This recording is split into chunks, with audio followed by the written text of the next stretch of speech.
this morning. So, as I said, good morning, and thank you for being here this morning. I want to welcome you to the 43rd Annual Nashville Conference on African American History and Culture. My name is Tim Walker, and I'm the Executive Director of the Metro Historical Commission. And again, I want to thank you for being here. In fact, I'm glad we're back in person after 3 years, and I'm so glad you joined us. It's great to see faces. Today's conference, as always, is jointly hosted by the Metro Historical Commission and Tennessee State University's College of Liberal Arts. And we're very grateful to TSU for this continued partnership over 43 years.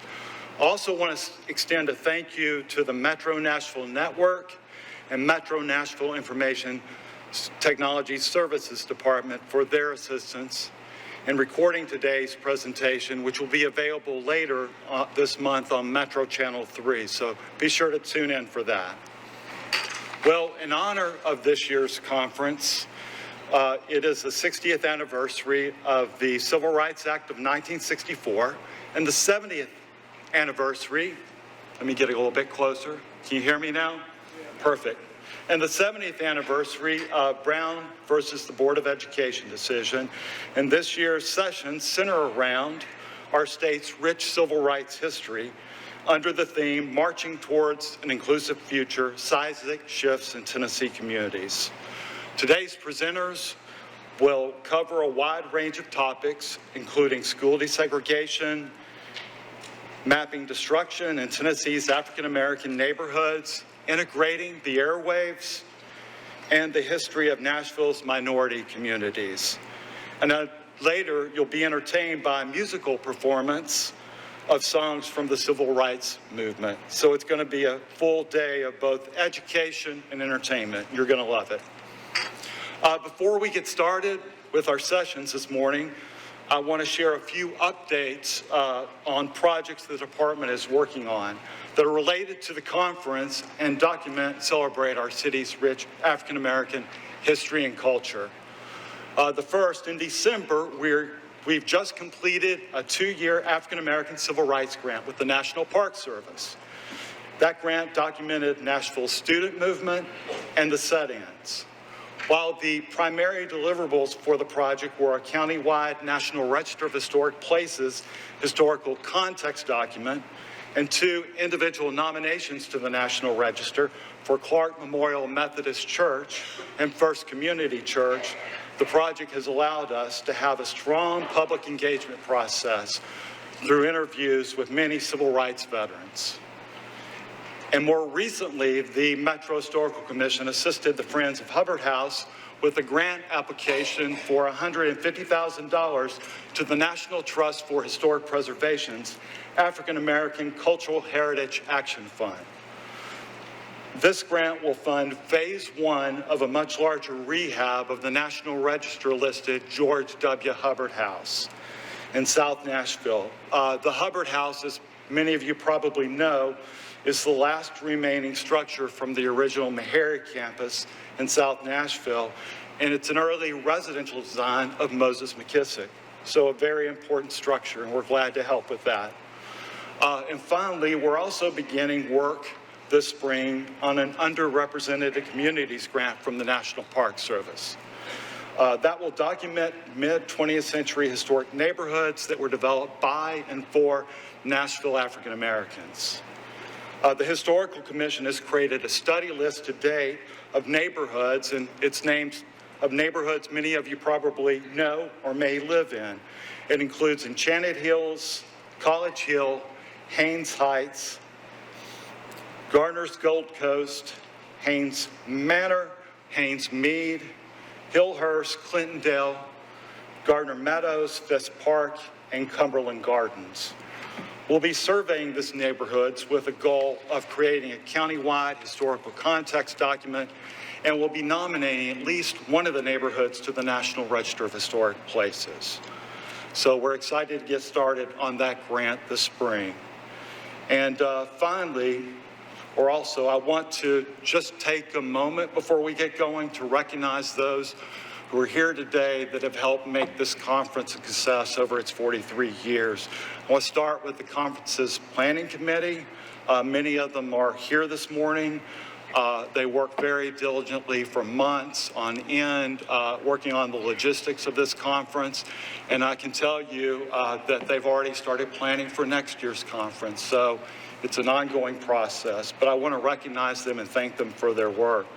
And so if they will rise when I call their name and remain standing until I've called everyone's name, if you'll hold your applause to the end. And so I'll start there. Our conference co-chairs, Linda Nguyen and Dr. Lee Williams, and committee members, Dr. Joel Dark, Caroline Eller, Dr. Elizabeth Johnson, Gloria McKissick, Fletcher Moon, Jamal Sheets, and Sharon Hull Smith. Let's give them a round of applause and thanks.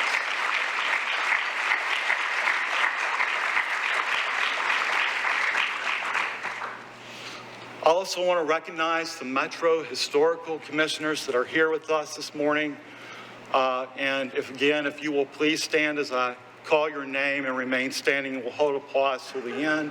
And they are doing double duty. Our chair, Linda Nguyen, Vice Chair, Laura Roast, Commissioners, Monet Bell, Don Cusick, Jim Hubler, Bill McKee, Sandra Parham, Dr. Marissa Richmond,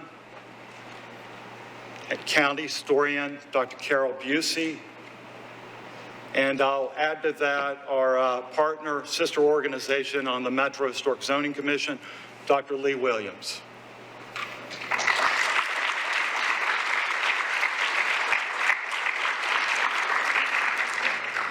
We really appreciate all the guidance and support our commissioners give us, so thank you. We're really honored this morning to have our newly elected mayor, or fairly newly elected mayor. I've been very fortunate to have known the mayor since 2012 when he was just a neighborhood president. He was neighborhood president of Salem Town, the neighborhood that lies just north of Germantown and south of the Interstate Loop. And he worked with me and staff to successfully designate Salem Town as a neighborhood conservation overlay district, a historic overlay district. Since that time, he's been very supportive of the department and its mission, and I can't say enough good stuff about him. That support continued as a two-term council member, and it's on to his role as mayor now. So it really gives me great pleasure to both thank him as he comes to the stage and appreciate all that he's done for us. So Mayor, come on up.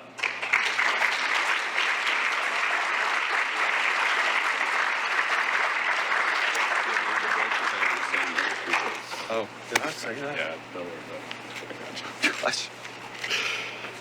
Well, thank you, Tim. This is truly an honor to be here. I have met so many incredible teachers through this conference. It is one of my favorite traditions of Nashville's recognition and celebration of Black History Month. This is how I met Linda. I'm trying to remember, it might be how I met Lee. I have built friendships through attending this conference, finding out about it, I think, when I was a neighborhood leader, before I ever even imagined running for office in Nashville.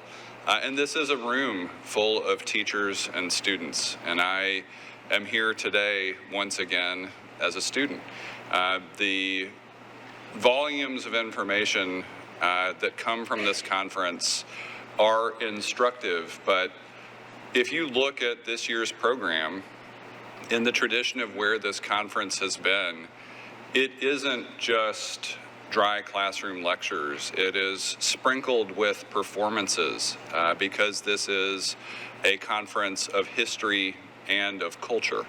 And that is one of the things that makes it an extraordinarily beautiful way to spend time together in February when we know that spring is just around the corner, and gathering on porches and outside is a place to find warmth. Yeah, sorry, closer to the mic. So it is great to be here. It is great to see so many people. Tim told me we had 200 people today, so I want to recognize too, Tim walked us through the folks that are instrumental in bringing the conference together, but public leadership matters so much throughout the year to ensure that the resources are available to make partnerships like this, forged for decades between our Metro Historic Department and Metro and Tennessee State University. And I know if they aren't all here today, I know that Tim and his staff and the conference committee have all expected Judge Rachel Bell, Senator Brenda Gilmore, Vice Mayor Jim Schulman, State Historic Preservation Officer Patrick McIntyre, State Historian Carol Van West, and I just met Canadian Councillor Joe Andrews from Orangeville, Ontario. And so we have seen this conference attract national and international guests, and it is one of the great features. So I will echo Tim's thanks to the Planning Committee, to conference co-chairs Linda Wynn and Dr. Lee Williams, and thank you to Tennessee State and the Avon Williams campus for hosting us, and to TSU's College of Liberal Arts for co-sponsoring this event with the Metro Historical Commission. You heard Tim mention some landmark anniversaries this year: the 70th anniversary of Brown versus Board, the 60th anniversary of the Civil Rights Act of 1964. I will add the 60th anniversary of the end of the poll tax, codified by the 24th Amendment. And then the most important is this is the 43rd year of this conference. It's an extraordinary achievement of longevity and celebrating our own history. The founders were Dr. Bobby Lovett and Lois McDougald of Tennessee State University, May Dean Eberling of the Metro Historical Commission, and Linda Wynn of the Tennessee Historical Commission. They wanted to bring together the various histories and untold stories of what happened here in Nashville to make sure that our past wasn't lost, but also to inform the present and impact the future, because that is the point of history. And through their efforts, this event was born on September 9th, 1981. So as we reflect on those landmark anniversaries, let's reflect also on 1981. In 1981, there was no National Museum of African American Music. There was no Civil Rights Museum in either Memphis or in Washington, D.C. There was no Martin Luther King Day. It took 15 years of persistence by civil rights activists before President Ronald Reagan signed the King Holiday Bill into law. And it took an additional 17 years before it was recognized in all 50 states. And Linda had a big hand in bringing the sit-ins to our collective conscience through an article she wrote in 1991. All of these show the importance of the conference's title, Marching Towards an Inclusive Future. That is the work and journey of these 43 years. The origin story for this conference was rooted in the idea that there should be a place where scholars and ordinary citizens could gather to share their stories, true stories, many times untold stories, and stories that needed to find a wider audience. That's why it is great to look out and see hundreds of people gathered for a session of history and storytelling and culture. So true to that tradition, today you will hear more about urban renewal in the interstate, otherwise known as the destruction of our historic Black cultural corridor, Jefferson Street. You're going to hear more about music in Nashville and the impact of African Americans, in particular at WSM. You're going to hear more about a lesser-known HBCU story in the Nashville Civil Rights Movement, thanks to Sandra Parham, the archivist at Meharry. You're going to hear more about these stories and others today, and when I say you're going to hear more, I will be honest, a lot of these stories I will be hearing for the first time. And these are important stories. When we see books being banned or high school curricula being challenged or changed, attempts to sanitize the past.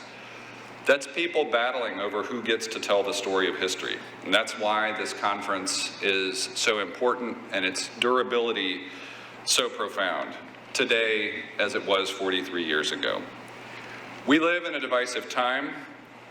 Many of you have experienced that story and it feels familiar. The story of civil rights in this country has an unpleasant cadence, 2 steps forward, 1 step back. But it is a story of resistance and persistence. It's a story about the people, some of them barely adults, who put their bodies on the line to secure the rights we sometimes enjoy but still fight for. That gift is a debt that can't be repaid, but it is a story that can be told. So I look forward to marching together with you all today toward an inclusive future. So thank you for the time and the invitation to be here. It is my honor. But even better than that, it is my honor to introduce one of our great storytellers, the last living member of the 4 founders who established this conference 43 years ago. From the Tennessee Historical Commission, please welcome Linda Wynn.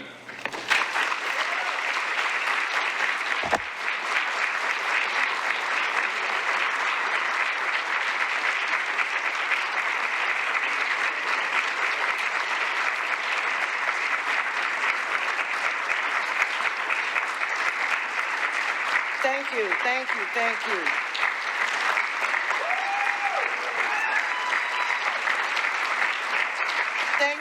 Thank you very much. I certainly appreciate that warm welcome. There's been a slight change in the program. I'm going to let the provost from Tennessee State University come and welcome you, and then I'll come back. Thank you, Linda. Welcome, everyone. Wow. And you saw when you all were clapping, I'm like, no, not me. This is Linda, everyone. Welcome on behalf of Tennessee State University. I come to you to welcome you to our beautiful facility, Avon Williams. Also, greetings from President Glover. But again, I'm here to share with you Robbie Melton, interim provost, and your technology person. As you see by the theme, we're moving forward. My job here at Tennessee State University is to make sure our history, our culture move forward in the digital age. Ladies and gentlemen, you are at Avon Williams, the place for artificial intelligence, smart technology, right downstairs. So as you share your stories, we're going to capture those stories and make sure we have a digital imprint. Dr. Lee, I am pleased to share with this audience on behalf of the Apple Corporation, working with Dr. Williams in creating a mobile app about the Nashville history. So everyone can download, be ready to see, hear, and to share as we move forward. Ladies and gentlemen, thank you for coming to Tennessee State. We will take care of you. Thank you. And now you can now clap for, okay? Thank you. It is so good to be back in public. And I want to thank you for hanging with us for the years that we were virtual. We had almost as many people virtually as we do now in public. So thank you for hanging with the Nashville Conference. It is somewhat bittersweet for me. I remember that day in 1981 when Dr. Bobby Lovett, Lois McDougall, Nadine Eberling, and myself gathered at Tennessee State University on the main campus to discuss bringing this conference to fruition. I don't think any of us at that particular time thought that it would be going on for 43 years. I must say that I miss each and every one of them. As I was preparing to get ready for this conference, my thoughts automatically went to Dr. Bobby Lovett and Dr. Revis Mitchell, as we would have lunch occasionally, at least 3 or 4 times a year. And for those of you who know me, you know, Dr. Mitchell and I grew up together, and he was my best buddy, especially in the professional arena. So I just want to say that we miss them and thank them for their years of service with this conference. Everyone has mentioned the mayor, and Tim sort of stole my thunder with what was happening and how we got to this theme about marching towards an inclusive society, seismic shifts in Tennessee communities. But it was looking at history, looking at 64 in particular, and looking at 1954, and seeing everything that had taken place during those years. So we're celebrating the 70th anniversary of Brown v. Board. We're celebrating the 60th anniversary of the elimination of the poll tax. We're celebrating the 60th anniversary of the Civil Rights Act of 1964.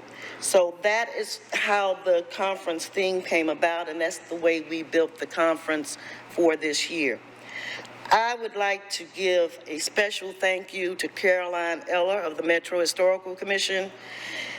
She handles all of the nuts and bolts of the arrangements. She makes sure the committee stays on task. She makes sure that all of the arrangements and all the little bitty nitpicky details that you have to look at are taken care of. Caroline, please stand. Thank you for all of your service. I would also like to thank Christy Green, who is in Dean Morgan Curtis's office. She keeps the committee straight on all those administrative undertakings to bring the conference to fruition. The staff of the Metro Historical Commission has been thanked, but I would like to add my thank you to them because they handle the pre-registration and the registration for the conference. And last, but certainly not least, I would like to thank the Planning Committee. We couldn't do this without financial sponsors. We only have a few, but they are consistent. And those sponsors are the Frierson Foundation, the Metro Historical Commission Foundation, Spruce Street Baptist Church, which has been with us for 43 years, and the Tennessee Historical Society, as well as the TSU Friends of the Library. I also would like to thank Mayor Freddie O'Connell. As he told you, that is where I met him coming to this conference. So he's not here just because he's mayor. He has been coming to this conference for many, many years. And if you would allow me a point of privilege, I would like to thank my co-workers from the Tennessee Historical Commission for their support and attending today, and especially the Executive Director, Patrick McIntyre. And if you would please stand, I would appreciate it.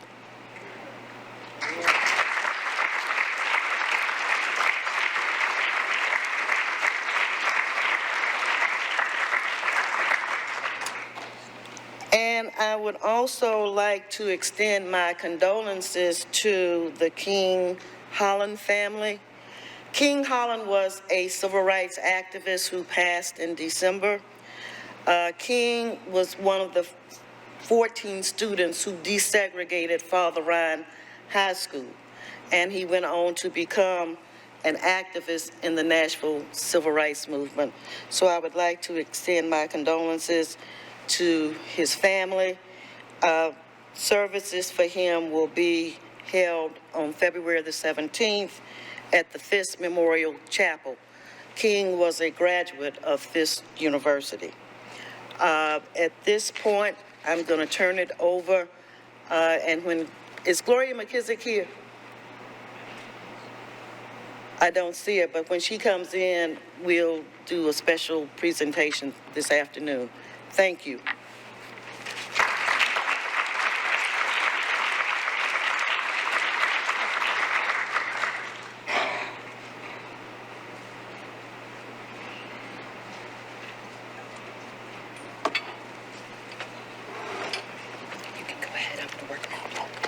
Good morning. My name is Fletcher Moon. I'm a retired associate professor and librarian at Tennessee State University and a current member of the planning committee for the Nashville Conference on African American History and Culture. Thank you for joining us today. Our first session is presented by Zachary Keefe, digital archivist at the Knox County Archives, located in Knoxville. Mr. Keefe previously worked as an associate at the Governor William Blount Mansion in downtown Knoxville, after which time he served as an archival assistant and legislative recorder at the Tennessee State Library and Archives. He also worked as a library reference assistant for the Knox County Public Library's Calvin M. McClune collection, housed at the East Tennessee History Center. He holds a Bachelor of Arts degree in history from the University of Tennessee and a Master of Arts degree in public history from Middle Tennessee State University. Let's listen to his presentation entitled, Mapping the Destruction of Tennessee's African American Neighborhoods. Mr. Keefe.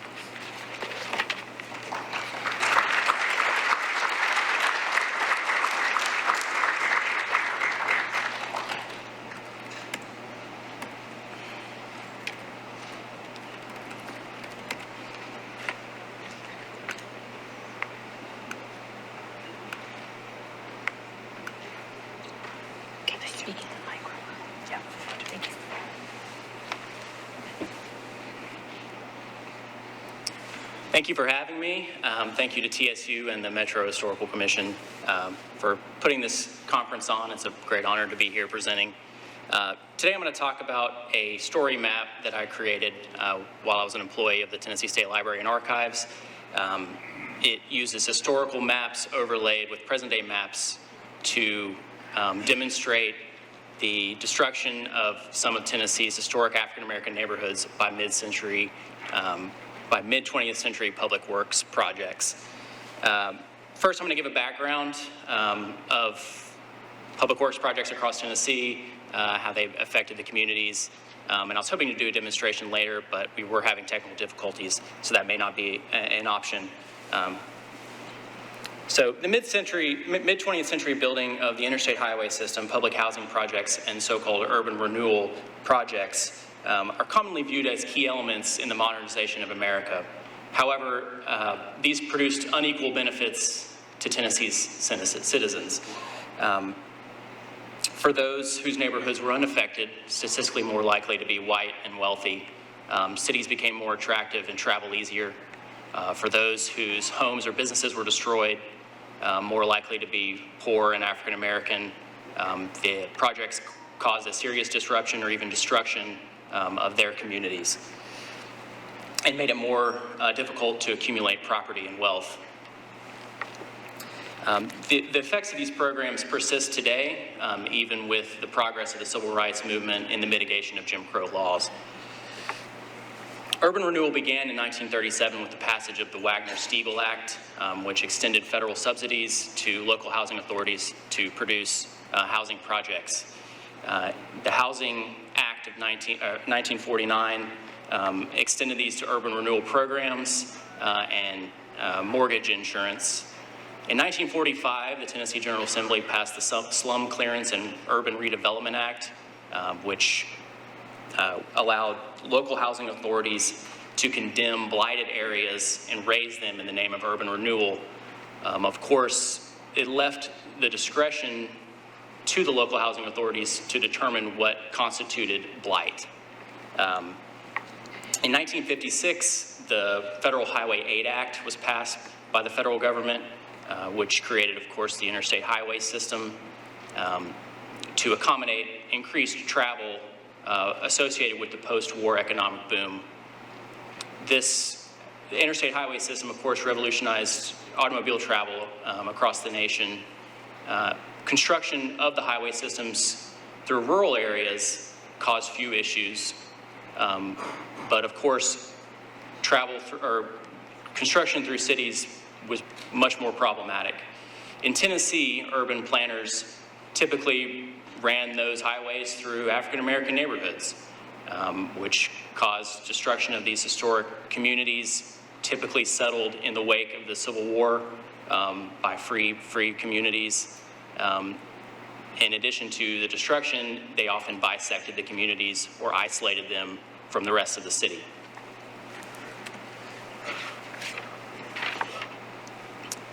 This is a screenshot from the project. I'll talk a little bit more about it later, but while interstate highways and urban renewal projects visibly destroyed the African American landscape in Tennessee, housing projects produced less overt consequences. They were advertised as an upgrade and cloaked in modernity.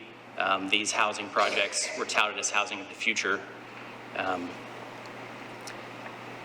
While the physical structures in many of these communities was newer, perhaps an upgrade, oftentimes unit ownership was unavailable or too expensive for previous residents to obtain, even former homeowners themselves. Housing authorities uprooted entire neighborhoods, failing to take into account landscape and place in community identity.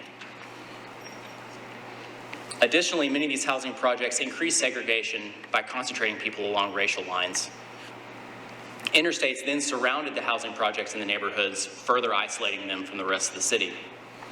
Mortgages under the various housing acts should have evened the playing field for all low-income families and individuals, but instead used a process known as redlining to discriminate against African Americans. In fact, of all the home loans under these various housing acts, only 2% went to African American buyers. So as you can see from the screenshot, the project uses historical map overlaid over a present map, along with a descriptor, background information about the neighborhood and the project itself and how that affected the African American community in the various cities across the state. It's accompanied by archivable images, documents, sources, and associated material for people to learn more about the project, the neighborhood, et cetera.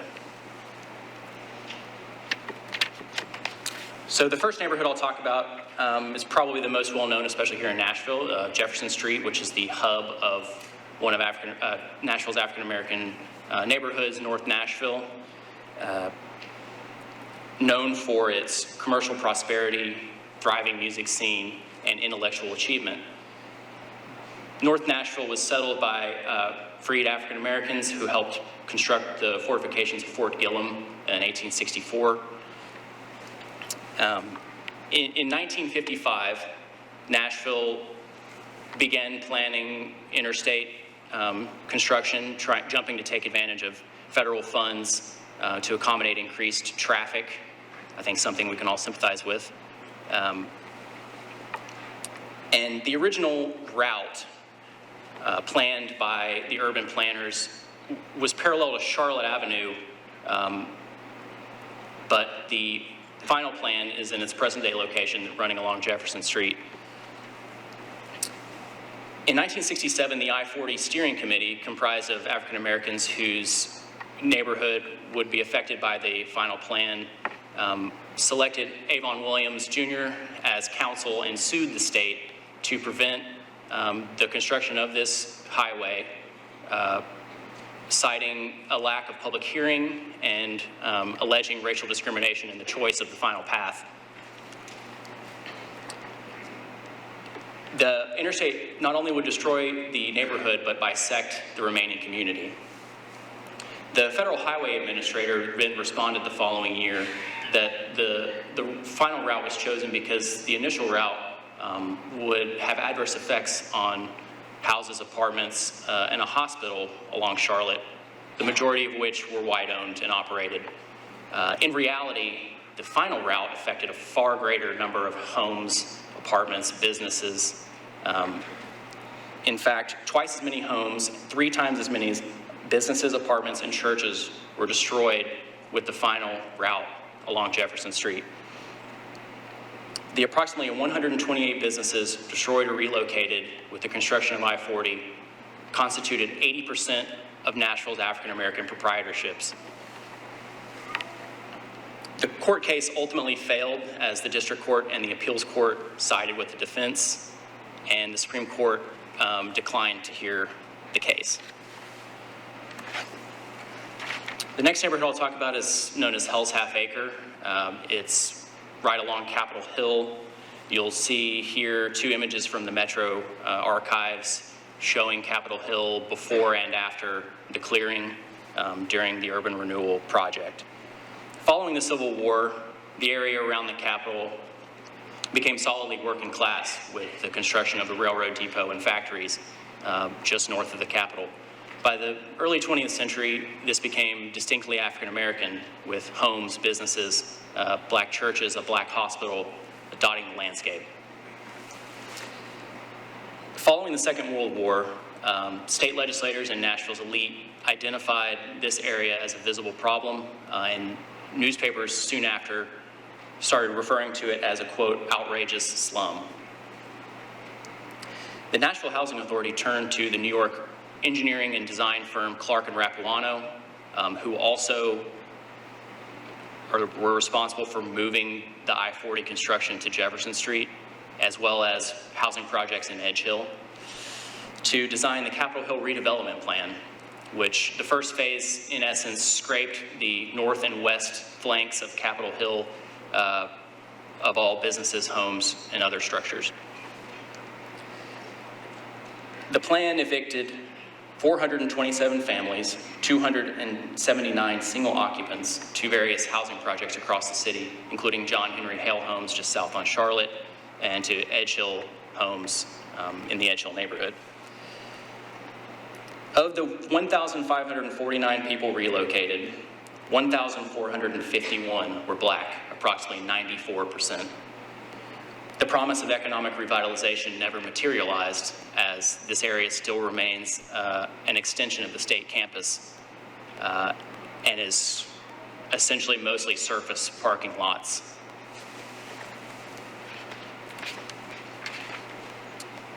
Edge Hill and Bass Street were among Nashville's first post-emancipation African-American neighborhoods. They were an outgrowth of the contraband camps surrounding Fort Negley and Fort Morton, of which they helped build. The Great Migration in the early 20th century brought many African Americans to the city and saw the flight of white families to the suburbs. During this time, Edge Hill became a bustling commercial community. Restaurants, drugstores, and other commercial enterprises populated the landscape. During the clearing of Capitol Hill in the 1950s, many families were moved to Edge Hill to housing projects. In the 1950s and 60s, Edge Hill was one of the neighborhoods chosen by the Interstate Planning Committee to construct I-40 and I-65, effectively isolating Edge Hill from downtown and bisecting the remaining community. Urban renewal came to Edge Hill in 1966 when the Nashville Housing Authority selected the neighborhood because of its, quote, blight and decline. The Nashville Housing Authority built a number of public housing projects, replacing single-family homes and businesses, and the loss of commerce and home ownership hindered the residents' ability to accrue wealth and hampered future affluence. Today, the Fort Negley Descendants Project documents this descendant community through archaeology, oral histories, and the such, and it's a great project worth checking out and worth supporting. The images of Edge Hill and Bass Street both come from the Tennessee State Library and Archives collection. The one on the left, of course, shows Fort Negley. The one on the right is a really amazing photograph of that community in the 1880s. The next neighborhood will be South Memphis. The mid-20th century Memphis, urban renewal affected the black communities more so than the interstate system. In the late 1930s, Boss Crump and the Memphis Housing Authority, which was actually the second housing authority in the nation after New York City, began to identify, quote, slum neighborhoods in an effort to clean up the city. The first set of housing projects were Lauderdale Courts, which was a all-white housing project which replaced a black neighborhood, and then Dixie Homes, which was the black housing project, probably deliberately named Dixie, for those black residents. The most egregious placement, however, was of the William H. Foote homes, which replaced a black business community.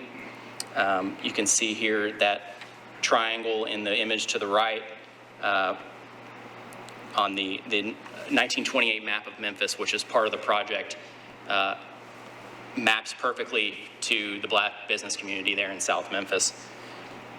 Of course, the African-American residents caused an uproar. They were upset for losing their middle-class community. Unfortunately, their complaints fell on deaf ears, and the Housing Authority moved ahead with its plan to raise the neighborhood and build the William H. Foote homes and Claiborne homes thereafter. These projects lowered homeownership in Black South Memphis from 50% to 29%. And one of the casualties you'll see is the Robert Church home to the left, which was publicly burned by the fire department in 1953. Next is Chattanooga's 9th Street neighborhood, which is another example of a dynamic African-American neighborhood destroyed by public works projects. African-Americans from nearby contraband camps settled the low-lying swampland along 9th Street, which you'll see in the red square in the map to your left. As the city grew, the neighborhood developed into a thriving business and cultural district, and Chattanooga's theaters, saloons, and other venues hosted various entertainers. And similar to other southern urban centers, new musical genres developed rooted in the African-American experience, such as blues, jazz, and ragtime. Empress of the Blues, Bessie Smith, developed her sound on Chattanooga's 9th Street neighborhood. US Route 27, federal highway, used to run down Market Street, but in the 1950s, the Chattanooga Housing Authority decided to move it slightly westward. And this project was known as the Golden Gateway Redevelopment Project. Over the course of the project, they evicted 1,400 families from the corridor and destroyed more than 1,100 buildings, and then isolated College Hill Courts, which was a housing project built earlier in the 1930s, from the rest of downtown. You'll see also the square, the red square, perfectly overlaps with that cloverleaf interchange of Highway 27. In Knoxville, there were a series of public works projects, including the first is Riverfront Willow, which was a 97-acre project that destroyed the African-American community known as the Bottom, which is the business and cultural center of Black Knoxville. The project destroyed at least 500 dwellings and evicted 508 African-American families from the neighborhood.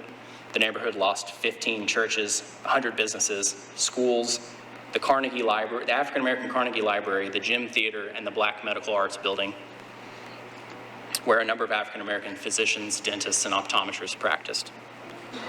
The Housing Authority appropriated 35 acres of this for the eastern loop of the downtown highway complex, known as James White Parkway today. This is an example of some of the documents that at the Knox County Archives we hold as part of the Knoxville Housing Authority records. As you can see, the document on the left is an appraisal and land acquisition document that has the owner, the tenant, the appraisal price, description of the property, photos. Nearly every single building or house they destroyed, they photographed beforehand, which is pretty remarkable, and that's part of the work I'm doing there today is scanning the Housing Authority records. The business showed is a 3-story commercial building built by Dr. Henry Green, who is a nationwide leader in pellagra. He also built the Black Medical Arts Building in 1923. By this time, his wife owned it. Her name was also Henry Green. But you see it's right next to the Gym Theater, which was the cultural hub of Black Knoxville. This architectural drawing to the right was part of the parcel files in the Housing Authority records. It is a proposed renovation of the gym in 1962 to a nice mid-century design. Unfortunately, this never happened as the theater was torn down the following year. As you can see from some of the photos, the housing is perhaps less than desirable. However, looking through the parcel files, about 80 to 90% of the people that lived here owned their house. And clearly they had a community, they had a place. they were happy with where they lived. But naturally, many of the houses were quite nice. This is quite a nice bungalow to the left, and this nice Victorian home owned by Noah W. Smith, who ran Gleaner Printing Company in a warehouse behind his home. He sued the city to stop the destruction of his home, but ultimately was unsuccessful. Also in Knoxville was Mountain View and Morningside. This is 571 acres east of downtown that undertook from 64 to 74. 2,700 structures were destroyed. Fewer than half of the 71 minority business owners displaced survived relocation. Of those survivors, building ownership dropped 10%. Some 741 families were displaced to essentially build the Civic Coliseum, which one of my colleagues thinks is the ugliest building in Knoxville. Finally, the Yale Avenue project, which instituted UT's landscape. It's right there along Volunteer Boulevard and Andy Holt on UT's campus currently. Some 134 acres were cleared, 325 houses were destroyed, and most of these were white families, but there were pockets of middle-class African-American communities, such as the Kirkpatrick family who lived on Lilly Street in this house to the left. You can see what might be their daughter there on the front porch. UT then purchased this from the Housing Authority for $3 million. As you can see, the project itself, has these various tabs for the various neighborhoods I discussed. It's got historic maps so you can see the African-American community before and what it looks like today. And again, the description and accompanying materials in the column to the left. So I've given you a background of the history of all of these neighborhoods. Now I'm going to show you a look of the project itself. You'll see here the screen. To access it, you can either go through the Tennessee State Library and Archives website or just search the name mapping the destruction of Tennessee's African-American neighborhoods. You'll see all the tabs at the top of the screen of all the various neighborhoods, and that's how you access each one. The cover page here just gives a background of urban renewal and interstate construction more generally, including sources and image sourcing.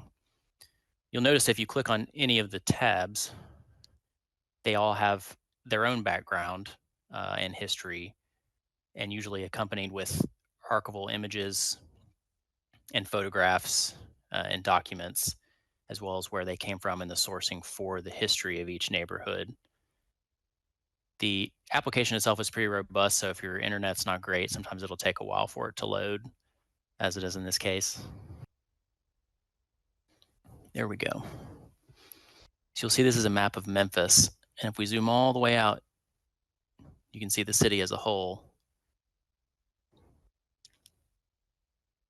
And you can zoom in, but on many of the maps, if you zoom in too far, the map will disappear just because it would have taken up too much data to have an image that zooms in all the way to building level. But you can see the screen. If you drag this gray bar here in the middle, it'll give you the swipe view, so you can really see in detail of what was there before versus what is there now, and you can see many of the streets are the same. Just the neighborhood or the buildings themselves have been altered. Many of these maps come from the Tennessee State Library and Archives collection. A couple of them I was unable to find there, so I sourced elsewhere. The Knoxville one's nice because it uses the Sanborn maps. So you can see buildings individually and really get a granular view of the neighborhood before and after.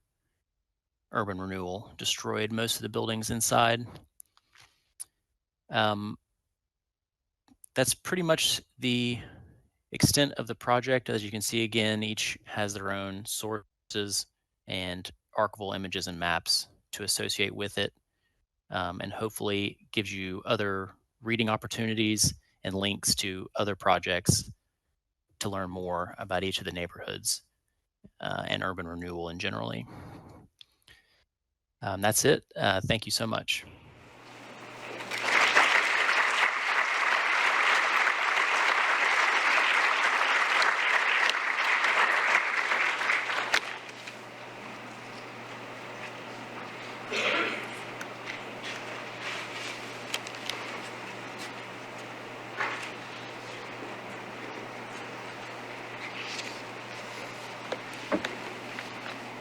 Our second session for today is with writer and historian Dr. Rachel Louise Martin. Dr. Martin is a historian and writer whose work has appeared in outlets like The Atlantic and Oxford American. The author of Hot, Hot Chicken, A Cultural History of Nashville Hot Chicken, and A Most Tolerant Little Town, the forgotten story of the first school to attempt court-mandated desegregation in the wake of Brown v. Board of Education. She is especially interested in the politics of memory and the power of stories to illuminate why injustice persists in America today. A resident of Nashville, Dr. Martin earned a doctorate in women's and gender history from the University of North Carolina, Chapel Hill. Here now is her session, The Explosive Beginning of School Desegregation, after which we'll take a short break. Dr. Martin.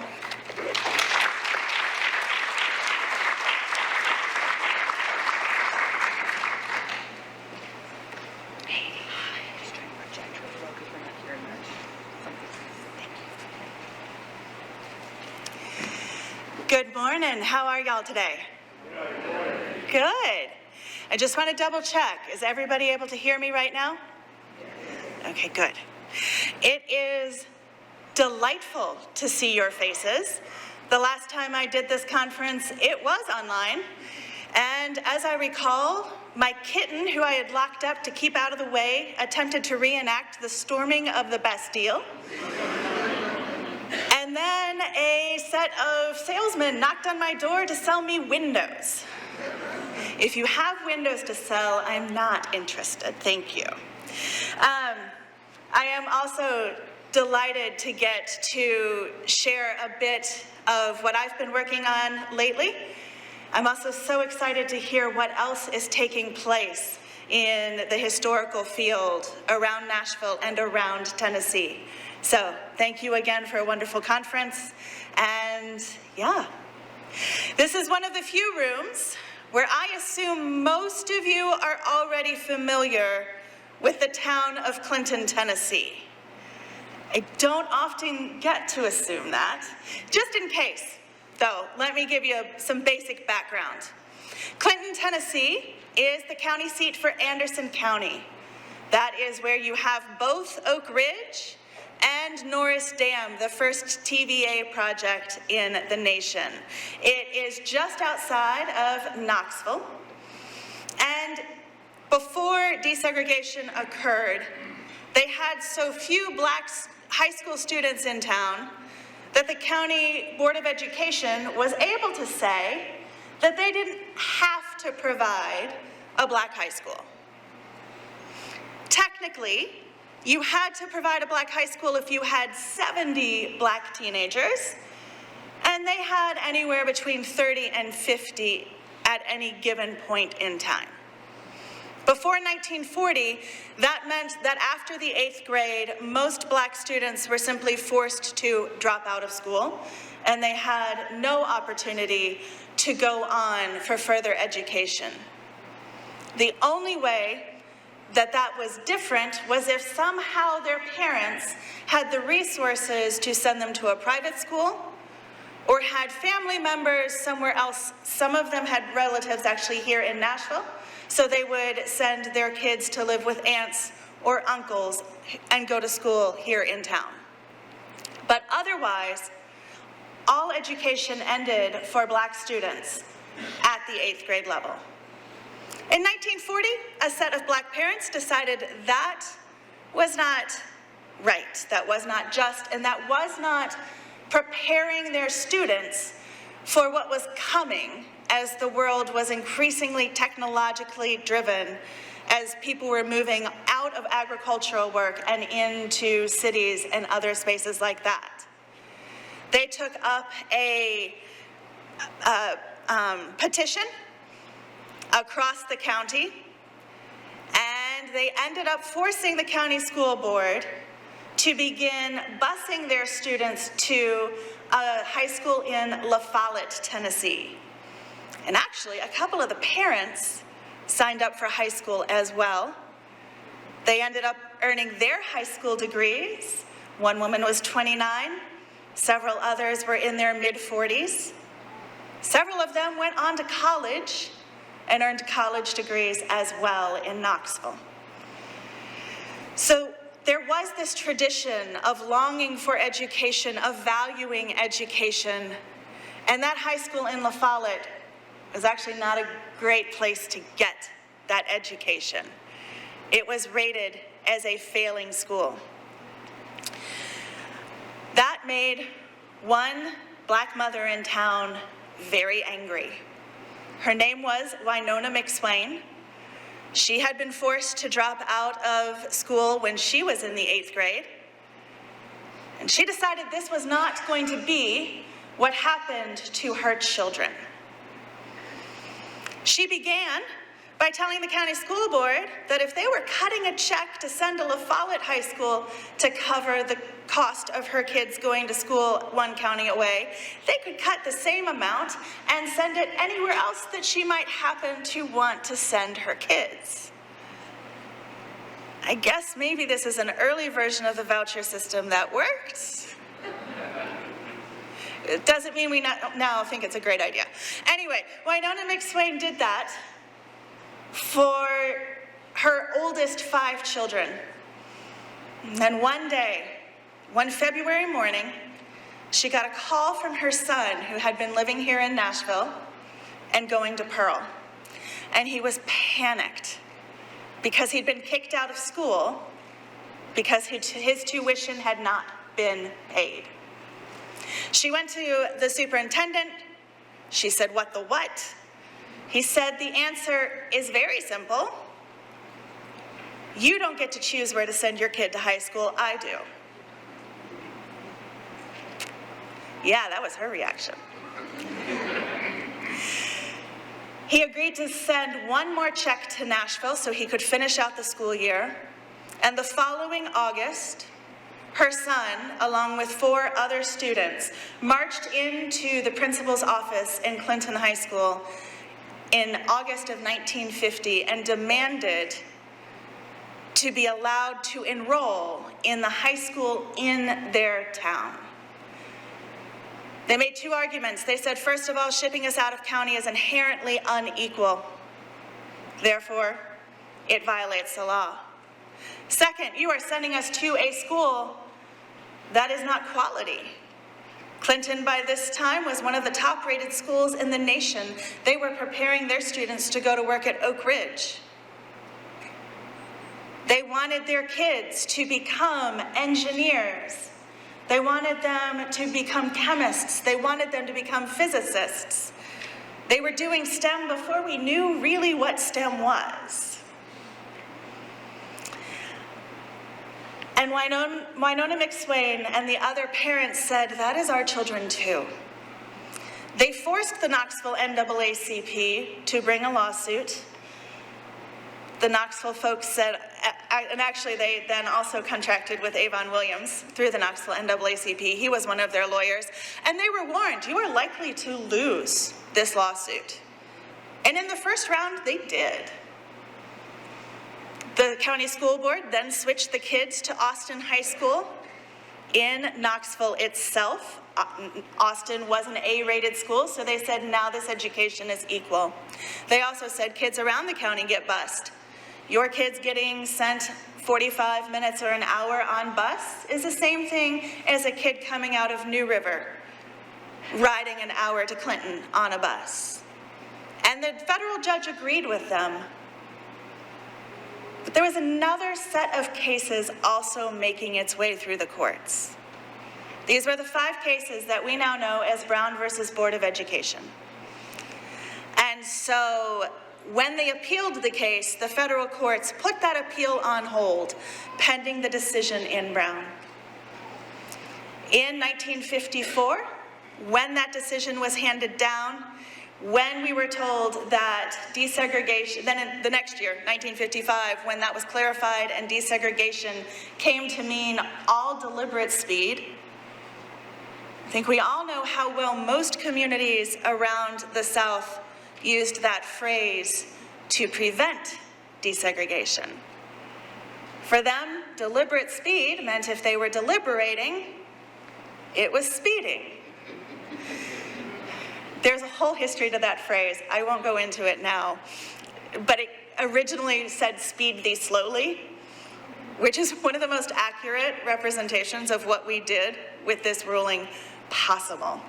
But the judge in the Clinton case, Robert Taylor, he did not agree with desegregation, but he did agree with following the law. And he said, all deliberate speed today means next semester you desegregate. And so in August 1956, 12 black students walked into Clinton High School.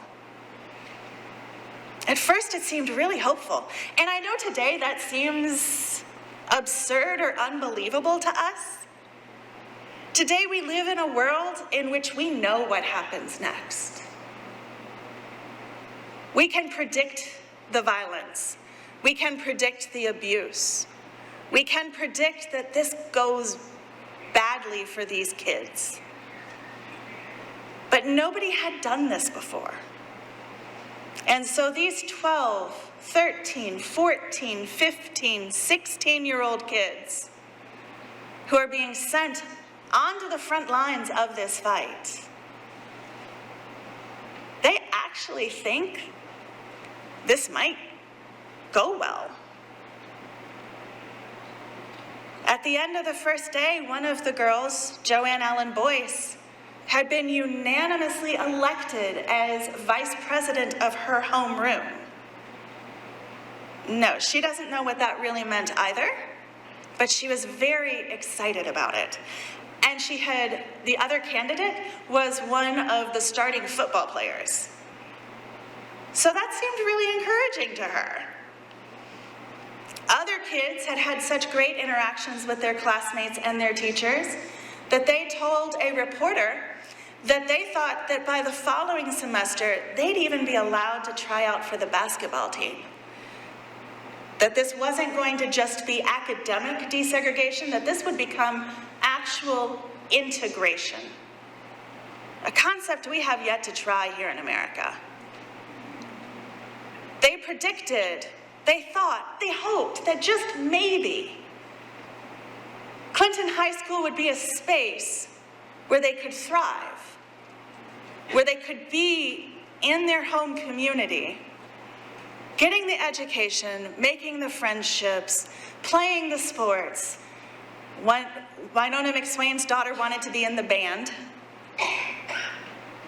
They thought maybe.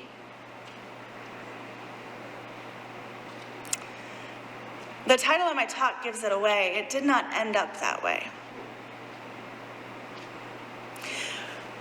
By that night, there were hundreds of people, white people, rioting in Clinton Square. By the following evening, those numbers had close to doubled. By Friday night, after the football game ended, the number of white people in the county square was so large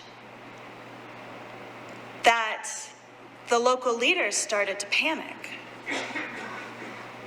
There were people who were predicting, or who were threatening to bomb the courthouse, the schoolhouse, the mayor's house. This is coal country. They had done that they had threatened that during previous marches and labor actions they had done.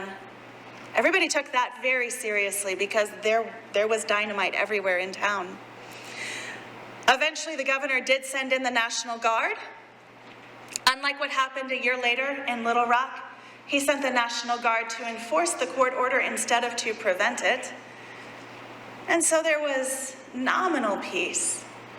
But the thing that, as I have lived with this project for, we don't need to talk about how long now, the thing that I can't escape is the cost that these children paid.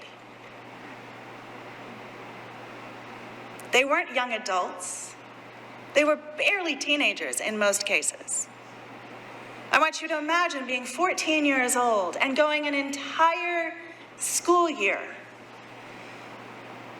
knowing that if you break your pencil lead, no one's going to lend you another pencil.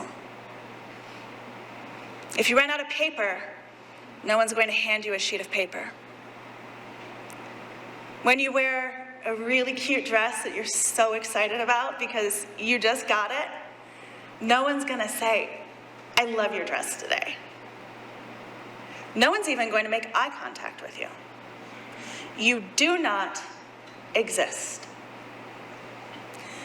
Until you do, because as soon as you step foot in the hallway, there are people there credibly threatening your life, attempting to throw you out of a second-story window, brandishing an ice pick in your face, pretending to lynch their fingers, or putting up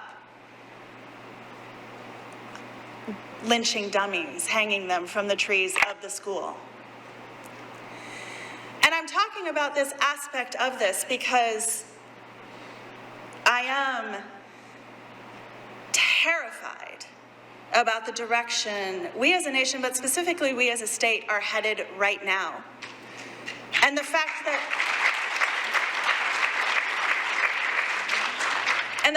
once again, we are putting this on our babies. Our children are bearing the brunt of this. The adults in the room have yet to show up and take up this fight.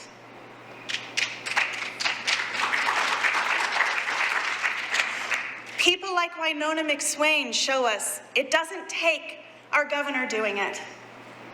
It doesn't, as much as, we're excited about a new mayor, it doesn't take our mayor doing it. It's not about our school board. It's not about our DA. It's not about any of them. Our children belong to us. They are ours to protect. They are ours to shelter. And furthermore, for about half of this room, we have left that responsibility on other parents for too long as well. It is not just about Black parents protecting their children. This is our problem. This is our illness. This is our infestation. Therefore, it is ours to fix. I'm going to end with a quote from another Black parent in Clinton, Tennessee. His name was Herbert Allen, and his daughter, Joanne Allen Boyce, had been the young girl who had been elected vice president of her homeroom.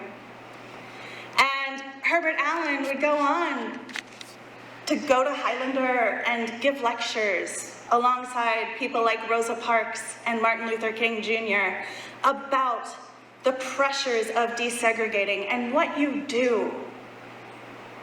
But in this moment, he started talking to a Black reporter who was in town about race and about what was happening to his family, what was happening to his kid.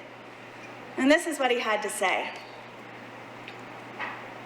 For Herbert, the conflict of the past couple weeks boiled down to one simple question. Either Black Americans were citizens of the United States, or they were not. He'd spent his whole life hearing he was, but he'd never been treated that way. He thought it was about time to settle the issue once and for all, and that was why he kept sending Joanne back down Freedman's Hill to Clinton High. The way Herbert saw it, white people's currish behavior toward him, toward his daughter, toward the 11 other students, toward the residents of the Hill, well, all that ugly hatefulness wasn't really about the Black people at all. It was an infection, no, it was an infestation in the white people's souls. As he thought about this, was he perhaps looking at a kudzu patch? The vine the Civilian Conservation Corps had said would protect the Southeast from erosion. Racism was supposed to remind white folks of who they were and who they belonged with.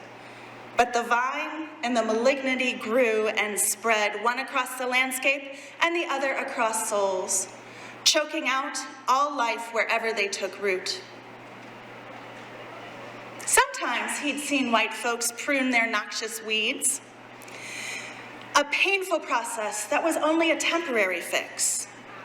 Prejudice spawned 1,000 feeder roots that popped back to life. What would it take to exhume all the taproots and runners and tubers and seed pods, keeping hate alive in white people's hearts? Was anyone brave enough to dig down to where their bones and their ghosts lay? And who would do that over and over again for the rest of their lives? So maybe Herbert understood why they hesitated to undertake that process. But until they did, his Joanne would never be safe. It is 60 years since Brown versus Board. It is time that we make Joanne safe. Thank you.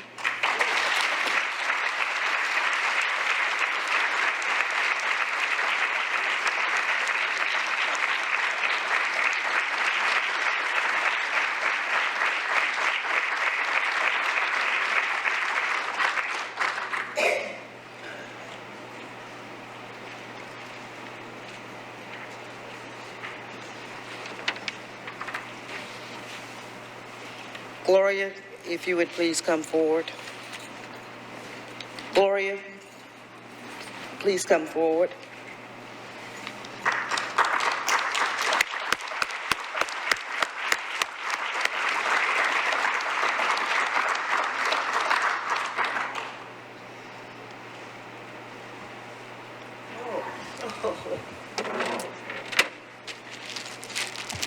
On behalf of the Planning Committee, you have been such an active member of the conference for more than 3 decades, and we would like to show you our appreciation and present you this resolution as you have provided leadership, you have provided your energy and passion and humor and instruction when needed, your grace and your style, and the spirit of discernment regarding our direction and activities.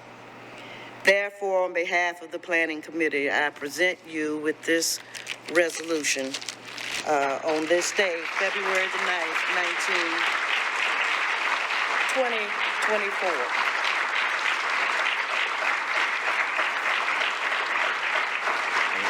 And for those of you who may not know, Gloria is a civil rights activist. She was involved in the civil rights movement here in Nashville from the sit-ins and the freedom rides, and she has continued to inspire students to not only resist, but to persist. And so therefore, Gloria, we are also presenting you with this picture of you when the civil rights, what was that? The witness wall. The witness walls was dedicated, I don't remember the year, but anyway, that's the picture. So Gloria, thank you for all of your service, and we look forward to continue to working with you.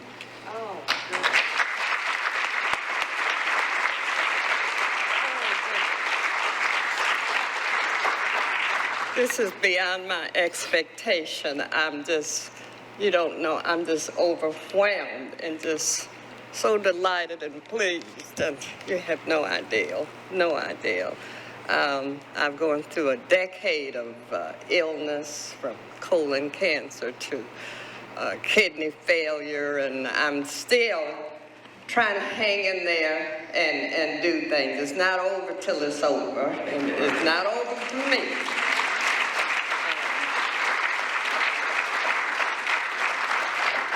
It has been my pleasure to have been a part of this conference. I appreciate continuing to be on the committee, although there's not a whole lot I can do at this time. But I'm grateful to every morning I wake up and I say, thank you, Jesus, you know, because I know what it's all about. Continuing the struggle, continuing to try to keep our legacy alive. And I am working on some things in connection with Moses McKissick, the famed architect and my late husband's grandfather.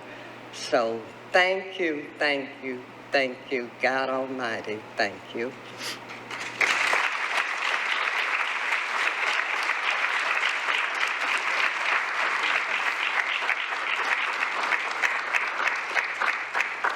We will now break for about 15 minutes. Our third presentation this day is from Paula Blackman Iacampo, a published author with HarperCollins Publishers. Ms. Iacampo is a sixth-generation Nashvilleian and the granddaughter of E. Galbraith Blackman, the sales and marketing executive at WLAC, who launched the first national broadcast of what was then called race music. She spent 15 years researching and writing Night Train to Nashville about WLAC's legendary radio and television broadcast and the influence of this on popular culture locally and nationally from the 1940s through the 1960s. And now, please enjoy her presentation, Integrating the Airwaves. Ms. Iacampo.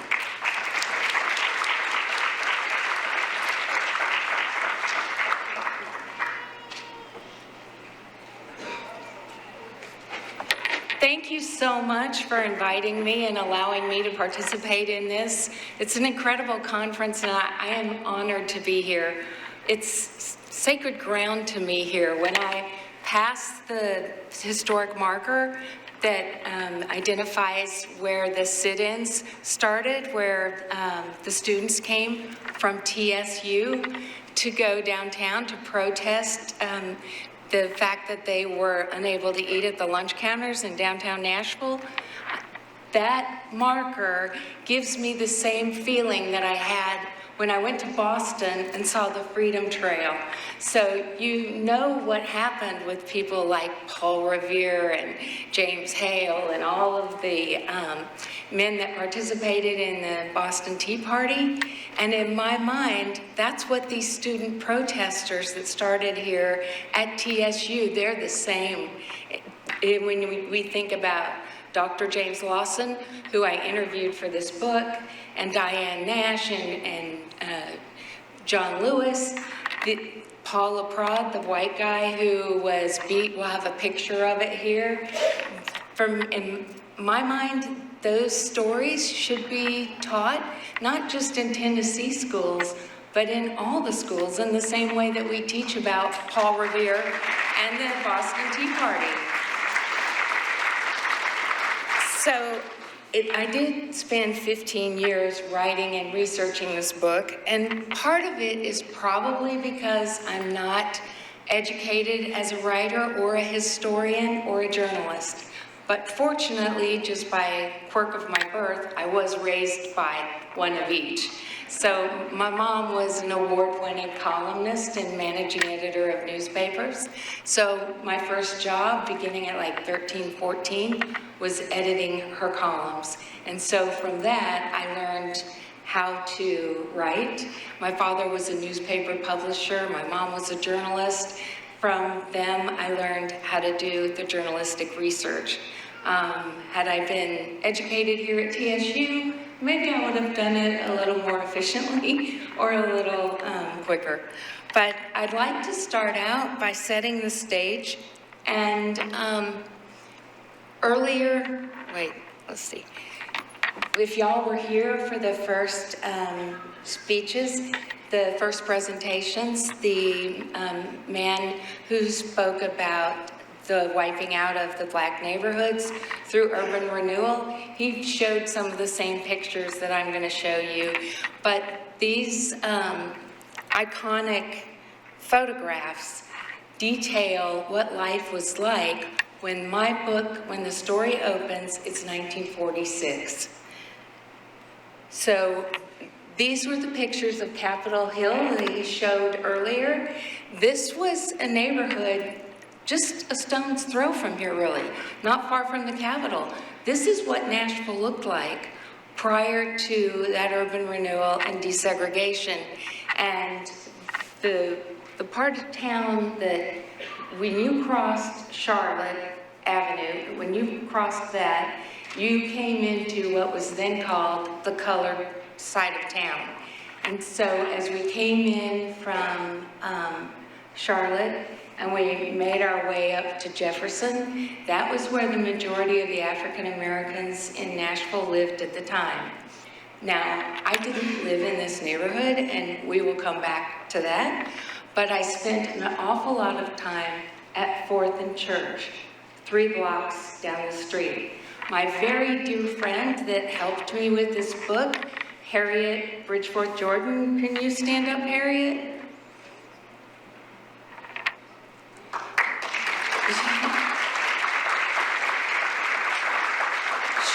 Harriet didn't live in this neighborhood. She lived in what was called Blackville Mead. But the point is, Harriet lived on one side of town, and I lived on the other side of the town. And we didn't meet until later in life. And that story of our friendship and Harriet and I not meeting until later in life parallels the story that I would like to tell you, a synopsis of what's in my book. There are 2 protagonists in Night Train to Nashville, which is 100% a true story. The man on let's see, on your far left, that's my grandfather, E. Gab Blackman.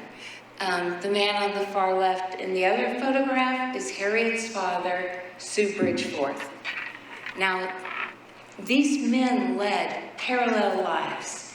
They were, eventually I determined they were very, very similar men. They were born the same year. They worked with all the same people. They were in related industries. They each had a daughter whose first name, in this case, was Harriet, and in my grandfather's case, her first name was Susan. But both girls went by Gail. So each of these men born the same year, same level of education, working with all the same people, they are living in 2 separate and completely different societies.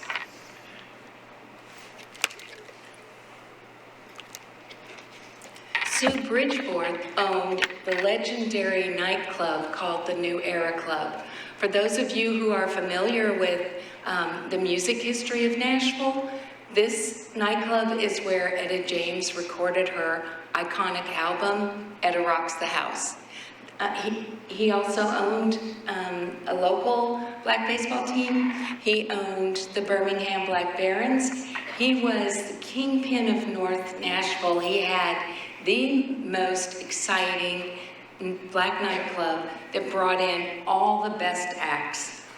But in 1946, something happened that caused Gab Blackman, my grandfather, and Sue Bridgeforth, Harriet's father, to go along this path of living these parallel lives. And what happened was, immediately following the Columbia race riots, I think, maybe, I hope most of you in this room know about the Columbia race riots. It was an event that happened in the Castronauts Service Center in Columbia, Tennessee, where a black Navy vet named James Stevenson took his radio, actually his mother, Gladys, took his radio into Castronauts to be serviced.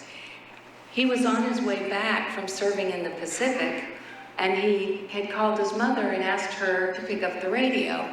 Well, he came back and he and his mother went in, Gladys and James went into Castronauts to pick up this radio, and when they walked in, the clerk told them that he had sold the radio. And on the back in fine print was a notice that if you leave your merchandise for longer than 30 days, Castronauts had the right to sell it. The clerk who repaired the radio sold it to one of his relatives. James Stevenson came in and he was upset and he started arguing with the clerk. The clerk punched him in the face. James Stevenson turned around, picked up the clerk, threw him through the plate glass window. Along come the police, and as you can imagine, they arrest James Stevenson and his mother and throw them into jail. This starts a historic riot that was called the Columbia Race Riot. Historians now say that's the opening salvo in the civil rights movement. My grandfather, at that time, he was working at the Nashville Banner, and he was the advertising director of the Nashville Banner, but he had come to the Nashville Banner from Castronaut's department store. He was in the department store on that day, not the one in Columbia, but the one on 6th here, and he overheard all the executives talking about this event, this problem that was happening in their Columbia store, and one of the comments, and forgive me for what I'm about to say, but one of the comments was the clerk had said to James Stevenson and the police officers who arrested him, well, what does an N-word need with the radio anyway? They don't play any of that devil's music on the radio. My grandfather was an advertising genius, and he heard that and said, say what? Nobody's playing any music, what was then called race music, on the radio? He went home, he researched it, and lo and behold, there was not a single radio station in the country that was playing this music. If you wanted to hear this music, you had to go to a nightclub like Sue Bridgeforce, or you had to buy a record. There wasn't a single one in the country. He saw a tremendous opportunity. And so he got 2 caddies from the Woodmont Country Club to go with him to WLAC radio, and they went, he had talked to the owner, and they went in with these records that were like what would be heard in Sue Bridgeforce nightclub. They got the on-air DJ that night, Gene Nobles, to play these records, and what do you know? All of a sudden, mail had been coming in like a mailman's leather satchel. Within weeks of this broadcast, the mail started coming in big burlap sacks with people asking them to play this music. So my grandfather negotiated a deal with J. Truman Ward, the owner of WLAC, that he'd be able to take over the nighttime air. So beginning in 1946, starting at midnight, and then they backed it down to 11 when it became so successful, and then they backed it down to 10 when it became even more successful, WLAC had the only national broadcast that played what was then called race music. When Jesse Jackson spoke at Aretha Franklin's funeral, and sorry, I wanted to play this clip for you, but we had a little bit of a technical difficulty. What Jesse Jackson said at Aretha's funeral was, before the internet and before the nightly TV shows, before Dr. King or Rosa Parks, there was a Jet magazine, the national black newspapers, and WLAC radio, Nashville, Tennessee. That night, that the Black Caddies brought the records up to WLAC and they broadcast them, that night marked the historic moment that the national airwaves were integrated.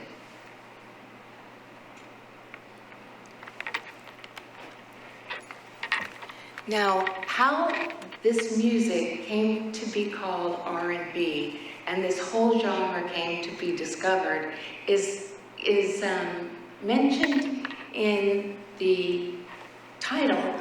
That's what Night Train to Nashville means. What happened was, once this music hit the airwaves and people started tuning in masse, every wannabe artist knew that if they wanted to get a record deal, if they wanted to be successful, if they wanted to become famous, they had to make their way to Nashville.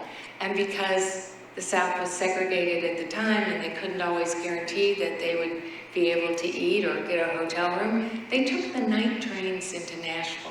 They rode the night trains, they arrived in the morning, they went to the corner of 4th and Charlotte, where the colored YMCA was located. Across the street, directly across the street from the colored YMCA was Harriet Bridgeforth's father's club, the New Era Club. Sue paid more than any other nightclub in town. He hired all of the best artists he could find, and once an artist was able to perform at the New Era Club, all he had to do was walk 3 blocks down 4th Avenue North to 4th and Church, where at night on the top of the 3rd National Bank building, WLAC was playing R&B music for the entire country. So the 3 iconic DJs that started this whole trend was first Gene Nobles. He was the one the Caddies gave these records to. And then the second one was John R. Now, Gene Nobles plays this music himself for 2 years, 46 and 47. In 1948, my grandfather gives John R., his real name's John Richburg, gives John Richburg one of those hours. And John R. didn't like calling the music race music.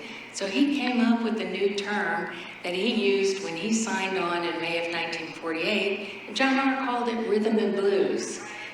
He had a theme song that some of y'all in this room might remember. It was, "Hey John R., what you gonna do? Come on, John R., play us some rhythm and blues."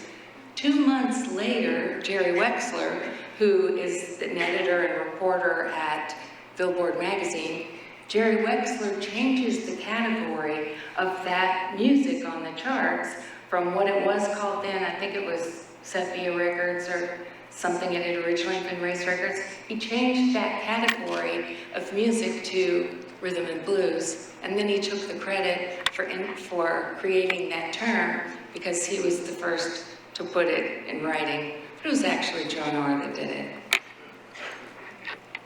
I was going to play you Hoss Allen and John R., those DJs, so you could hear them, but I'm not going to be able to do this. This was before the transistor radio came out. Now, when the transistor radio came out, all of a sudden, white teenagers started tuning into this music en masse because, I mean, really, would you listen to Pat Boone's version of Tutti Frutti if you could listen to Little Richard's version of Tutti Frutti? I mean, who would do that? So what the teenagers did was they had what they called the Under the Covers Club. They would take their transistor radios and they would put them under their covers and they would listen to this broadcast late at night.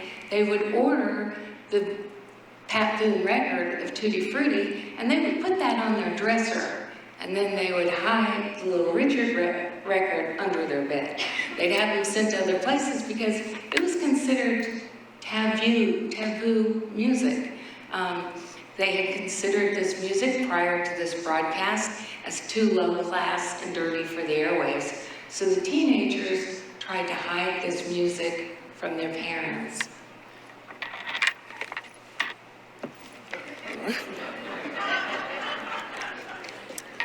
What happened after this music hit the airwaves and you could listen to it covertly on your transistor radio was all of a sudden white students started really identifying with the music and with the messages that were hidden in the music. And something really significant happened here. And when I say here, I mean right here. Not this TSU campus, but at the original TSU campus. What happened was the Student Council of TSU in 1956 had a concert scheduled, and it included Little Richard, Fats Domino, all the top R&B artists at the time. And keeping in mind, Nashville is still segregated then, but the Tennessee State University Student Council sent an invitation to all the white college campuses in town. So my mom got one at Vanderbilt, my dad got one at Peabody, my aunt got one at Belmont. Everybody in those universities were invited to come to the TSU campus and hear Little Richard. And they came, and it was a peaceful, enjoyable evening that if you talk to anybody who was at that concert, including my aunt and uncle, they will tell you it was one of the best nights of their life. For these white college students to come in from Vanderbilt and MTSU and Belmont and see Little Richard and Fats Domino at TSU, I believe that that marked a turning point in this city. And it's not surprising then that when James Lawson had his plan to bring his workshops in for the students to begin their student protest, that he moved those workshops from Atlanta to Nashville, thinking that we had more fertile ground here in Nashville. And I believe that music and that concert paved the way for this, because when I wrote the book, I wrote it with one thing in mind, and that was trying to prove that music, as Beethoven says, has the ability to change the world. So when you get these college students relating with each other, listening to the same music, dancing together, and then you end up with a college student like Paula Prod coming to TSU from Chicago, a white student, to protest with the black students, that is the very beginning of the change that happened in Nashville. And I don't believe it's a coincidence that Music City became the first southern city to desegregate. I want to tell you one little story, and then I'll wrap this up, about why I gave up my lucrative job and decided to spend 15 years of my life researching and writing this. When I was a little girl here in Nashville, my grandfather was at 4th and Church. My other grandfather was a physician at 11th and Buchanan. And when I would be with my grandparents, my parents, my great-grandparents, and we would get in the car to go from 4th and Church to Buchanan, my parents, or whomever the responsible adult was driving, would tell my brother and I that we had to get down on the floorboards.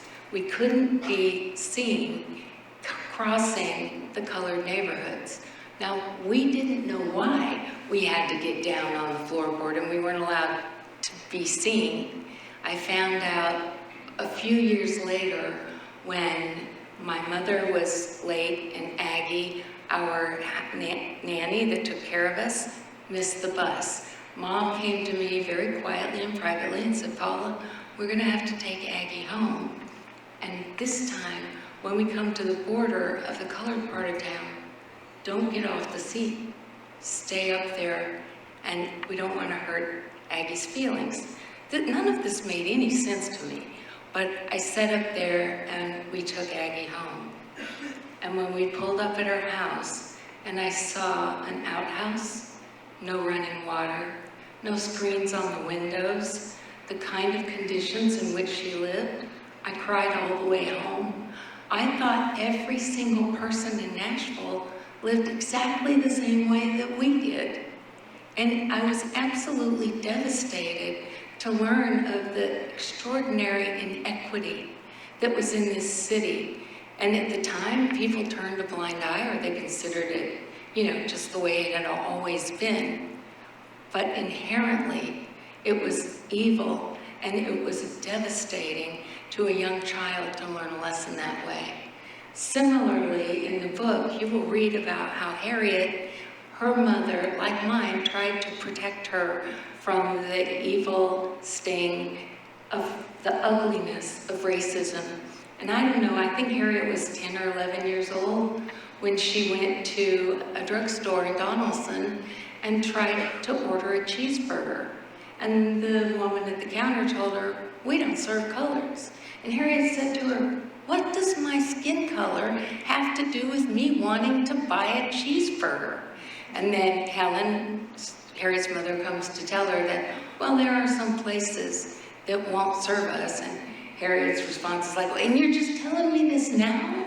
The reason Harriet's mother and my mother hid this evil from us is that they knew how inherently wrong this is. And it's frustrating for me because I live part-time here and part-time in Florida, and our governor in Florida will ban my book because he doesn't want that story told. And so if you learn anything from my book, I hope that what you take away is that Music City became the first Southern city to desegregate because the music brought us together. And once we were together, we were able to appreciate each other and recognize each other's humanity. And as I stand here today, I can tell you, Harriet Bridgeforth Jordan is my very best friend. She helped me write all the chapters about her father, and she's about to become famous because I've got several offers for this to be made into a television series. So you might want to get her to sign your book before you leave. Thank you for having me.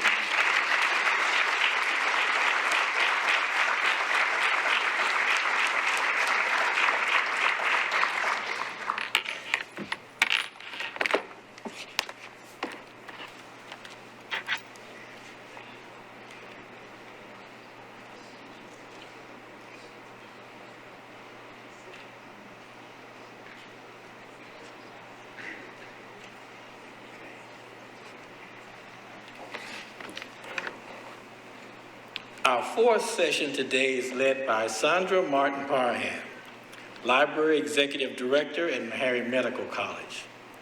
Ms. Parham is a native Nashvilleian and a product of the oldest black high school in Nashville, Meigs High School, whose student body was merged into East High post-desegregation. She is also an alumnus of Fisk University and the University of Michigan, where she earned a degree in medical librarianship. Having lived in Nashville during the Civil Rights Movement, Ms. Parham retains vivid memories of events that now mark that timeline in our city's history. Quote, "I remember when black citizens boycotted stores downtown. I remember the day Dr. Martin Luther King Jr. was shot and North Nashville went up in a blaze. I also remember I-40 being run through our neighborhoods, as I was a member of the only black church that was displaced in the construction, Jefferson Street Church of Christ, now known as Schrader Lane Church of Christ. After a span of 20 years in Texas and 15 years in California with positions of library deanships, where she always made archives the highest priority, Ms. Parham accepted a position at Meharry Medical College as Library Executive Director, coming full circle. Quote, "Little did I know that this position would allow me to delve so deeply into my passion for maintaining the archives of our people." Now, please enjoy her session, Meharry Medical College and the Nashville Civil Rights Movement. Ms. Parham.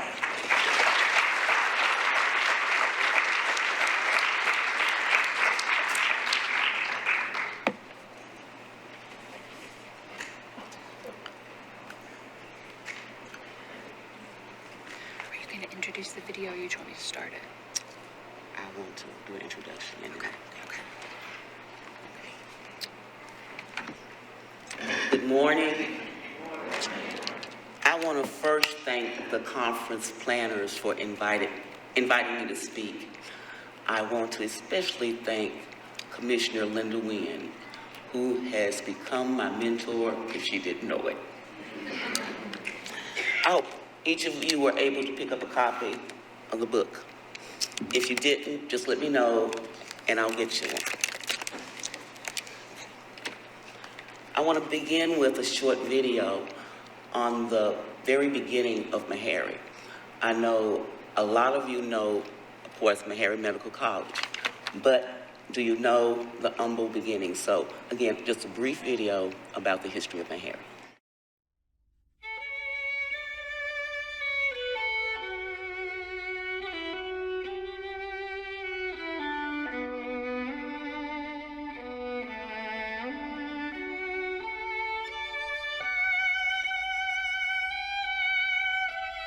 During the decade following the Civil War, those charged with the task of providing schools for the freedmen quickly recognized the almost total lack of competent medical service for African Americans, among whom the mortality rate was mounting with alarming rapidity. It was to cope with this situation that Meharry, in 1876, came into being as the medical department of Central Tennessee College in Nashville, which had been established 9 years earlier by the Freedmen's Aid Society of the Methodist Episcopal Church. It was the kindness displayed to a white man by an unknown, freed black man that prompted the gift that made Meharry possible. Legend is that in 1826, 16-year-old Samuel Meharry, en route home in a salt-laden wagon, one evening found himself mired on a muddy country road. A free black man who lived nearby came to Meharry's rescue, but was unable to get the wagon free before nightfall. Taking Meharry in, the man provided him with food and shelter for the night, and the next morning helped him to free the wagon. It is recorded that, in bidding his benefactor goodbye, Samuel Meharry vowed, "I hope someday to repay your kindness by doing something for your people." In 1875, when Reverend John Braden, president of Central Tennessee College, sought funds for the establishment of a medical department for the training of black students, he appealed directly to Samuel Meharry. Meharry saw this as his chance to keep the vow he had made years earlier to do something for the black race. Ultimately, Samuel Meharry and his 4 brothers gave more than $30,000 to this cause, enabling the establishment of the Meharry Medical Department of Central Tennessee College. The college grew out of an unusual set of post-Civil War circumstances. During the final months of the war, a friendship developed between an Army of Northern Virginia medical corpsman, George W. Hubbard, and a Confederate Army surgeon, Dr. J.W. Sneed. During a period of truce, the two men became acquainted, and a mutual bond and respect was established. Hubbard promised to come to Nashville, Sneed's home, and to enter medicine under Dr. Sneed's tutelage after the war. George W. Hubbard kept his word and stayed in Nashville after the war ended and attended Nashville Medical School, which later became Vanderbilt Medical School. In 1876, Dr. George W. Hubbard and Dr. J.W. Sneed joined the Meharry Medical Department of Central Tennessee College and became 2 of the first instructors in the new department. In 1900, Central Tennessee College became Walden University, and Meharry continued as its medical department until 1915, when it was incorporated independently as Meharry Medical College. Dr. Hubbard, who up to this time was dean of the department, now assumed the title of president and continued to serve in that capacity until his resignation in 1921. During its early years, Meharry Medical College was in the southern section of Nashville and was housed in several small buildings, which were nevertheless adequate for its needs. As the college continued to grow, it became imperative that a new campus be built on a larger site. Property was acquired in northwest Nashville, directly across from Fisk University, where a modern school and hospital were erected in 1931. Meharry's early striving for both equality and excellence grew out of the expression attributed to W.E.B. Du Bois that black people should be able to do anything as well as white people. Meharry's mission focused on enabling black people to become both community leaders and medical practitioners. The founders hoped that the religious aspect of healing would also be expressed. As a result, many of the graduates were ministers or highly religious physicians. Today, Meharry occupies a unique place. It was founded, above all, to meet a need for educating practicing physicians, dentists, and nurses who would care for their own race. That need has not diminished over the years. Today, Meharry Medical College is serving not only one section, but all sections of the communities in which its graduates practice.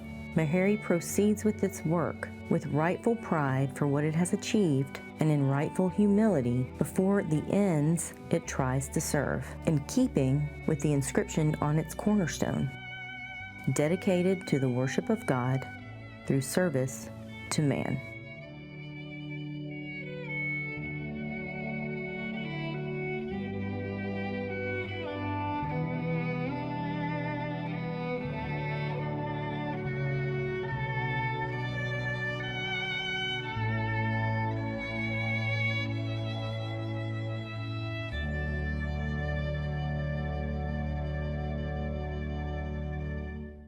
How many of you in here are from Nashville? Fantastic. So I don't have to go into a lot of detail about the history that you probably already know. So anyway, I need to tell you just brief, share a story about my colleagues. Fletcher Moon from Tennessee State. Dr. Spinelli was from American Baptist. Delicia Harris, and I was representing Meharry. I came up with the idea of let's do a podcast called The Cradle of the Student Protest, the Nashville Forum. Everyone agreed, great idea. So we go off and start doing research, and I realized Meharry had the least amount of information.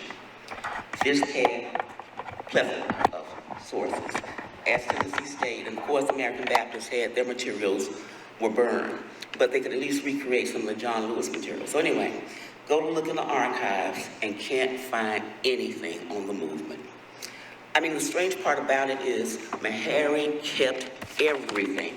And when I say everything, I'm starting with 1876 documents all the way to present.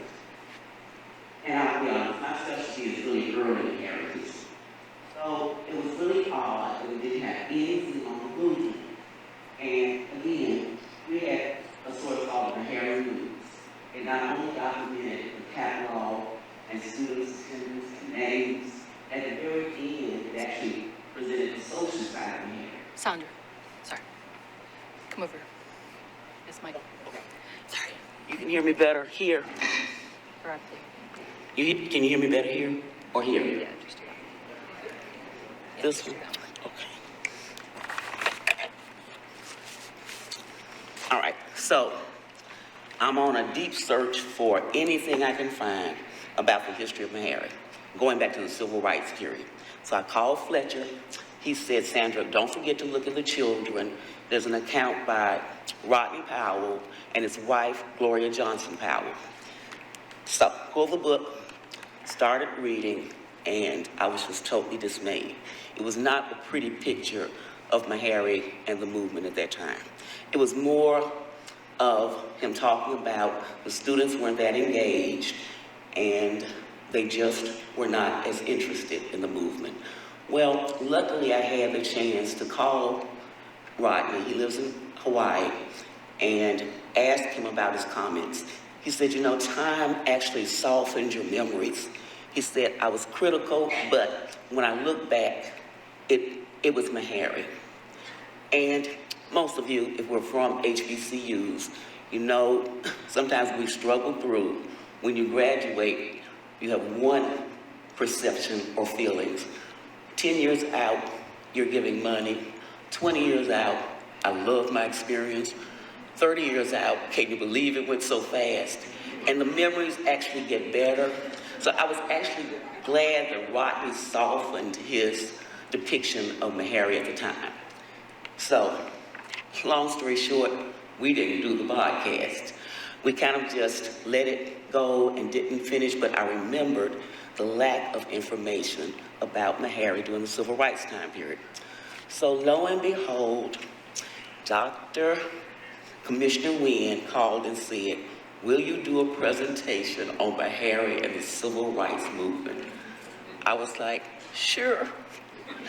Knowing that it was just going to be a real challenge to come up with something substantial. So I go and start digging in the archives. And I will admit, when I said Meharry kept everything, we have about 15 rooms of undocumented, unprocessed, and processed materials. I always say, don't judge. It took me a long time to finally go into Dr. West's files to see what we actually had. Well, box after box was correspondence, and I was really getting kind of depleted just based on, I'm not gonna find anything. Lo and behold, I get to the last box, open it, and it said the unpublished manuscripts of Dr. Harold West. It was Christmas. I was like, I can't believe this. Do we have Harold West picture?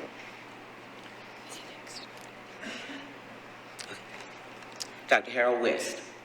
Dr. Harold West was the first African American to be president at Meharry. The first African American. Started in 1952. His presidency ended in 1966. He had the exact dates of the movement. It is impossible to tell you the weight of Dr. West at that time. I can't tell you, I have to read it to you to do justice to his state of mind.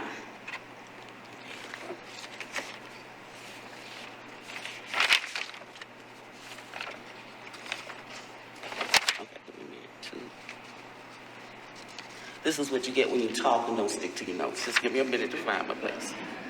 1, 2. All right. So the manuscript was about 124 pages, spanning the time of 1876 to 1974.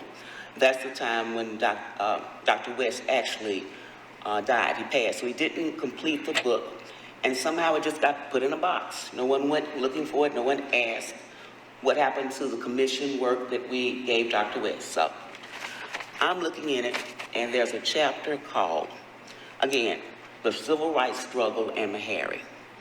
I'm pouring through it. This is an entry from March 2nd, 1960. And a lot of times Dr. West wrote in the third person and first person. Kind of strange, but anyway. At MMC, President Harold West listened to the reports of those jailed for their part in the sit-ins.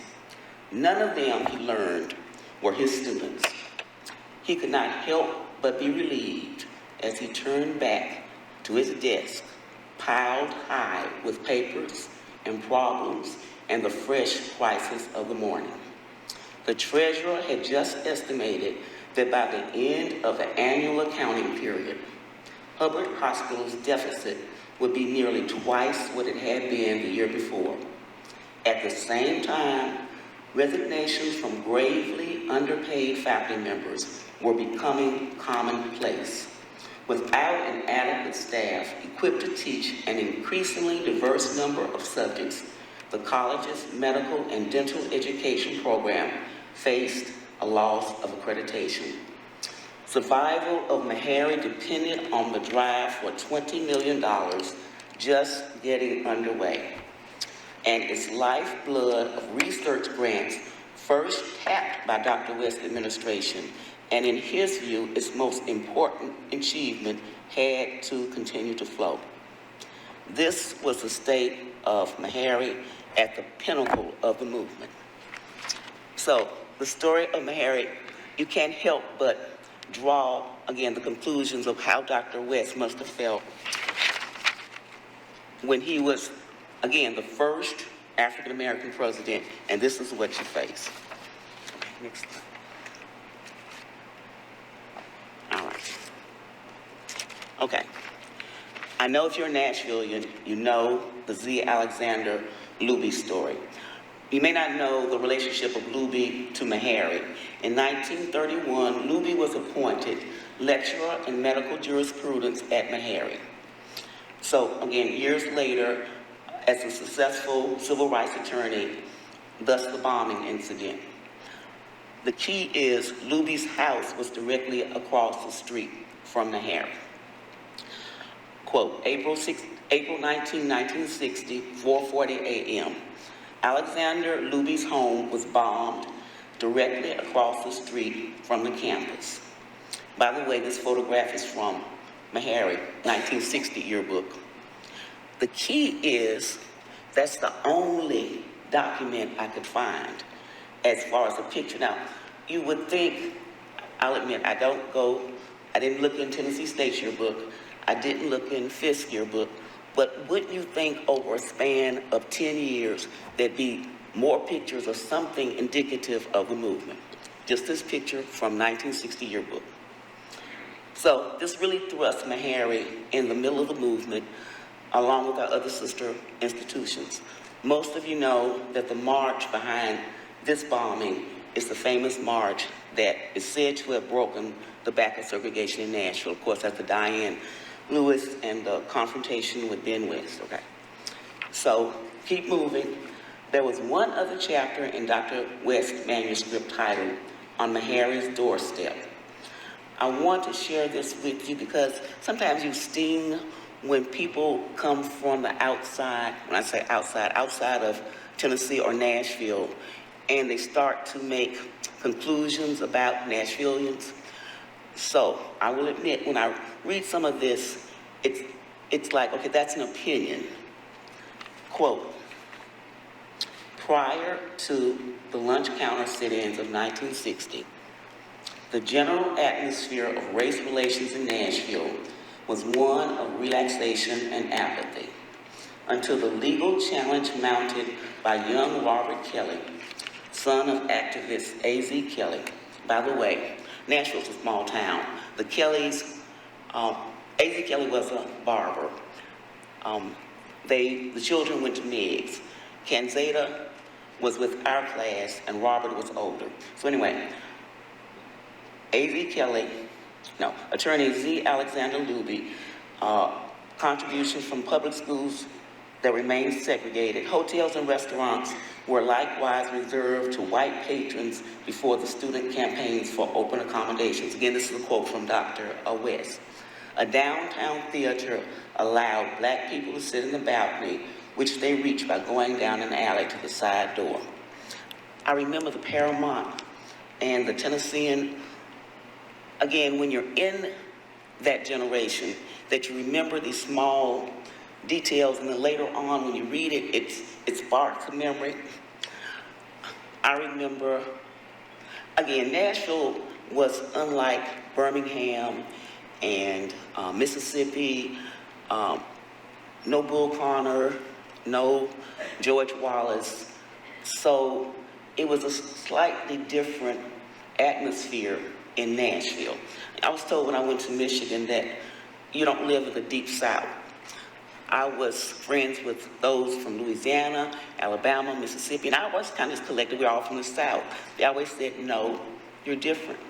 You're not from the deep South. So anyway, the lack of agitation for social change was inflicted in medicine. Only a small minority of black colleagues chose to take advantage of the membership rights in the local American Medical Association.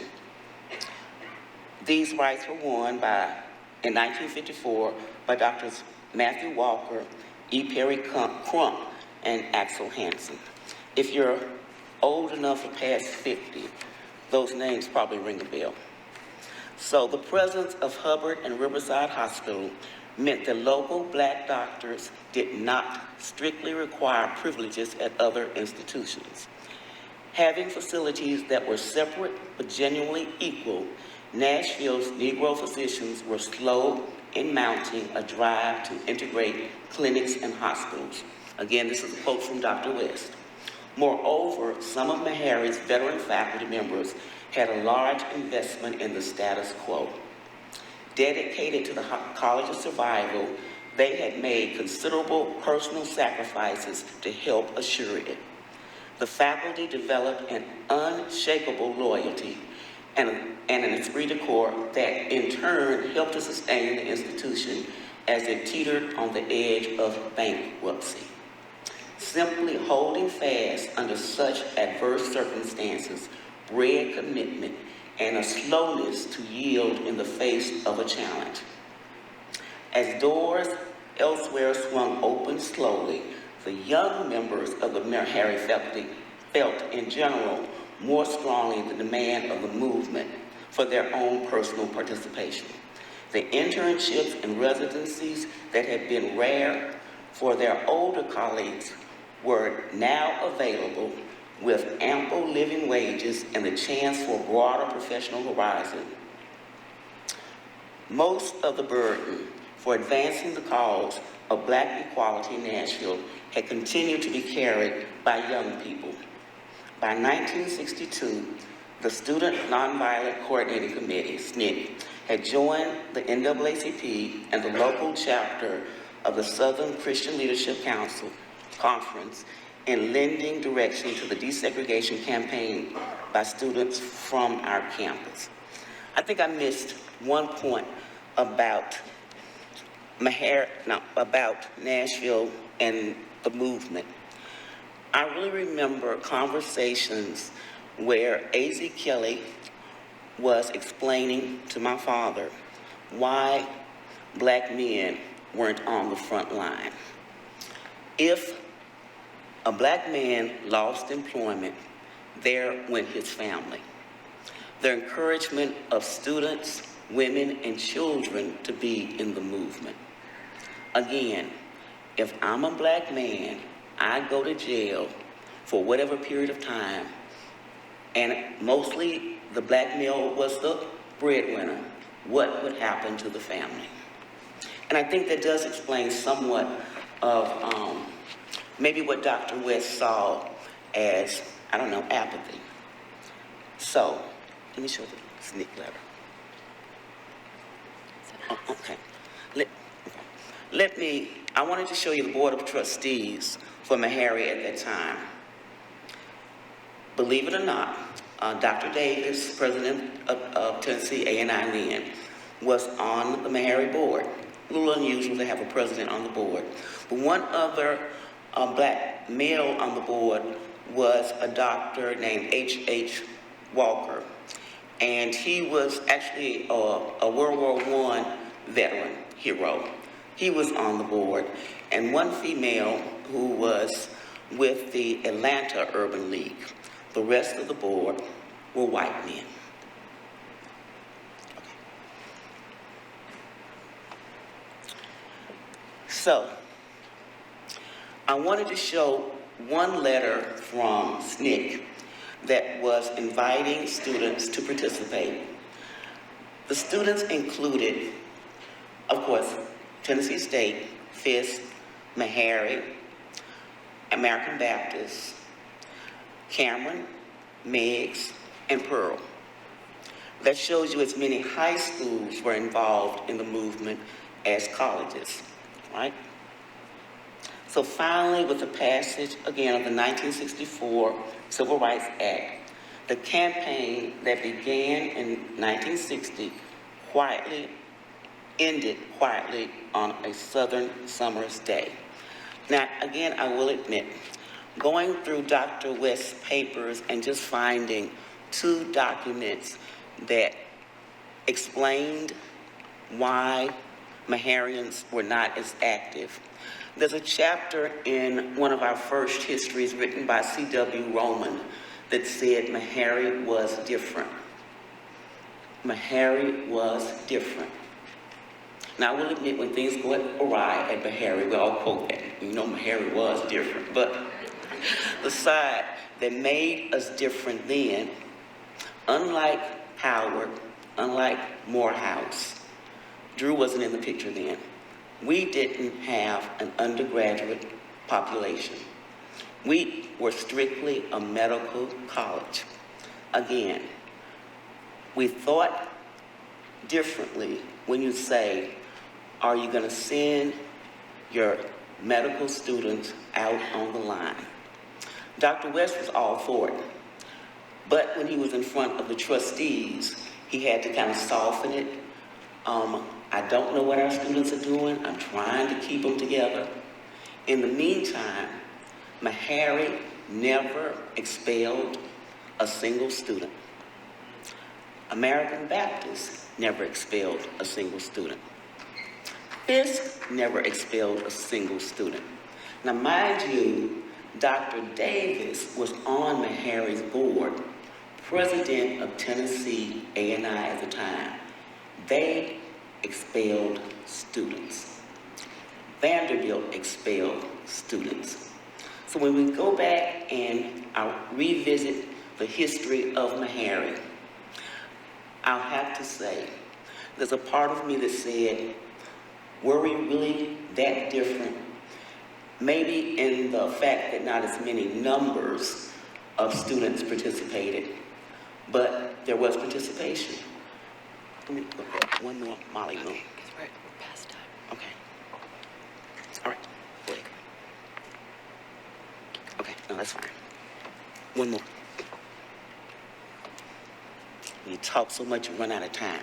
Okay. One other Meharian I would like to point to is this Molly Moon.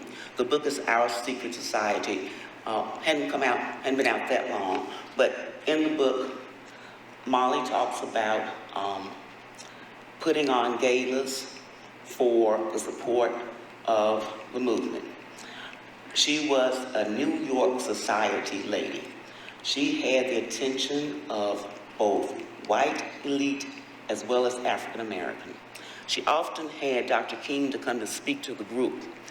And again, we're talking about the elite white New Yorkers. And she said that Dr. King never really enjoyed speaking to those groups.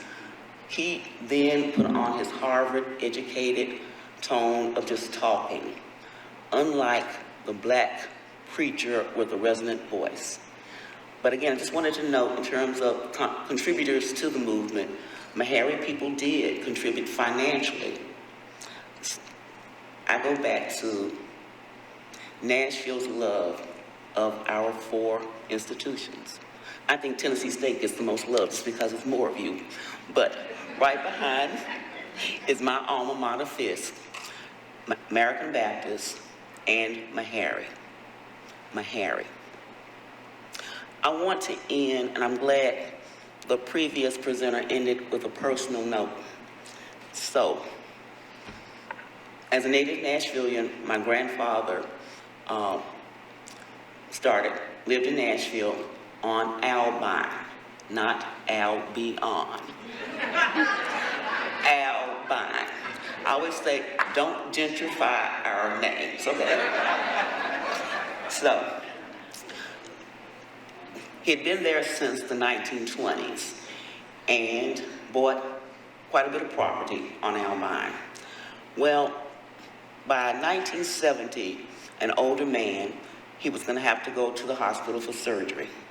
I remember my aunts and uncles, my father around him trying to convince him to go to Vanderbilt or Baptist.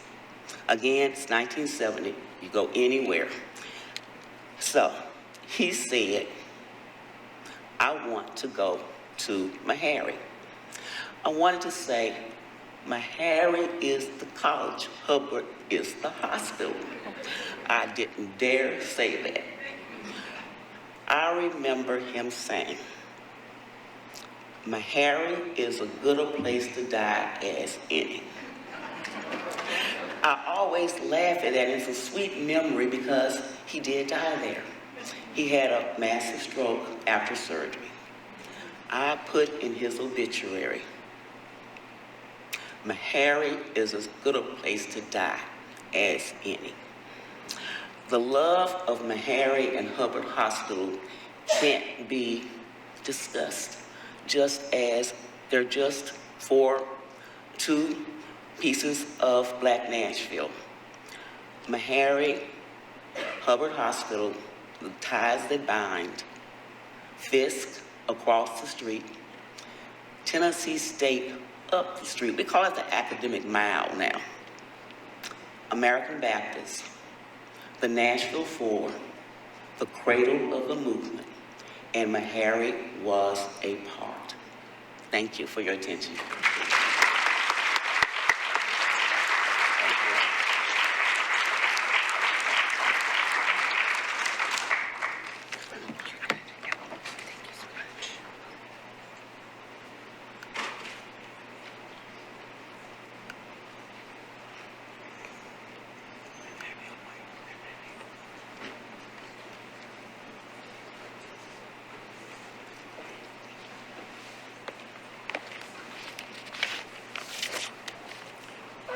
up next, we have a musical performance from Denny E. Lowe, and I hope I'm pronouncing her first name correctly. Ms. Lowe is the mother of twin girls and a native of Chicago, Illinois. She holds a master's degree in education and a bachelor's degree in computer science from Tennessee State University. She's worked in the information technology sector for over 23 years and has been employed by International Business Machines, IBM, for over 19 years. She is a member of the Nashville chapter of Les Gems Incorporated, serving as the chapter chaplain. Ms. Lowe is also a member of the Nashville alumni chapter of Delta Sigma Theta Sorority Incorporated. She is a deaconess at the historic Fairfield Missionary Baptist Church and follows the motto, keep God first and put Him ahead of everything you do. Let's take in this musical treat, Songs of the Movement, after which we will break for lunch. Ms. Lowe.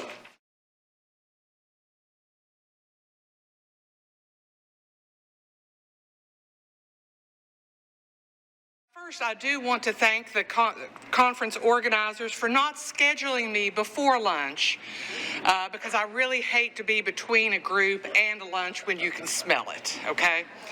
My name is Samantha Morgan Curtis, and I'm privileged to work and serve as the Dean of the College of Liberal Arts here at Tennessee State University.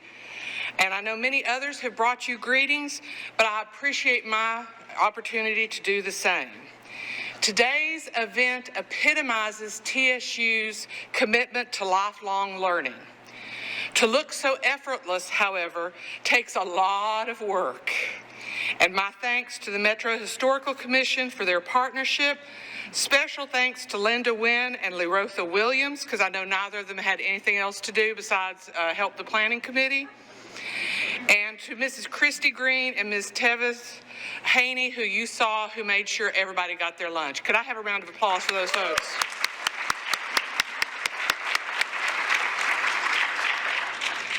I also want to thank President Glenda Glover and Provost Robbie Melton, who are stalwart supporters of liberal arts education and the study of history. Tennessee State University and the College of Liberal Arts appreciate your attendance at this important event. I recently noted when speaking with a prospective faculty member that treading the grounds at Tennessee State University can be intimidating because we walk where history was made. And for both good and ill, we are still walking where history is being made. So we are going to take a bit of a moment here to share with you some positive history that Tennessee State University is making right now, because we are here at the Avon Williams site. We are 2 floors above the Smart Center, and Dr. Melton is wearing her other hat, her VP of Technology and Advancement hat, and she has agreed to take just a moment to share with you and to invite you to visit downstairs. Provost Melton. Can you all hear me in the back? Right, good? Yes, no? Yes. All right. Ladies and gentlemen, I'm going to take 3 minutes of your time. We are making history here at Tennessee State University for being proactive versus reactive and innovating artificial intelligence. As we move forward, especially for underrepresented groups, we have to be at the table. AI is here to stay and it's growing. I'm wearing your new, thank you, Amazon AI glasses. See, you thought I was just wearing them to see. No, you asked me a question, my glasses will give you the answer. Before you all wild out on me, that means we have to teach differently. And here at Tennessee State University, downstairs is one of the only hub to see all of this technology. Ladies and gentlemen, we're talking about history and culture. History starts every minute, and we must be on top of artificial intelligence. Let me share with you the power. I have Marcus, one of our AI experts, who's going to create a grant. All of you in here have to write a grant. I'm going to write a grant in seconds. You're going to see the power. So I'm going to ask Marcus just to type in, create a grant for, is that good enough? 10, higher? $20 million for how many years? 5 years. You see how I'm prompting you? These are new educational concepts coming out of AI. You have to prompt AI. So we got $20 million for 5 years to do what? What do you want me to do? Did you hear that, Marcus? No, ma'am. To provide and watch this. Where? Georgia, Nashville, Tennessee. Ladies and gentlemen, look at the power of AI. It's going to take him longer to type it in versus to create the grant. And there it is. I didn't even have to turn around. And you all not, look, you're not going, oh my gosh, OMG, look at your grant. Ladies and gentlemen, this is a technology that will determine our future. There's something called a digital divide. There's a tool out there that's growing and growing and growing. Ask it anything. Can someone please give me a Bible verse? Anyone? Okay, John who? Give me John, Luke, Mark, who? Okay, John? John 1:1? Okay, ladies and gentlemen, look at the power of this tool. You keep hearing me say tool. Create a sermon for John King James 1:1. Version. As a Baptist minister, because he's prompting it. Ladies and gentlemen, look what this tool can do. And King James Version, because I like the meter. Okay, and she's a prompter. Ladies and gentlemen, when you leave here, you need to call back. On behalf of Tennessee State University, we offer customized, at no charge, to the Nashville community how to legally, effectively use artificial intelligence. We use it for every discipline, every business. And look at our sermon. And you're not impressed? I'm not through with you yet. Because what we're going to ask AI in seconds, explain it to a third grader. And look at the power of this tool. Instantly. Provost Melton, you threw off Marcus because he was prepared to have it turned into a song. Okay? Or you can say create a song. You're talking creativity, you're talking innovation, and all of you have heard about artificial intelligence. But what you heard was ChatGPT 3.5 free. We have amazing tools beyond that for business, for education, and for the community. Nashville community, we have to be at the table with artificial intelligence. If you get just a few minutes, just go downstairs and we will send you to a world that you will go, oh my God. So again, that's all. They said 2 minutes and I keep to my 2 minutes. Okay? And as you don't even have to clap, AI can do that for me. I have to program. Okay? And then if you see me and you walk up to me, ask me about my fingernails. Because they're coded too. They're coded for date, rape, drugs.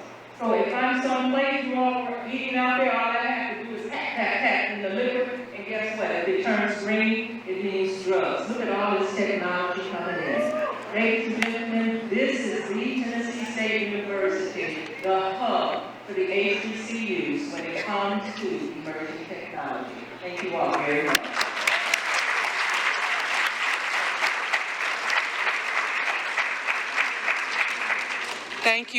Thank you, Provost Melton. I will also note, for those of you who are paying attention, as an added bonus, Marcus actually had that entire thing translated into Spanish before that went. Now, I will add, as a rhetorician and an English professor, the one thing that the generative AI doesn't do is it can't really check itself. So remember, this is a tool, and it has its problems just like the grammar check that Grammarly always used to tell me, your sentences are long. And I'm like, oh, thank you, Pumpkin. I appreciate that. Or the spell check that doesn't understand context. So remember, the generative AI is a tool, and that's what Provost Melton is saying, is we need to be proactively showing our students how to use it effectively and ethically. But I do encourage you to go downstairs. It's on the first floor, and take a look at the Smart Center. Provost Melton apologized that she couldn't have Blue, our robotic dog, up here in time to meet you, but he can be a little disconcerting. So I did want to just take one quick moment and noted that oftentimes people fail to recognize their proximity to history, both in terms of time and geography. And so please indulge me as that English professor that I sample from two-time U.S. Poet Laureate Natasha Trethewey's 2000 poem, History Lesson. In the poem, the speaker remembers her 4-year-old self visiting a beach where her grandmother takes her picture. Quote, I am alone except for my grandmother, other side of the camera, telling me how to pose. It is 1970, 2 years after they opened the rest of this beach to us. 40 years since the photograph where she stood on a narrow plot of sand marked colored. This poem and this conference remind us that history is not remote and distant. It is immediate and ever present, and we need to be active participants in its construction. As always, this event's theme reflects this historic moment in Nashville and Tennessee as a whole. Our proximity to history remains timely and time-bound and more urgent than ever. Thank you for your role in supporting the study of history, giving voice to the silenced and overlooked, and pushing us all to understand and remember. Please enjoy the rest of the conference, and thank you so much.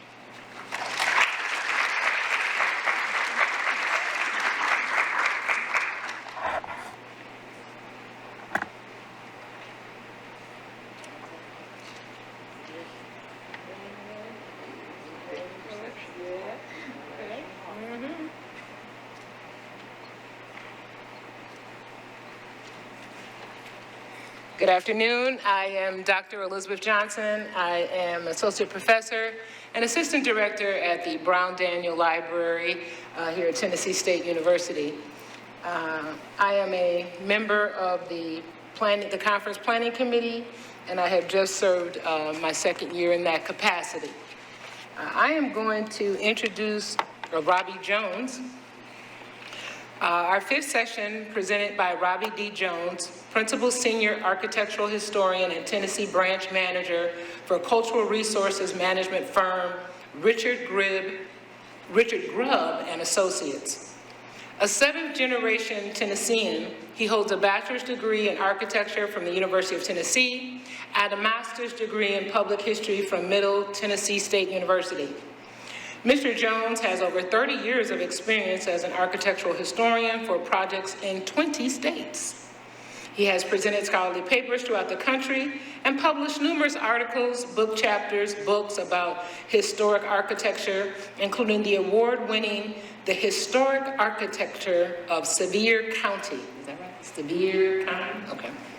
I'm not in Tennessee, I'm Minnesota. Sevier County. Looking backward, looking beyond the highway, I'll start again. The first book, the first award-winning book, The Historic Architecture of Sevier County, Tennessee, number one. Second one, Looking Beyond the Highway, Dixie Roads and Culture, number two. And A Study of Tennessee African-American Green Book Sites. His other works include National Historic Landmark nominations for the Birmingham Civil Rights Historic District, Tennessee's Historic Preservation Plan from 2019 to 2029, and the Civil Rights Movement in Nashville, Tennessee, 1942 to 1969. He has received 10 professional awards from local, state, and national agencies, including the Metro Historical Commission's 2022 Fletch Coke Preservation Award, which recognized his extensive contributions across the state and region. So let's listen now to his presentation entitled Nashville's Civil Rights Movement Landmarks, 1942 to 1969.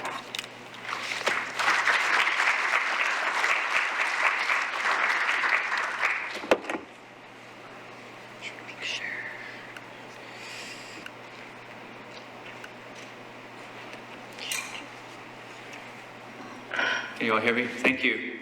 And it is Sevier County, and it reminded me that the first time I presented on this platform was in 1998 when Linda Wynn asked me to talk about the black builders of Sevier County. And so that was 26 years ago. Linda, that's way too long. Linda hasn't changed at all. I think she's a vampire. She doesn't age. So I had the privilege of having the afternoon post-lunch session, so I will heckle the crowd if I see you falling asleep. It's warm in here, and I know everybody had a great big lunch, so I'll get right to it. So good afternoon. Today I'm going to provide information about the recently completed Nashville Civil Rights Movement documentation project, prepared with the assistance from the African American Civil Rights Grant Program administered by the National Park Service. The core team included Carolyn Eller, Claudette Stager, who's here in the audience with Metro Historical Commission, and Carolyn Brackett, Sydney Shove, Drew Mahan, Natalie Bell, and me, who represent Richard Grubb and Associates, a cultural management resources firm. I think a couple of us are in the audience. Carolyn couldn't make it, Sydney's here. I think Natalie is roaming about. So why document Nashville Civil Rights Movement's story? To set the stage, I would like to remind everyone that on April 19th, 1960, at 5:30 a.m., Z. Alexander Luby's home was destroyed by a bomb. Luby was a local civil rights attorney during the Nashville student movement. That afternoon, in response to the bombing, 3,000 students, both black and white, participated in a 3-mile silent march from TSU and Fisk to the City Hall, where they confronted Mayor Ben West about desegregating the downtown lunch counters. To cheers from the protesters, Mayor West declared, "I appeal to all citizens to end discrimination, to have no bigotry, no bias, no discrimination." When Mayor West agreed with the student leader, Diane Nash, that Nashville's lunch counters should be desegregated, the Nashville student movement demonstrated to the world that the nonviolent direct action methods taught by James Lawson could indeed achieve social change. Thus, the silent march was a decisive turning point in the American Civil Rights Movement. The following evening, Reverend Martin Luther King Jr. spoke at Fisk University's Johnson Gymnasium. The audience of 4,000 people spilled over into the grounds outside the building. During his address, King praised the Nashville student movement as, quote, the best organized and most disciplined in the Southland, and that the students had a better understanding of the philosophy of the nonviolent movement than any other group. Quote, "We will say, do what you will to us, but we will wear you down by our capacity to suffer," stated King. "I came to Nashville not to bring inspiration, but to gain inspiration from the great movement that's taken place in this community." I know we all know the quote, but it's worth repeating. But why Nashville? There's several reasons why Nashville became the epicenter of the civil rights movement. It was the capital of a border state in the slave-holding South. It was the seat of government for a slave-holding county, and it was a slave-holding city. After enslaved people were freed in 1865, the city became a center for opposing voices, both for and against equal rights for black people. Between 1866 and 1955, the state of Tennessee enacted 23 black code laws intended to give white men control of the government.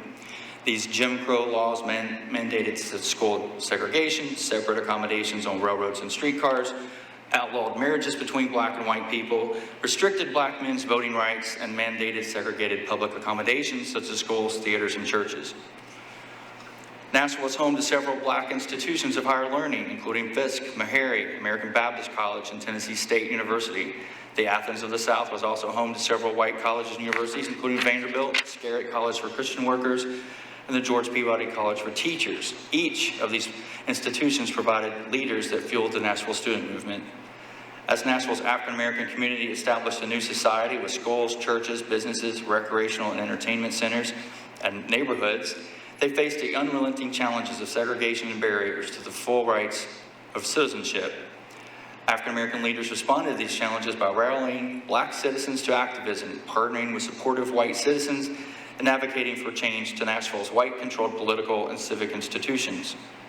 The South in the late 1950s and early 1960s, however, provided an unhospitable environment for student activism, with conservative leaders and university donors who often stifled dissent.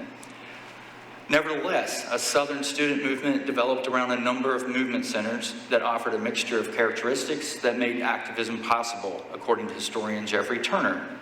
Nashville was one of those centers. The sit-in movement evolved in many Southern cities, but the Nashville movement provided some of the most striking images and compelling leaders and much of its guiding philosophy. Additionally, the Nashville student movement was validly interracial, with students at Fisk and Vanderbilt supplying leading roles. Serving as centers of intellectual and cultural life, Nashville's conservative universities often discouraged political activism. Despite the challenges, fierce resistance, and violence between 1958 and 1964, Nashville students rose to prominence and galvanized a movement that inspired the nation and changed the course of the civil rights movement. The 1940s and 50s brought new opportunities along with new challenges for Nashville's Black community. Local events placed Nashville on the national stage for race relations in different ways. These included hosting an interracial conference and a race relations institute, both intended to support civil rights, implementing the nation's first federally funded urban renewal project, which destroyed hundreds of Black-owned businesses, houses, churches. The bombing of Hattie Cotton Elementary School and the Jewish Community Center in resistance to school desegregation. In 1960, white supremacists attempted to murder Z. Alexander Luby and his wife, Grafta Luby, by bombing their home next to the Meharry and Fisk campuses. And in the late 1960s, the Black Power movement led to violent riots between Black students and the white police officers along Jefferson Street and at TSU's campus. The impact of the Nashville student movement extended far beyond the city limits. Trained by Lawson, learning Gandhian methods, and earning their movement credentials in Nashville, much of the core cadre went on to carry knowledge and action of nonviolent oppositional culture across the South, a key of diffusion, concluded sociologist Larry Isaac.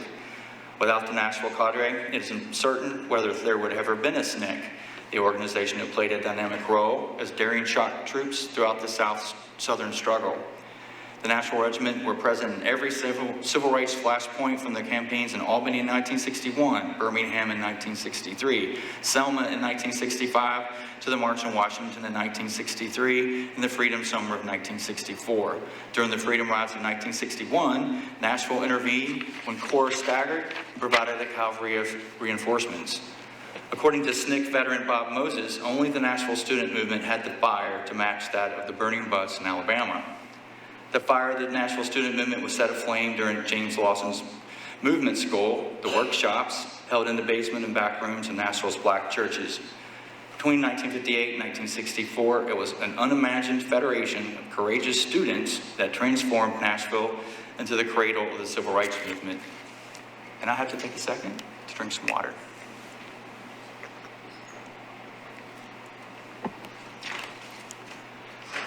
So now we move from the why to the how. The Nashville Civil Rights Movement Documentation Project resulted in the creation, and this is a long one, a National Register of Historic Places Multiple Property Documentation Form, known simply as an NPDF. This 204-page report documented the history and topology of resources related to the Nashville Civil Rights Movement from 1942 to 1969, with a focus on the Nashville student movement and efforts to desegregate public accommodations. Following the templates created for other cities and states around the country, the NPDF provides a historical overview of the city's civil rights movement, which began soon after the end of the Civil War and continued throughout the World War II era, when the Southern Conference for Human Welfare established its headquarters in Nashville, and Fisk University launched the Race Relations Institute, one of the first of its type in the nation. The Institute's interracial educational workshops in the 1940s set the stage for the city's nonviolent direct action training workshops in the 1950s that transformed Nashville into an epicenter for young civil rights leaders who changed the trajectory of American history.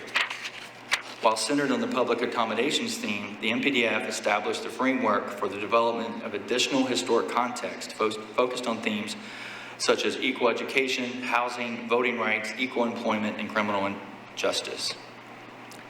An important component of the documentation project was public engagement. We published a short online survey containing questions about the movement and distributed to stakeholders in Nashville and throughout the country. Over 40 veterans of the Nashville student movement responded. We participated in several community events where we shared information and met with members of the community. And actually, it was Natalie Bell who led that effort.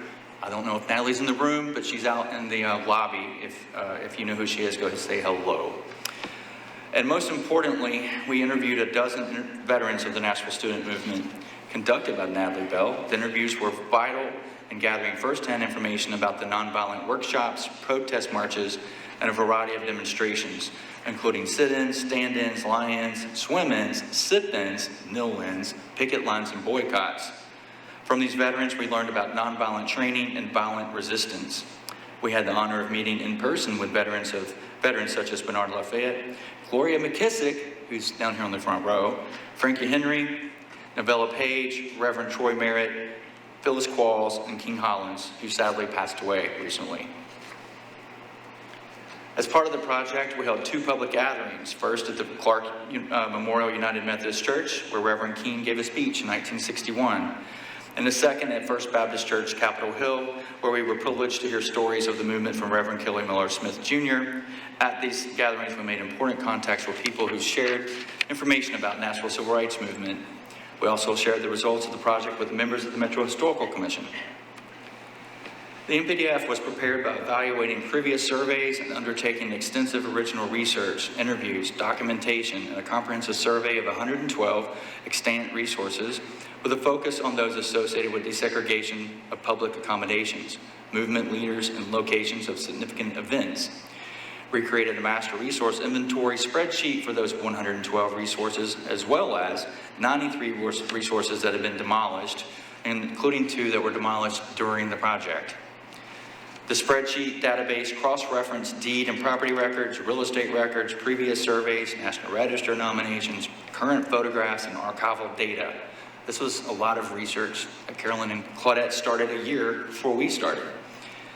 The analysis of the surveyed properties in conjunction with the historic context research resulted in the creation of 3 property types identified in this document and a study list of 67 resources that we recommended eligible for listing in the National Register. As shown here, we inventoried a wide variety of resources, including academic buildings at Fisk, TSU, and American Baptist College, educational facilities such as Pearl High School, and dozens of movement churches throughout the city. Based on this documentation, previous studies, and the resource inventory, we developed 3 associated property types, including strategy centers, conflict centers, and properties associated with prominent persons. To be eligible for listing in the National Register, a property must demonstrate a significant connection to the established historic context and themes in the NPDF, possess sufficient character and integrity to retain their sense of time and place, and fall within the 1942 to 1969 period of significance. We documented 56 strategy centers, including religious facilities and churches, university and college buildings, government facilities, and commercial buildings. Of these, 31 are currently listed in or recommended potentially eligible for listing in the National Register. Shown here are, in its upper left, clockwise to the lower left, Mount Zion Baptist Church on Jefferson, the Frierson Building, which houses the offices of the Nashville chapter of NAACP, also on Jefferson, Howard United Church of Christ off Buchanan, and the Henderson A. Johnson Gymnasium at Fisk. We documented 34 conflict centers, including commercial buildings, government facilities, private homes, religious facilities and churches, university buildings, and march routes. Of these, 21 are currently or potentially eligible for listing in the National Register.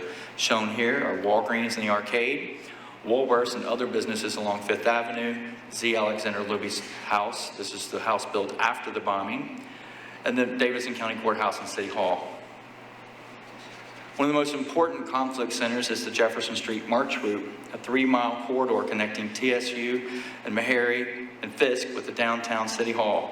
The corridor hosted several protest marches, including the Silent March in 1960, the Freedom March in 1963, and I-40 protest marches in 1968. The Jefferson Street March route retains several civil rights movement landmarks, including movement churches, organizational offices, universities, and municipal facilities. We're recommending that segments of the Jefferson Street March route or corridor are eligible for listing in the National Register, and they're worthy of preservation. We documented 39 properties associated with prominent persons, including private homes, religious facilities and churches, and university buildings. Of these, 24 are currently or potentially eligible for listing in the National Register. Shown here, upper left, clockwise, are the homes of John Etta Hayes on Hyman Street, John L. Copeland, who was a 1961 Freedom Rider, on Torbett Street, Aquinas L. Enix on Batavia Street and College Homes, and Robert E. Lillard on 2nd Avenue South, and that was also Mr. Lillard's home office. He was a lawyer, so that's where he met with his clients. As part of the project, we nominated 2 properties for listing in the National Register of Historic Places, and part of your program, you have the profiles of African Americans summary sheets that Claudette Staker prepared for those 2. Claudette completed the nomination for the First Community Church on Knoll Street. Sidney Schoaf and I completed the nomination for the Clark Memorial Methodist Church Complex, which qualifies under all 3 property types. I'll let Claudette tell you about First Community in another presentation, but I thought I'd tell you a little bit about Clark, which is the building I know best today. The complex at Clark contains a sanctuary where community meetings and conferences were held, the education wing where James Lawson hosted nonviolent workshops, a parsonage where pastors involved in the movement lived, and the house where Dr. Charles Walker and his wife, Mary Celeste Walker, lived. Dr. Walker and his wife are both leaders in the movement. White supremacist, and if you'll see in the center, right in the center photograph is John Casper standing in the back wall during a 1958 community meeting about how to desegregate schools. That was published in Life magazine. Right after that, the meeting was closed down due to a bomb threat. The community decided not to cancel the meeting, and it went right back in after the police and fire department determined there was no bomb. So additional bomb threats were made at Dr. Walker's house. After Luby's house was bombed, the white supremacists threatened to bomb 5 other houses, the Fisk University president, the mayor's house, other important leaders, and also Dr. Walker. This indicates the central importance of the Clark to the movement. You don't threaten to bomb people's houses unless they're very important people that you're trying to intimidate. According to John Lewis, James Lawson's workshops at Clark, quote, played a major role in educating, preparing, and shaping a group of young men and women who would lead the way for years to come in the nonviolent struggle for civil rights in America. In his memoir, Lewis asserted that Lawson's workshops, quote, became the focus of my life, more important even than my classes. I finally found the setting and the subject that spoke to everything that had been stirring in my soul for so long. This was stronger than school, stronger than church. This was the word made real, made whole. It was something I'd been searching for my whole life. I also wanted to point out that the workshops in the upper right-hand corner, that workshop space is still intact. There in the church, as you can see in the lower right-hand corner, we were able to stage the room to look like it did when the workshops were held. During the staging, we discovered, unbeknownst to the congregation, that they have the original chairs. Those are the chairs where the workshops participants sat. I tried to stage them so they looked exactly like they did that day in the photograph. And then in the center left photograph is Demita Hayes, the little girl on the left. And she works at the church, and she was one of the members of our team who helped us do the research and documentation of the church. That's one of her family photographs, and I just think it's wonderful to have those. So over the last 2 years, we gathered mountains of research during this project. The information will be used for years to come in a variety of ways, as shown here. It's my personal hope that this project will help to lead to the creation of a National History Museum, Nashville History Museum, where we can tell the story of Nashville's critical role in the American Civil Rights Movement. And it's a big story, and one that deserves to be told to a wide audience. Other movement cities such as Memphis, Birmingham, Atlanta, and Greensboro, all shown here, have local history museums. And I think it's time that Nashville does too, and I wish Mayor O'Connell was here with us so that we could all advocate that to him. In closing, I want to remind you that the online survey does not close until February 19th, so if you haven't already filled it out, you still have time to do so. If you have old photographs taken to the movement, please let us know. Photographs in the period are extremely rare and valuable. And if you have any questions, you can contact us anytime at this email address. I thank you for your time.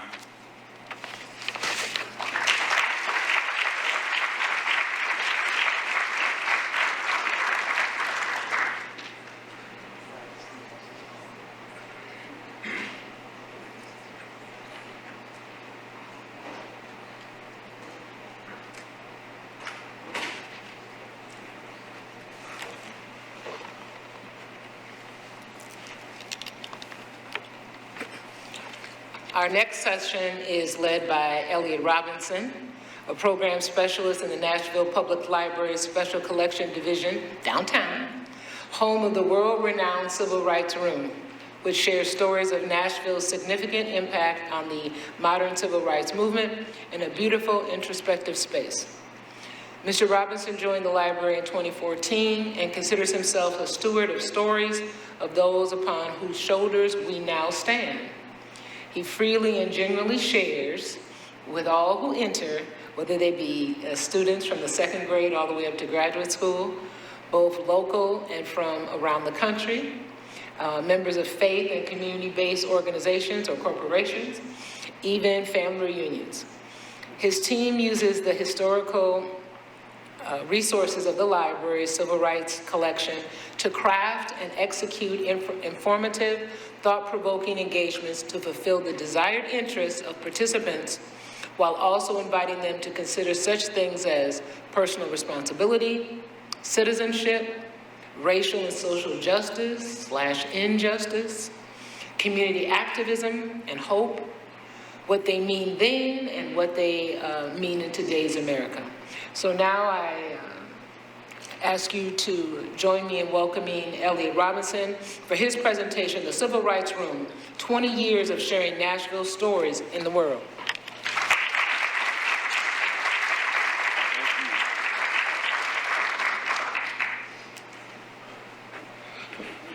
All right, good afternoon, everyone. Thank you all so much. Thank you to the co-chairs, Dr. Nguyen, Dr. Williams, plus Caroline, everybody else at the Historical Commission and here at TSU for giving me the honor of addressing you today and throwing me in this lineup with all these fantastic speakers and performances. I didn't grow up here, not even in the South. I'm originally a New York City kid. I finished high school in Cleveland, Ohio. I left there in the late 80s for college in Atlanta, and I moved to Nashville in 1996. So I almost feel like a son of the South now. Is there an honorary Nashvilleian status? I'm sure Dr. Williams has it. I want what he's got. Excuse me. So how did this northern city kid become so connected to these stories of the movement in the South? Well, I've been at Nashville Public Library since 2014, and I joined the programming team in the Civil Rights Room in 2016, which allowed me to move into the part of the building that held the most intrigue for me, being a lover of history. And that's when I found my lane in library land. I have an uplifting, hope-inspiring job, and I relish any opportunity to share our city stories with people from every walk of life. And we have a space that our city should be very proud of, a sacred and introspective space, a space where vibrant dialogues are held, a space where scholars and researchers come to take advantage of our resources. And we're now coming up on 20 years since the Civil Rights Room was dedicated. So today I'm going to take a little bit of a look back, kind of how it started and how it's going kind of thing. All right. Okay, it starts with a fellow named Bill King. Bill came to Nashville to attend Vanderbilt Law School, and he stayed in town after he finished. It was his reading of a book about Nashville's student lunch counter sit-in movement that sparked the idea to create a space for Nashvillians to be able to go and reflect on the momentous effort for change that was led by these young people in a totally nonviolent way. Bill made a gift through the Nashville Public Library Foundation, which still raises tons of money to expand NPL's community impact, and that's how the room was originally remodeled. Nashville firm Tuck Hinton Architects handled the design. I saw Kim Hinton out here somewhere. There he is. And with a lot of research put into the process, and the end result included this symbolically beautiful centerpiece, the lunch counter replica that really serves to drive some really powerful and sometimes difficult conversations. But it really seems more engaging when everyone is sitting in a circle and looking at each other when we have these conversations. The counter also contains a timeline of local and national events, chronicling the progress of the civil rights movement from the 1940s until the late 1960s. And etched into the glass of the surface are the 10 rules lunch counter protesters were required to follow. The room also housed the book portion of the library's civil rights collection, which has grown to be much more than just books at this point. There are tons of photos, including the large format prints from our local newspapers that ring the upper portion of the room's walls, personal papers and ephemera, films and audio recordings, and civil rights is but one of the focus points of our extensive oral history collection. Though the renovation and remodel was completed in 2003, the official dedication came on February 15, 2004. There was a weekend full of events to celebrate the grand opening and coinciding with the 44th anniversary of the first Nashville Lunch Counter Sit-In, which took place on February 13, 1960. The library invited the leaders of the student movement, James Lawson, C.T. Vivian, Diane Nash, Bernard Lafayette, John Lewis, James Bevel, they all attended. There were workshops on Saturday, and the 4 preachers, Reverend Lawson, Vivian, Lafayette, and Bevel, all spoke at different churches on that Sunday morning. John Lewis actually led the Faith in Politics Civil Rights Pilgrimage, leading a group of fellow legislators from D.C. into Nashville that weekend to visit the Civil Rights Room and take part in the program. Originally expecting about 250 people, which would have filled our auditorium easily, the public's enthusiasm was grossly underestimated. 1,300 people showed up that day. The auditorium was filled, plus the overflow space that went all through our conference center, and they even had to put up extra screens in the lobby because there was nowhere else to fit anyone.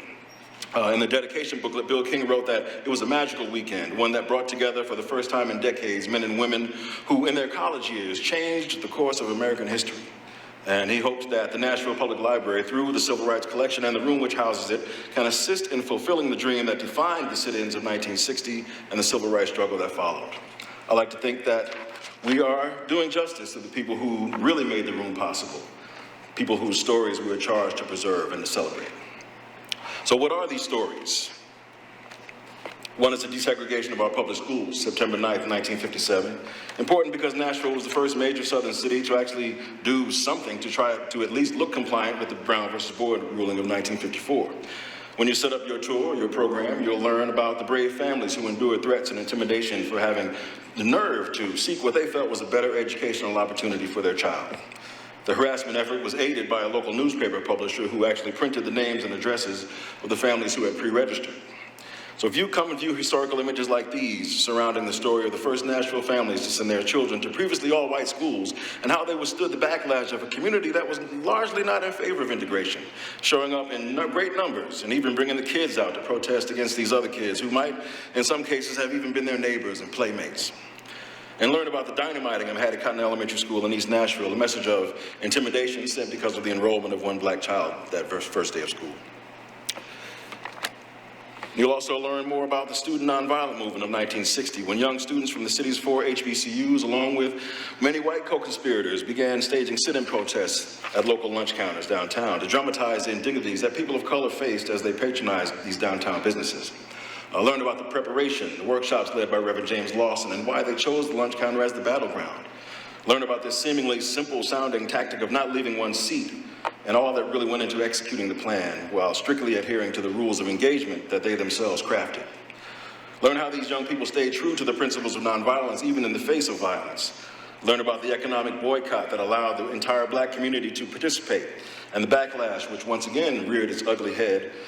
This time, not just a message in the form of another bombing, it was a real assassination attempt on the life of Zephaniah Alexander Luby, lead attorney for the student movement.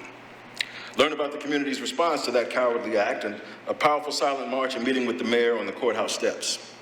Learn about the influence of the leaders trained in that nonviolent movement and how they and others trained right here in Nashville impacted every other significant event and locale in the modern civil rights movement that took place thereafter.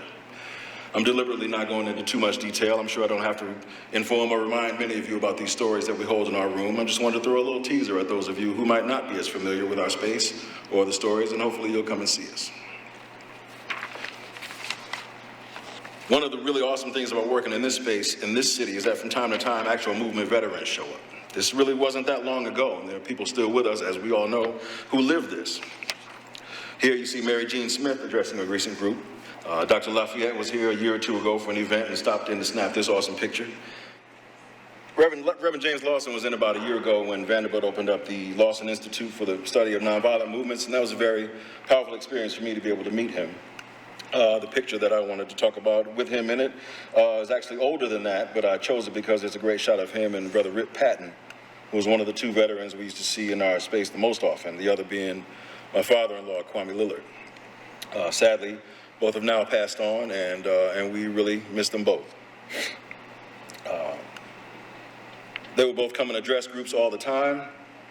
I have a shot there of Rip in action talking to a group, and also Kwame with a picture of he and Dr. McKissick in a group with Brother King Hollins. But you see these shots here, these action photos of our great leaders that come to see us, and Dr. McKissick here in this photo with Kwame, and also Brother King Hollins, who, as Robbie said, we also lost just recently. But when the vets show up, that's when I go running for pen and paper, because I want to capture new nuggets from them that I can share with our patrons. And who are these patrons? Who are these people that are coming? K through 12 student groups, public, private, charter. Most teachers schedule time with us to supplement their studies related to the Civil Rights Movement. We take grades 2 and up.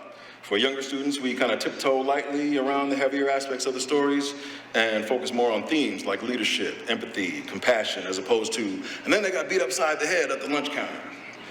But our children are so tremendously aware there isn't much that you can slip by them. Even our second graders will throw their hands up when they find out that no one ever got in trouble for their Hattie Cotton bombing. They said, but that's terrorism. Middle schoolers are a lot of fun. It's interesting to listen to their viewpoints as their world is expanding. One of my favorite middle school groups was from Linden Waldorf School here in town.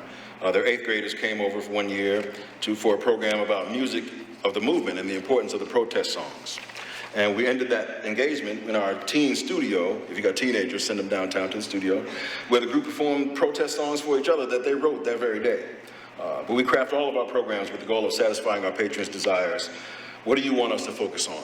Then the programming team puts our heads together in the attempt to put together the best possible resources to develop a program that will provide the patrons with exactly what it is they want. And that makes it fresh and different for us each time. It makes the job very undocent-like, which I really, truly love. We host many engagements with groups from universities, undergrad and graduate students from all types of majors. We get a visit from Vanderbilt's Humphrey Fellowship Program every year, an international cohort of educators who come together to learn ways they can go back and improve conditions in their home countries. These are 2 of their groups here in the top left of this frame. Bottom left is the Lipscomb University Diverse Student Coalition. Bottom right is some Black Vanderbilt University law students. It might be a community organization. Here's me with a group of Girl Scouts from a few years ago. It could be anything from Boys and Girls Club all the way up to 50 Forward, all ages. It could be a corporate engagement, like this one here in the second photo bottom left with Finn Partners, or we've got a good friend over at Caterpillar Financial. Both of these companies have visited several times, and we've even been out to their offices to do programs as well. We do that too. We get government entities like the Tennessee Department of General Services. That's the top center photo.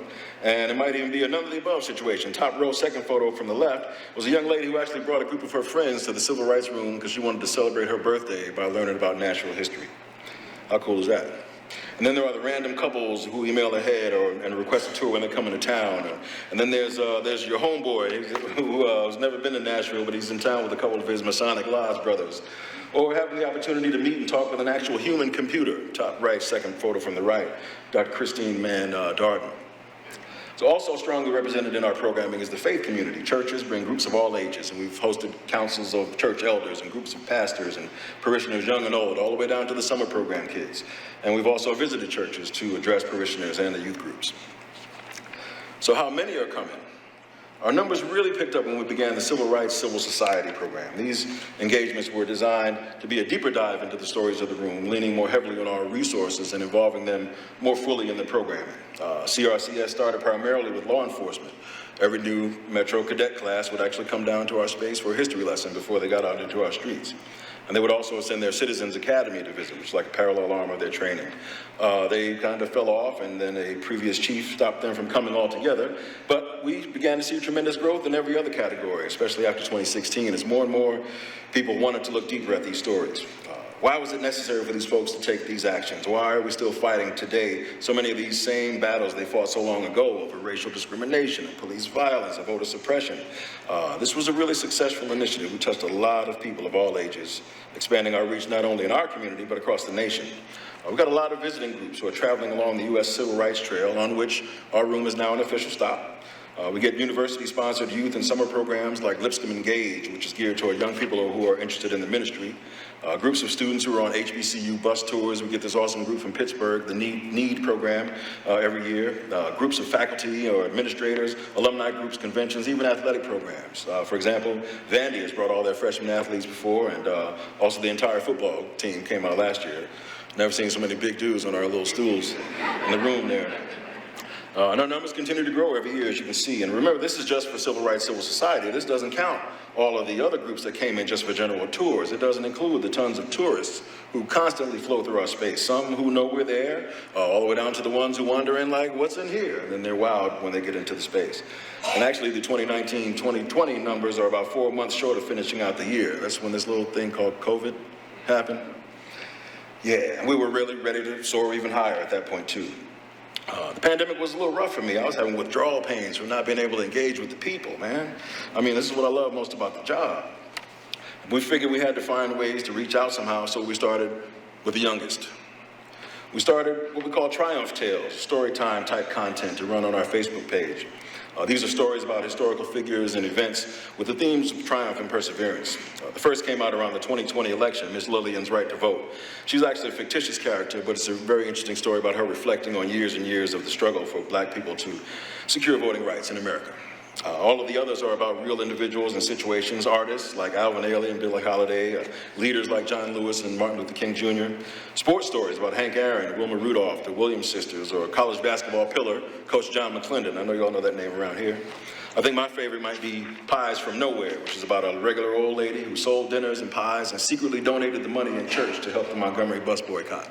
They said, where's the money coming from? She said, nowhere. The purpose of Triumph Tales was for parents and teachers to be able to access these stories to supplement whatever virtual learning situation was going on at home or with school. And that's why each story is accompanied by a resource guide, including discussion starter questions and additional resources for further reading. So you can find us at Facebook under the Nashville Public Library Special Collections Center. Another project we started was called the Virtual Gallery. I know that's not the greatest name, but these are short videos meant to commemorate people and events related to the movement. So go and check them out on Facebook as well. Pieces about the Highlander School, Reverend James Reed, the white Boston minister who was beaten to death in Selma because he was a co-conspirator to the cause. Plus the beginning of the Nashville sit-ins, the Freedom Rides, the story of April 19th with the Luby bombing in March, and my personal favorite one about the Pearl High men's basketball state championship team in 1966. I even got a bit of a creative wild hair during this period and tapped into the musical theater side of my life, and I wrote a song called The 10 Sit-In Commandments. It's a Hamilton-inspired rap song about the 10 rules of engagement that the sit-in protesters had to follow when they descended upon the lunch counters. And it's proven to be a big hit with groups, so maybe when y'all come down, I'll play it for you. I might even perform it live, depending on the situation. All right. And our virtual world expanded, and we began to connect people for actual engagements on the computer. That's how the times were going. I remember the days of sitting in our room and trying to position myself with the coolest backdrop, and even walking around carrying the laptop to show and discuss the photos in the room and stuff like that. We had to get creative, but it was awesome to at least be able to engage again. And we also discovered that this was a great way to reach people who might never have the possibility to actually physically visit us. That's when I started to reach out to people like friends from school who were teachers, and people, friends and family back home who were interested and had talked about visiting the place in the past. My favorite of all the virtual engagements was one with my Morehouse buddy, Tad Scott, who teaches 9th grade English at Mission High School in San Francisco. I zoomed into his class for a series of programs, sharing the Nashville stories and talking about themes related to the movement.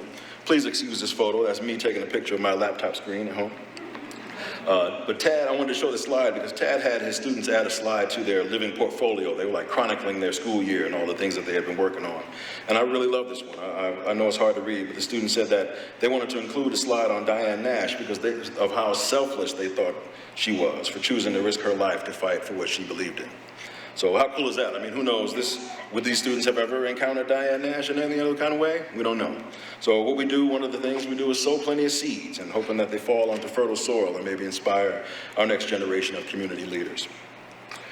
And when we finally opened our doors again, it took a minute for folks to start trickling back in, of course, but that's when I really started kind of chatting up the random visitors, a little more. I was missing the people, right?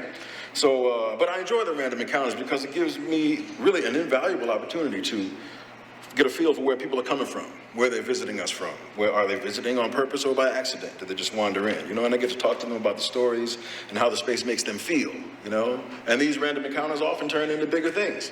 People will come back and bring their friends or bring their colleagues for tours or programs, maybe in person, maybe in virtual. One of the biggest hookups I made was with a lady from the YMCA in Houston, Texas. She was in the room with her husband. I chatted him up. We ended up talking for about 90 minutes.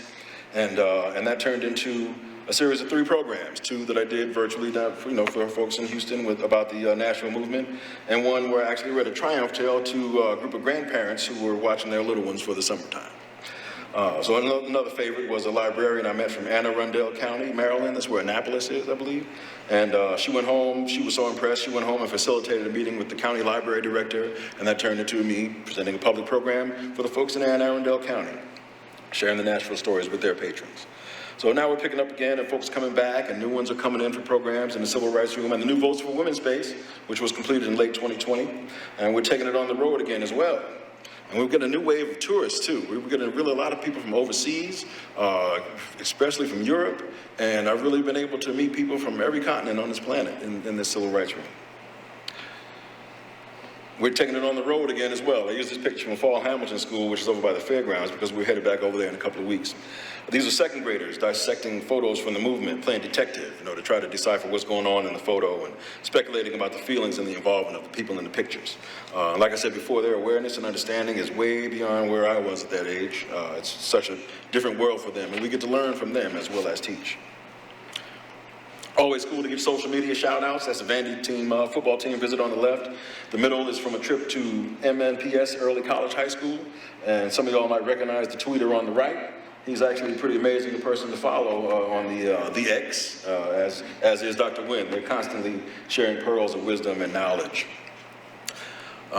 Being a research facility as well, we also get the cool opportunities to help students and everyday citizens by letting them access the Civil Rights Collection for research purposes.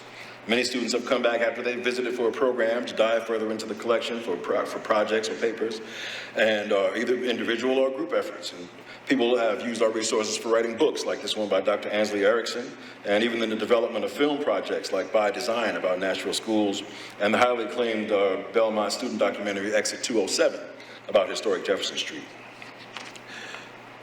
Here's some more members of my squad. This was at an outreach event at Vanderbilt Divinity School last year. We often go out and set up tables for events and conferences, long and small, sowing those seeds, We never know what might grow. That's me at Greater St. John Missionary Baptist Church a few months ago. Pretty cool day. I spoke about our space and how important it was for everybody to visit. And then there was actually somebody there who had visited before. So I had a co-signer, in the background, singing background vocals. I felt really good about that. Because you never know who's watching. So why should you come? Because this is genuine local history. These things happened right here in this city. This library is literally in the physical footprint of the downtown shopping district where the sit-ins took place. There were protests on the very block where the library sits. People say, I didn't learn about this in school. I didn't either. I think people should come because they may or may not realize how the history they've been taught in school is very skewed and exclusionary. These kinds of revelations happen often in our space, letting us know how serious and deliberate the campaign to keep us in the dark is. Even older visitors who thought they might remember the days that we talk about say, wow, I really didn't know much about Nashville's impact. But I call myself a steward of these stories. They mean a lot to me, not only as a lover of history, but also as one with a personal connection to the soldiers who marched through our streets, very quietly raising a tremendously loud voice. So I'm on a constant journey of learning and relearning. It's a blessing to be able to work in this space, especially with the resources related to the stories in the room that I have at my disposal. This thank you letter pretty much sums up what drives me. This is from a Ravenwood High School student. It's hard to tell in the moment whether the young people are really with you or not, but receiving acknowledgments like this after the fact really means so much. Adding to the privilege I feel for being the one who was able to expose them to the new information that may actually affect their lives and how they treat people going forward. My contact information here, Elliot, 2 L's, 2 T's, the proper spelling. And I really love this picture too. Robbie had it in his presentation too. This is a great picture. But thank you all so much for having me, and I really hope to see you down at the library sometime soon.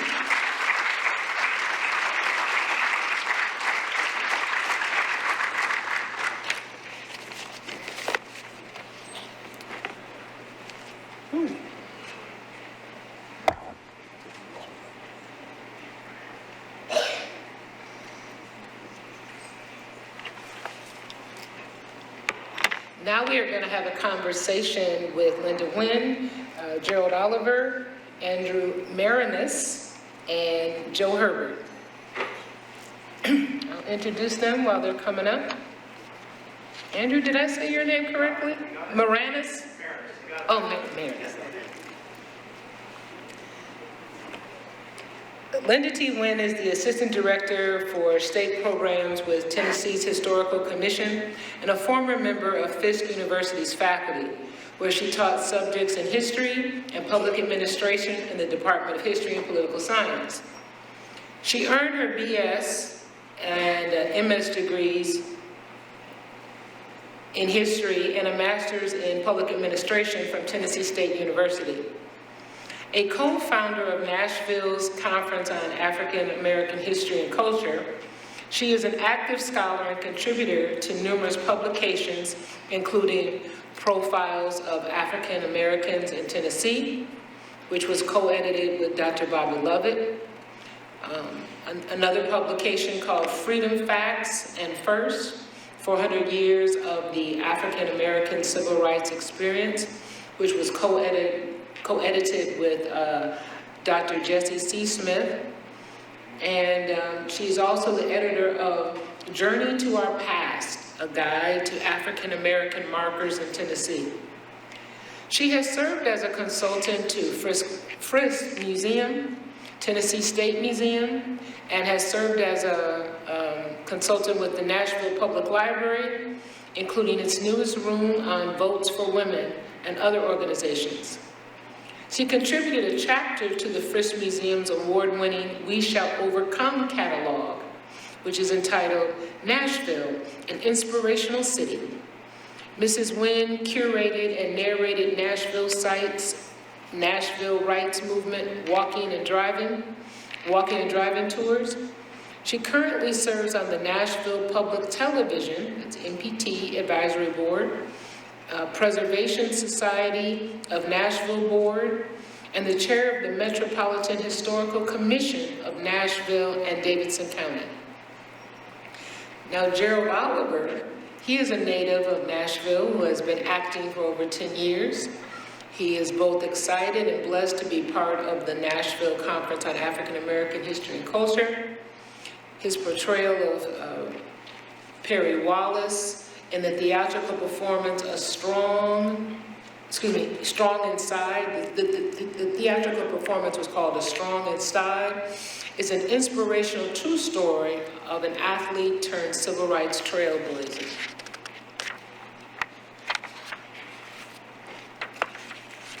So Andrew Marinis,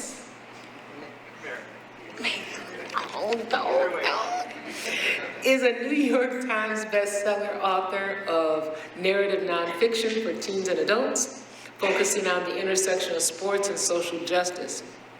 His first book, Strong Inside, Perry Wallace and the Collision of Race and Sports in the South, was the recipient of the 2015 Lillian Smith Book Award and the lone special recognition honor to the 2015 RFK Book Awards. The Young Reader edition was named one of the top 100 biographies and top 10 sports book of 2017 by the American Library Association, and was selected as a notable social studies book for 2019 by the National Council of Social Studies. Finally, introducing Joe Herbert, he attended Pearl High School from 1963 to 1966, where he lettered 2 years in basketball.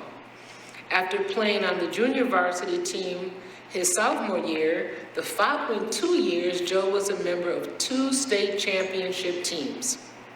Joe became the starting point guard his senior year and led the team in assists. That year, Pearl High won the first integrated state championship in Tennessee's history. The 1966 Pearl High championship team is widely regarded as one of the greatest high school basketball teams in Tennessee history, with a record of 32-0.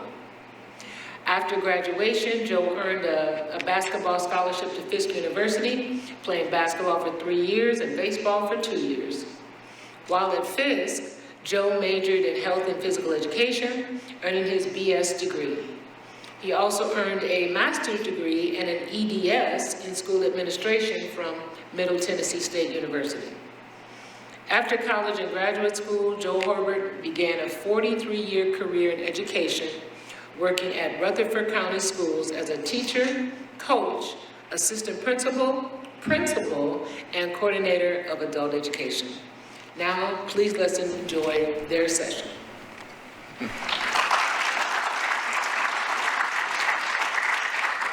Thank you. This was, we had to sort of rearrange the way we were going to originally do this. So bear with us as we try to make this work.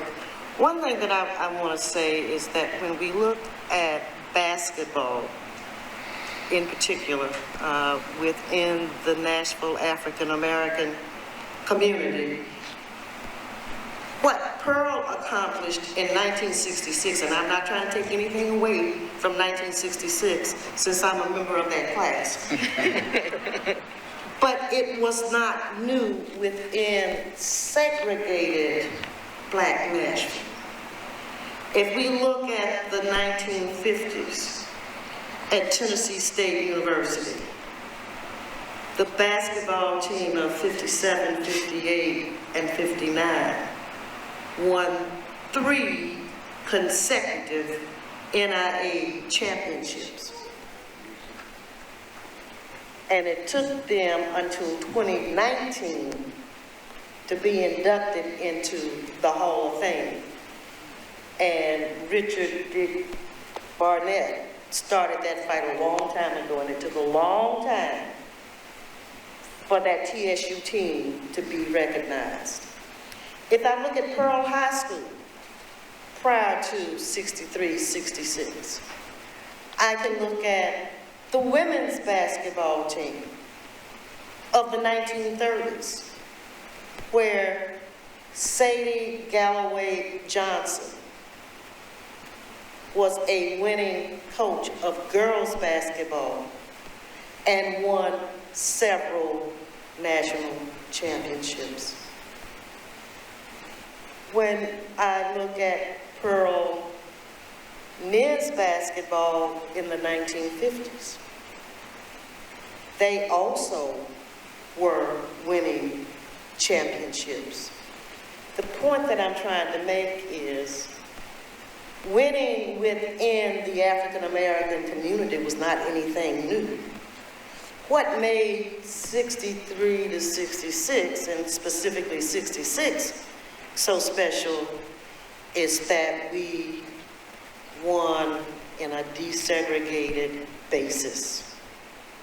And that 66 team probably received more publicity than the teams prior to. So it's important that we understand that sports history. I told Andrew I'm not really a sports historian. I know a little bit about sports. But I think that background is important. Now, Joe, you and I attended Washington Junior High School, which also had a winning basketball team, okay? You and I were in Mr. Karn's homeroom. I'm trying to remember these facts from way back then. You played for Coach Tisdale. Correct.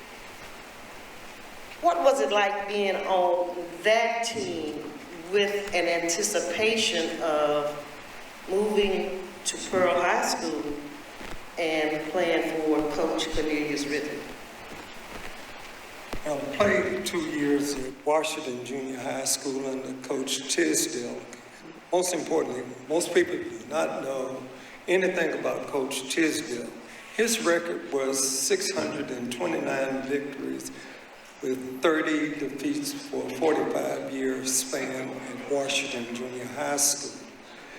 But my 2 years at Washington Junior High School, I was teammates with several individuals. From Washington Junior High School, we carried that winning tradition from Washington Junior High School to Pearl High School. For keep in mind what Linda just said.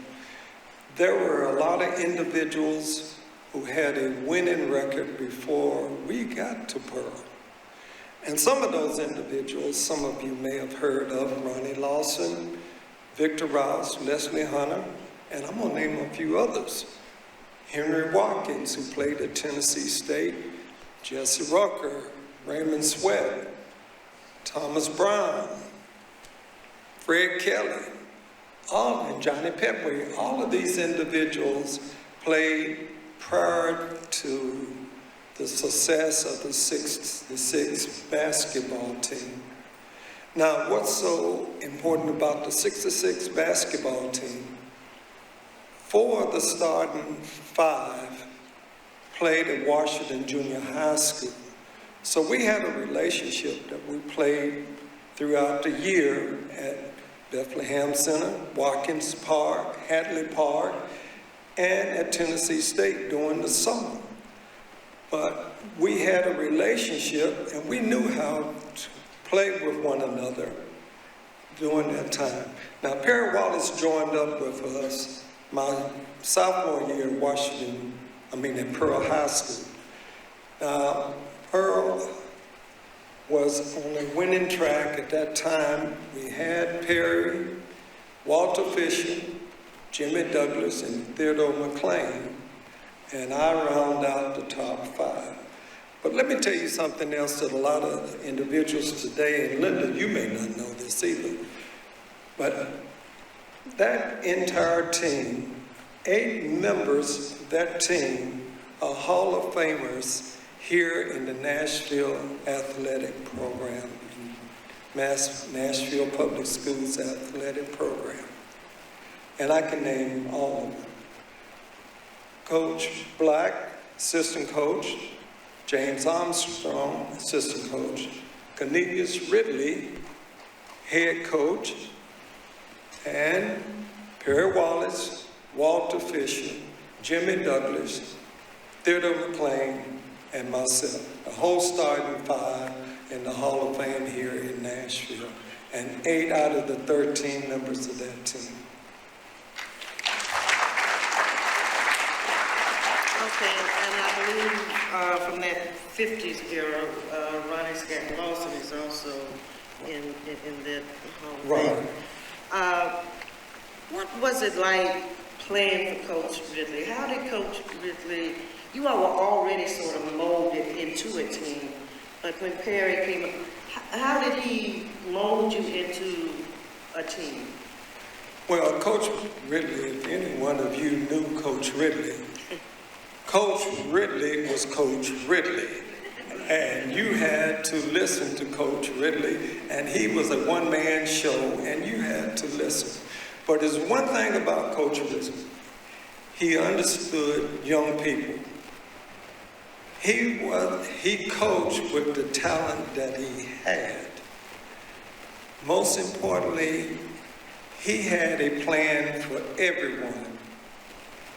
And the difference between Coach Ridley coaching compared to most other coaches here in the Nashville area, he had the talent to win and the individuals to work with.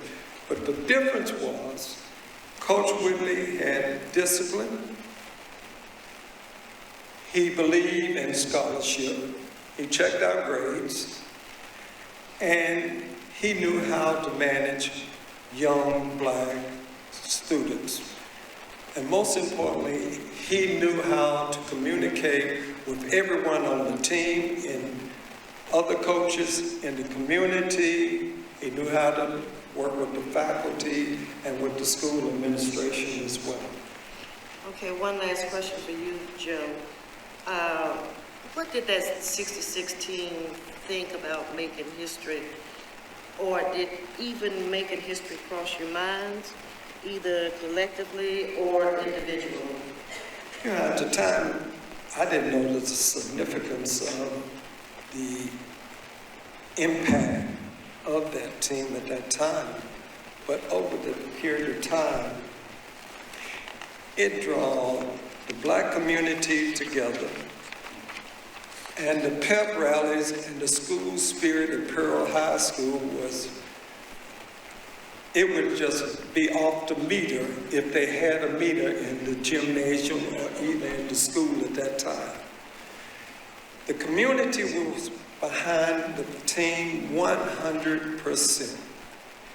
And there's one thing about all of the ball players on the team, we all treated everyone with dignity and respect, not only in the school, but as well as in the community, because we had a lot riding on us. And so we had to perform at a high level, not on the court as well as off of the court. So we had to be great leaders within the community at that time, but we didn't know what we were doing at that time. But we had great teachers. Our parents were very supportive of us, and we had a great administrator, which was John C. Hull, who knew everything about everyone in the building. And we were very appreciative to have all of that influence with us at that particular time.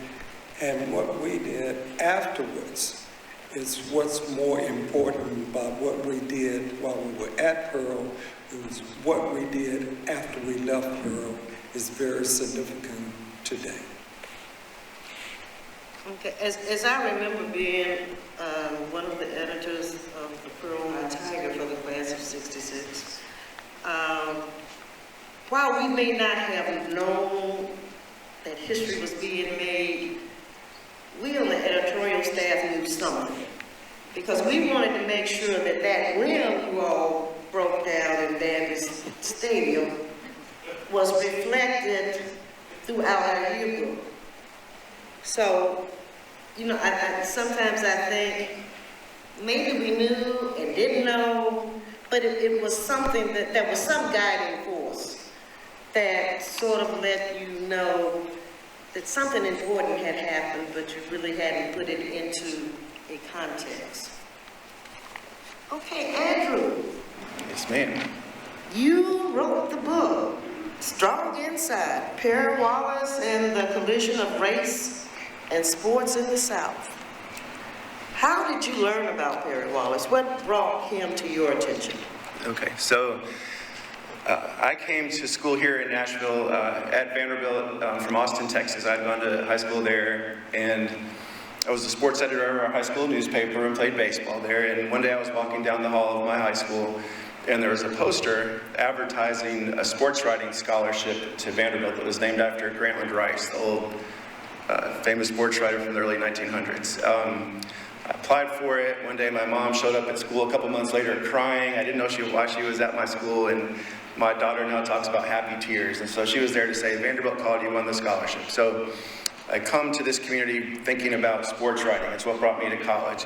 I was a history major. My sophomore year, I was taking a Black history course taught by Dr. Yolette Jones, and it was coincidentally the same year that Perry Wallace was invited back to Vanderbilt for the first time in almost 20 years since he had graduated to be honored as essentially the Jackie Robinson of the Southeastern Conference.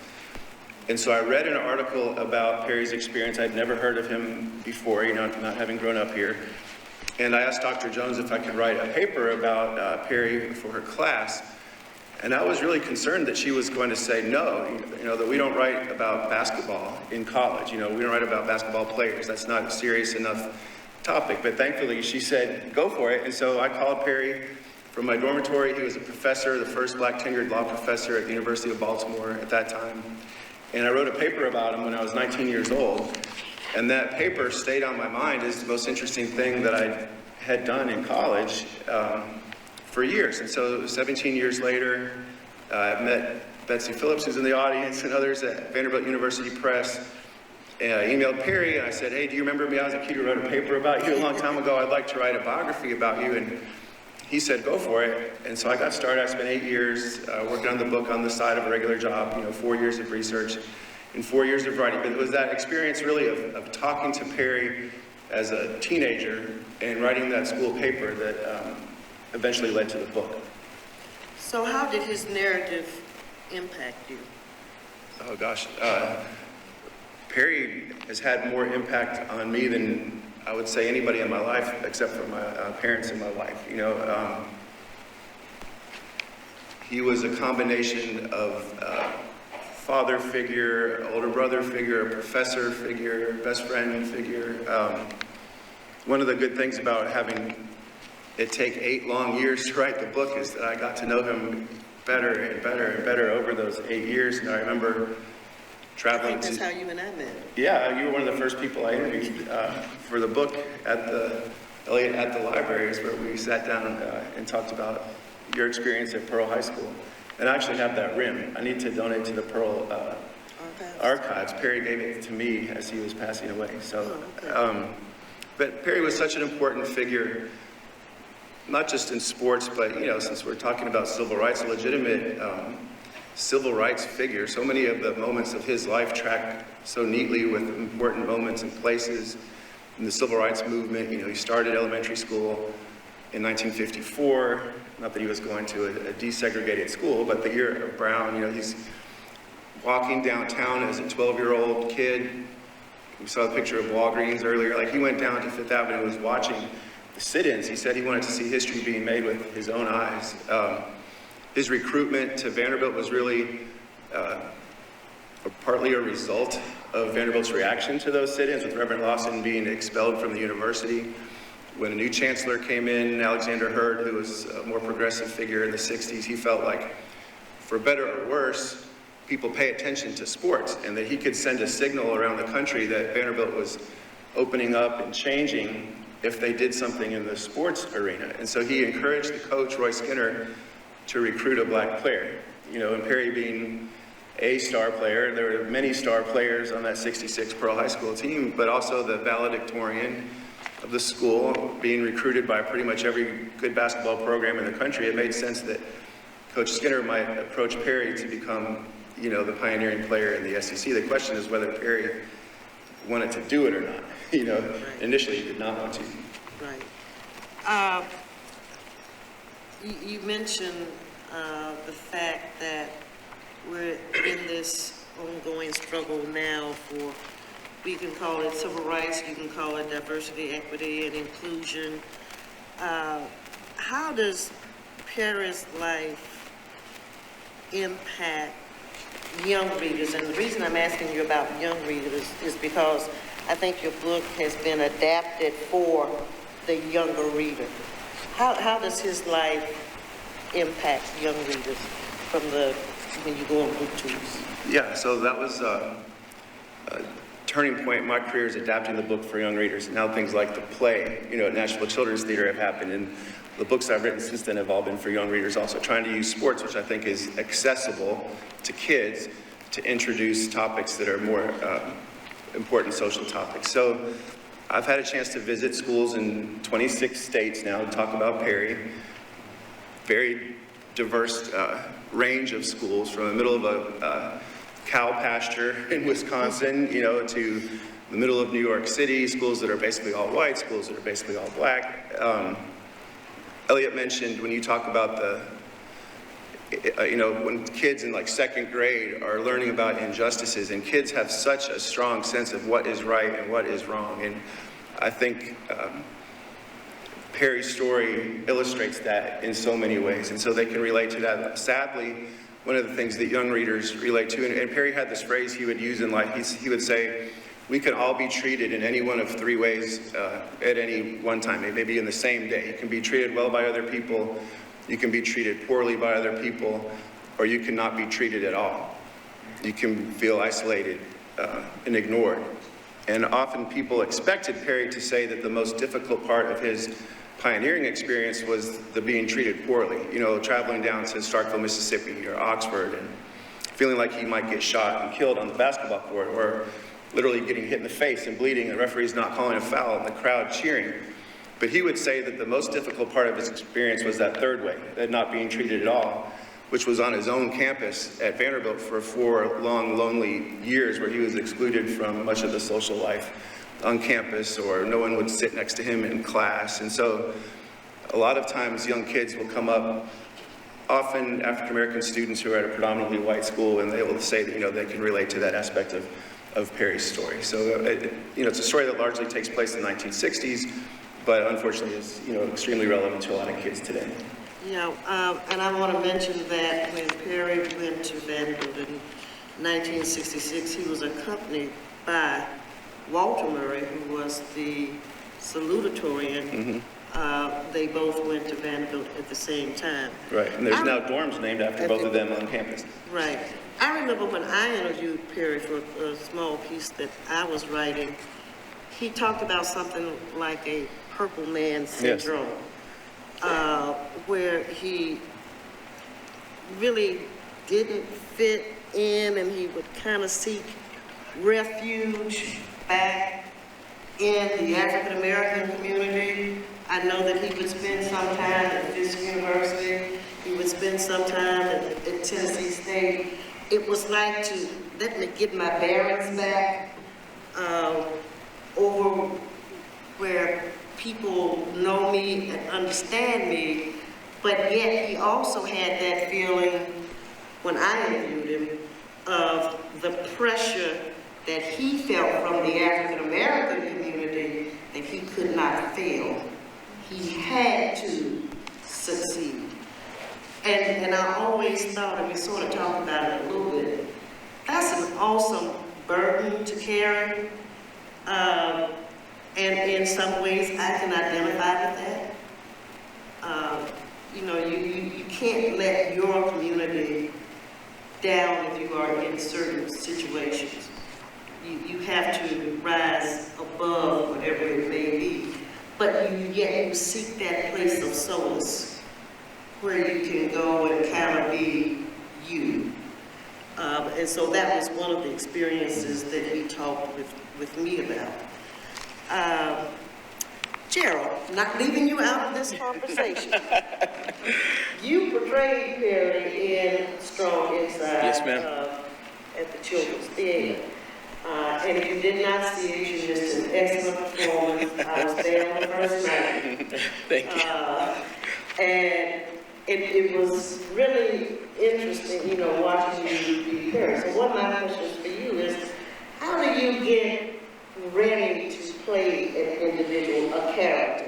How do you put yourself in that character space, so to speak?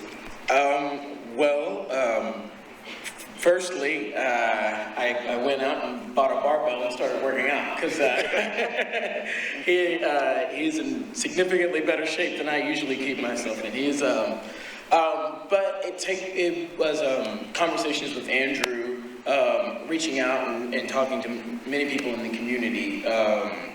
My grandmother, who actually is from the Murfreesboro area, went to church with a few of Perry's family. So, it was a lot of conversations with a lot of different people, a lot of research, a lot of books. I went out and bought the wrong version, the TYA version of Strong Inside, and I read through that, and I was like, oh, this is a short book. And then, Andrew was like, oh, that's the TYA version. Here's the real book. And, oh, okay. I don't know.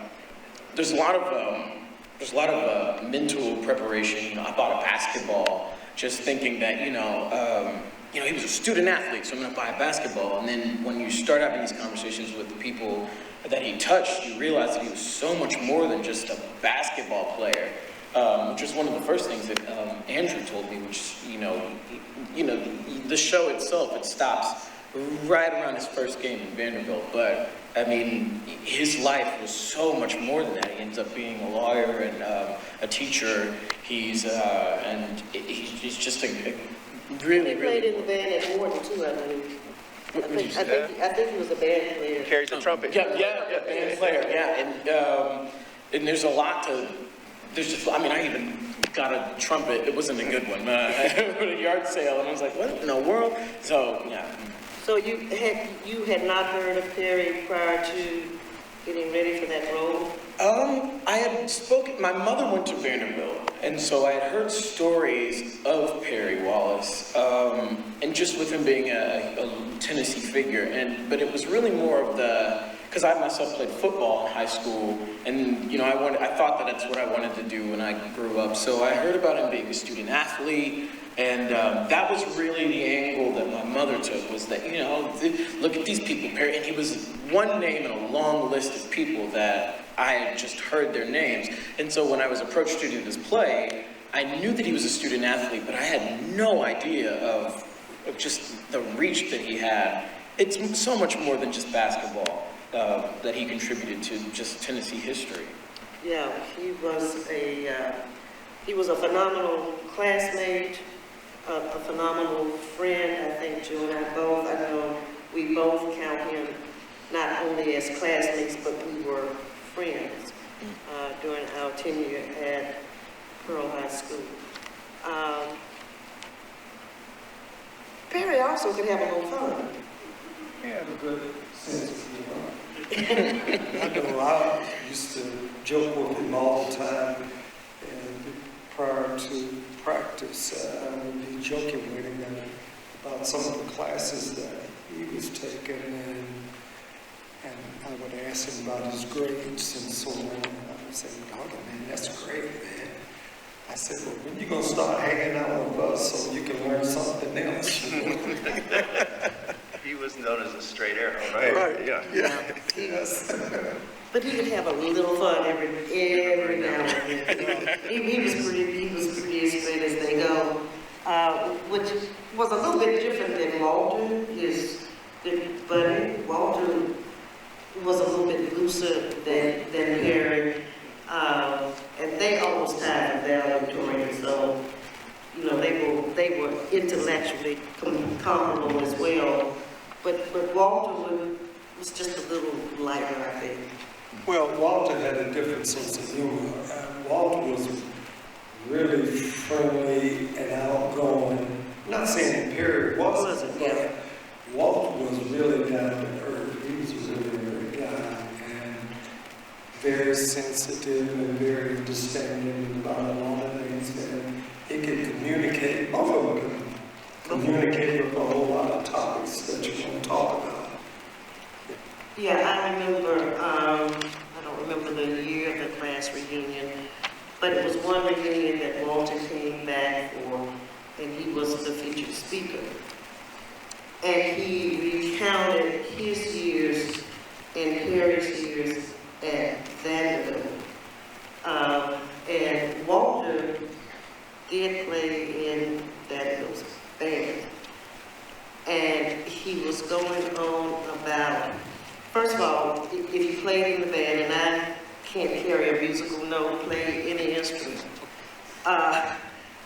But my husband was in the band and knew them when they played. And Marcus Gunner did not play, from what I understand. And he taught them to play without looking at the sheet music. They memorized all of their music.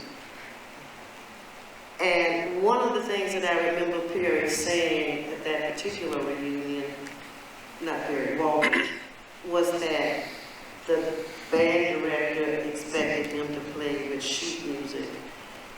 And he just, whatever the song was that they gave him to play, he just played it.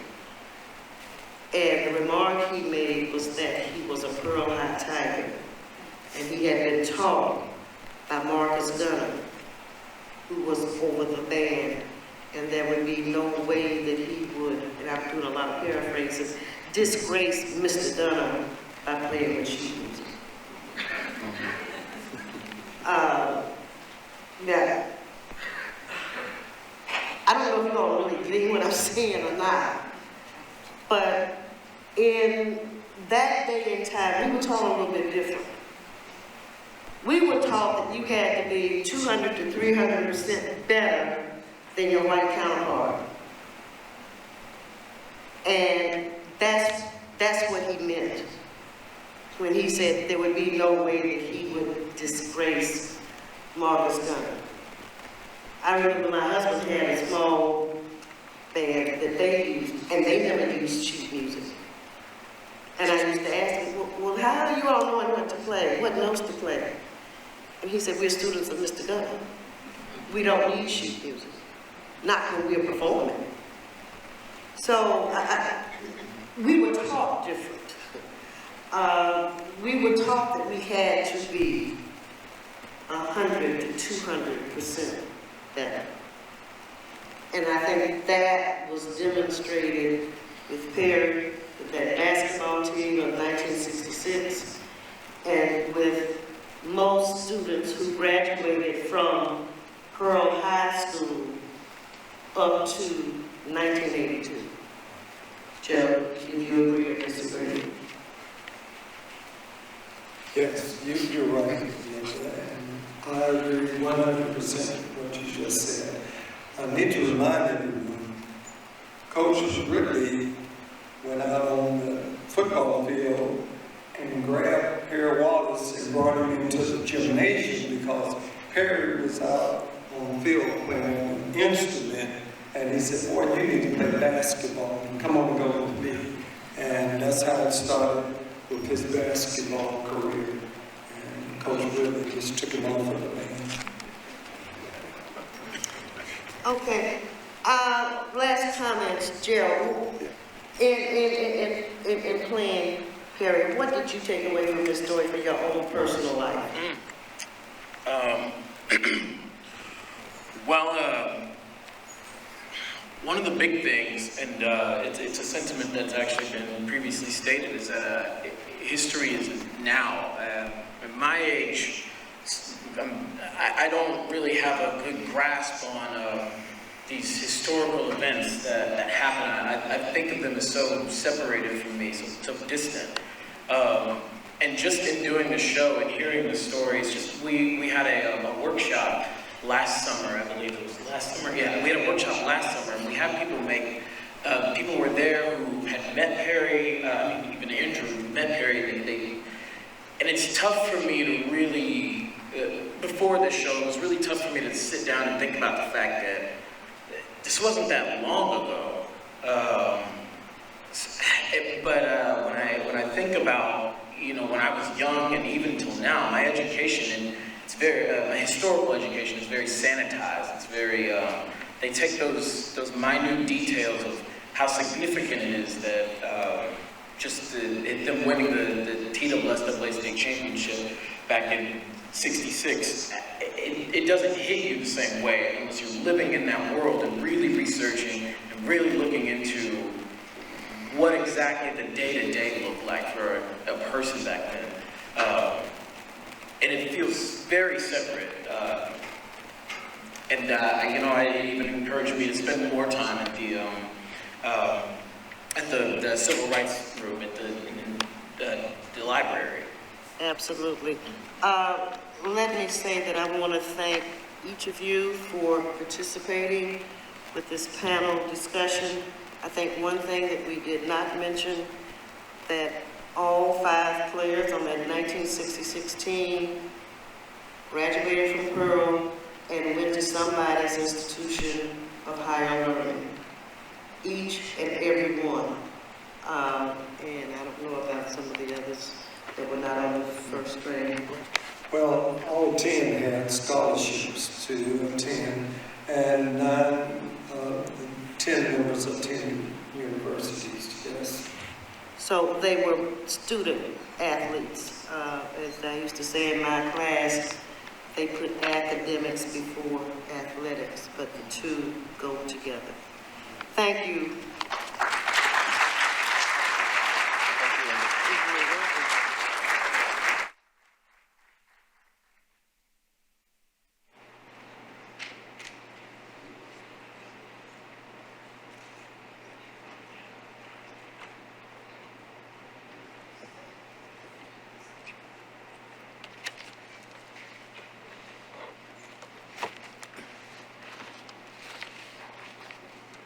Thank you for your patience. I know we've gone a little bit over, but our final session is presented by Dr. Andre Churchwell, Senior Advisor to the Chancellor on Inclusion and Community Outreach at Vanderbilt University.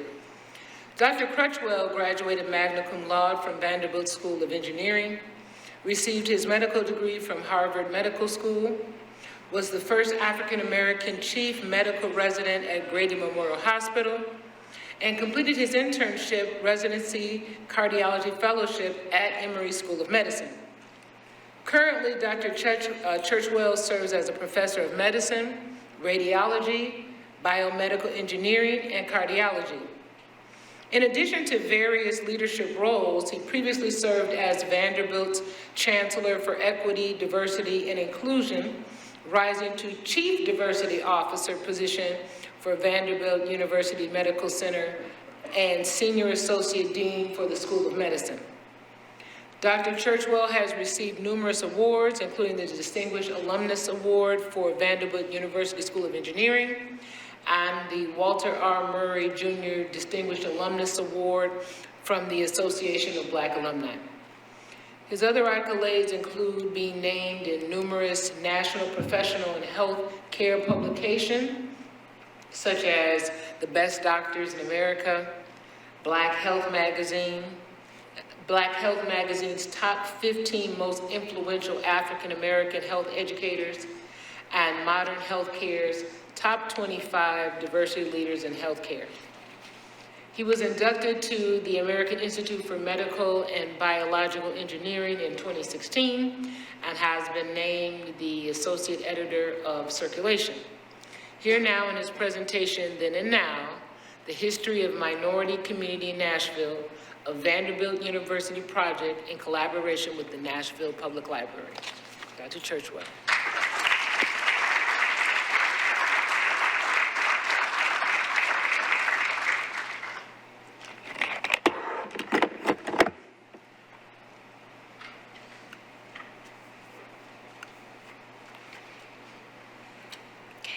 Down button. Just the down button. Advance here, okay. Let me just test, let me test the advance button here while I'm checking out. I don't want that to happen again. Where's it, this one? Yep, I think that's got it. Great, thank you. Well, you know, when you hear something like that again, I hope there's a direct channel of information from here to heaven, because I hope my mom is sitting up there listening to that, so I appreciate that introduction. You know, what's really exciting about being asked by Linda to do this is I was sitting here listening to these presentations. You see the connectivity amongst so many people who have been up here speaking and or who are the topics of conversation. You know, you heard my description in terms of what I do as a day job, but you know, as a person who's been connected to diversity and inclusion from day one, meaning attending Vanderbilt, right in the heels of Perry Wallace leaving, you have to have some sense in your soul about social justice in your life if you're an African-American person, if you've been successful in those arenas. That, as my dad said, Andre, if you're successful as you climb some ladder, your job is to reach back and pull the next person up the rung. So my commitment to the history of diversity, whether it be at Vanderbilt, which I'll talk just a little bit about briefly here, which was the trigger for this whole discussion and this whole project, or any other topics that are connected to social justice, you have to take time out of your life and make certain that this is given some important and energy and commitment. So in one of my roles, I was Chief Diversity Officer at the Medical Center, and I realized walking the halls of the Medical Center that on the walls there weren't really pictures of researchers or professors or leaders at Vanderbilt that looked like me, or looked like any women in this room for that matter, or looked like any minority person. And that's the challenge of virtually all the predominantly white institutions, those that are successful or not, that whether it be Harvard or Stanford or Yale or Vandy, on the walls of their pantheon, so to speak, people who they raised to some high bar, in virtually all cases, they were white men, and mostly of the 20th and 19th and 18th centuries for that matter. And so as I engaged my leadership there, who were very much interested in listening to this, this is in the latter part of the 2016, 2017 years, it was clear that we needed to do something about that.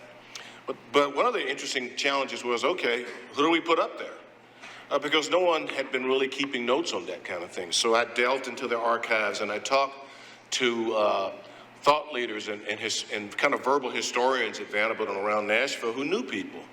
And there were two types of folks that I was looking for. I was looking for those physicians, obviously, scientists, African American, and from other minority communities to highlight and to post on the walls of our amphitheaters and our halls in the buildings. But more importantly, there were clearly hidden figures who were either staff or nurses who were African American or white or Hispanic or many other underrepresented groups who, by their sheer work and efforts, had just as much to do to elevate Vanderbilt into the top 10, 5-10 medical centers in this country as any top physician who had worked in a research lab for years. For example, everybody here know about the story of Vivian Thomas. Okay, hands up who knows Vivian Thomas. Thank you. Yeah, so Vivian Thomas was a gardener, but he was a Pearl High graduate. He was born in 1910 in Iberia, Louisiana. His family moved to Nashville, and he graduated in around 1935 or so, Linda, from Pearl, which my dad said finishing around that time, Andre, because he finished in around 1940 or so. He said that's like finishing a Harvard finishing school.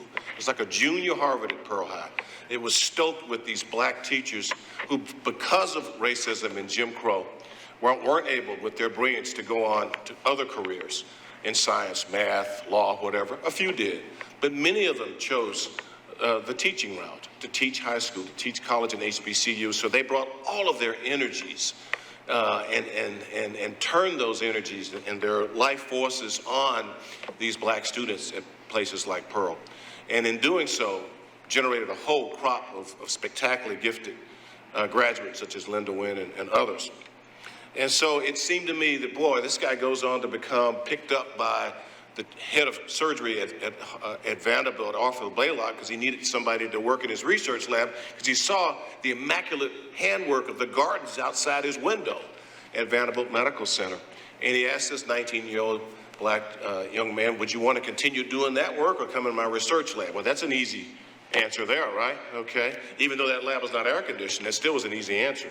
Get paid a little more. So he goes in, and because he's gifted with three-dimensional genius and hand skill, he helps Blaylock create the most important operation at that time for babies dying, blue babies dying of cyanotic heart disease. And he does that as he moves with Blaylock to Hopkins.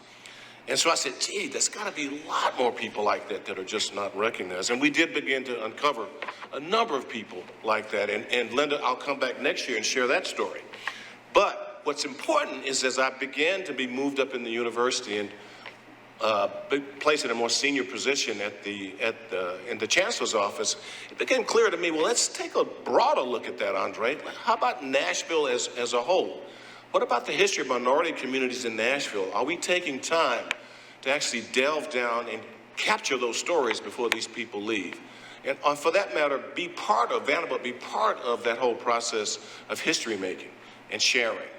And being part of that repository for this at our library, and also supporting the National Public Library. So that's what began in this past year of my efforts to look at the history of minority communities, to create some type of study project that would then have some legs through the video clip, through the videotaping of this, that would be saved for all time. And though it is probably the cliff notes of those histories, because we only could spend one session, it may be the catalyst, as you've heard from other talks here, the talk Andre Marin is talking about his book and other work. It could be the catalyst for other things to come around those histories. So I'm going to share that with you briefly before most of you fall asleep. So here we go. So why did I do this? Well, I've already given you a little bit of my whole purpose around this, being, once again, a native Nashvilleian, born in the late 50s and living in Jim Crow Nashville in the 60s. If you have any opportunity, as Dad said, to have some effect on social justice and history, let's do it, Andre. And so that's the push that came from home. And then growing, this metropolis is growing. Nashville is growing. And what always typically happens in a civilization or a city or a town or region is that as it becomes overrun with those from the outside, the native histories, the histories of those born here, raised here, may become lost or become fragmented.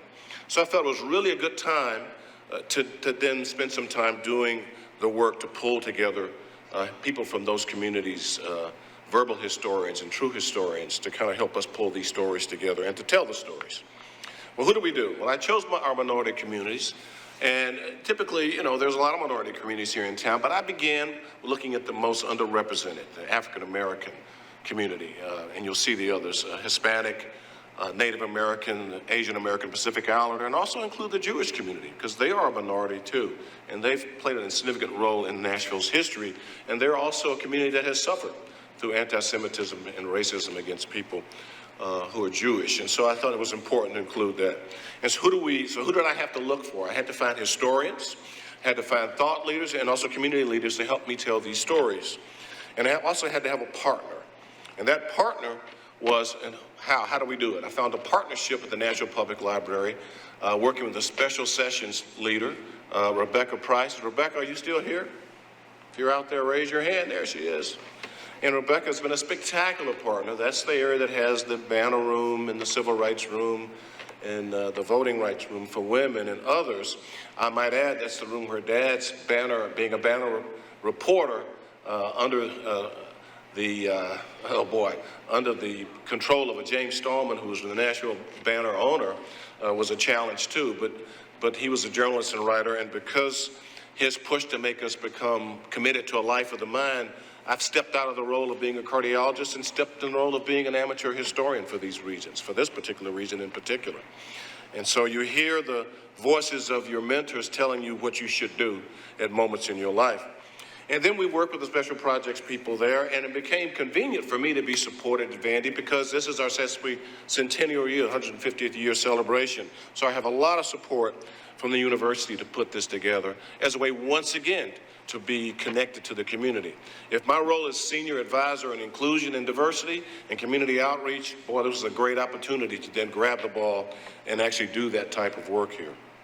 So what did we do? We wanted to look at the history of each unique community, involve the community thought leaders and should be civic leaders. They needed to be civil too, I might add. That is an issue in leadership, as we all know. Maybe not necessarily here in this state, but in some places in this state and around the country. And we wanted to have a reception that would be tied to the ethnic food and music of those groups. And so that would allow us, and then allow some time for question and answers. So the template we had was that we would, being the structure of the National Public Library, that it closes at 6 o'clock, to get everybody in the building. So as opposed to having a reception at the end, we did it at the beginning.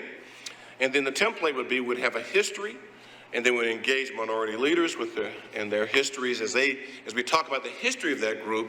What about the history of those minority community leaders? How does it connect to the general history, and give us your unique take on the history of your community?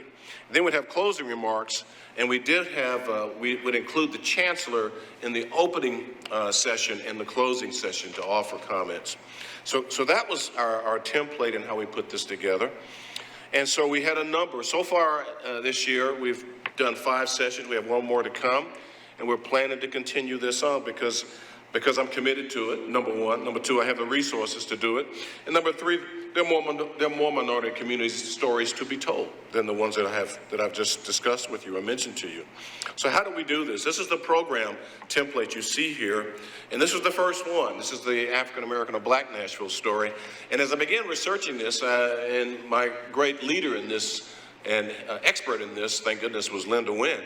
You know, it's a huge story. And so if you look at it very carefully in detail, you have to talk about not just North Nashville and Pearl High, which is really a central part of the story. To me, it's the beginning part of the story, because if you look at schools here, high schools, you know, there were only, because of Jim Crow and racism, there was only maybe one large black high school in the eastern part of the state, one in the western part of the state, one in the central part of the state, and that's Pearl, and then eventually in Chattanooga, but Chattanooga-Howard.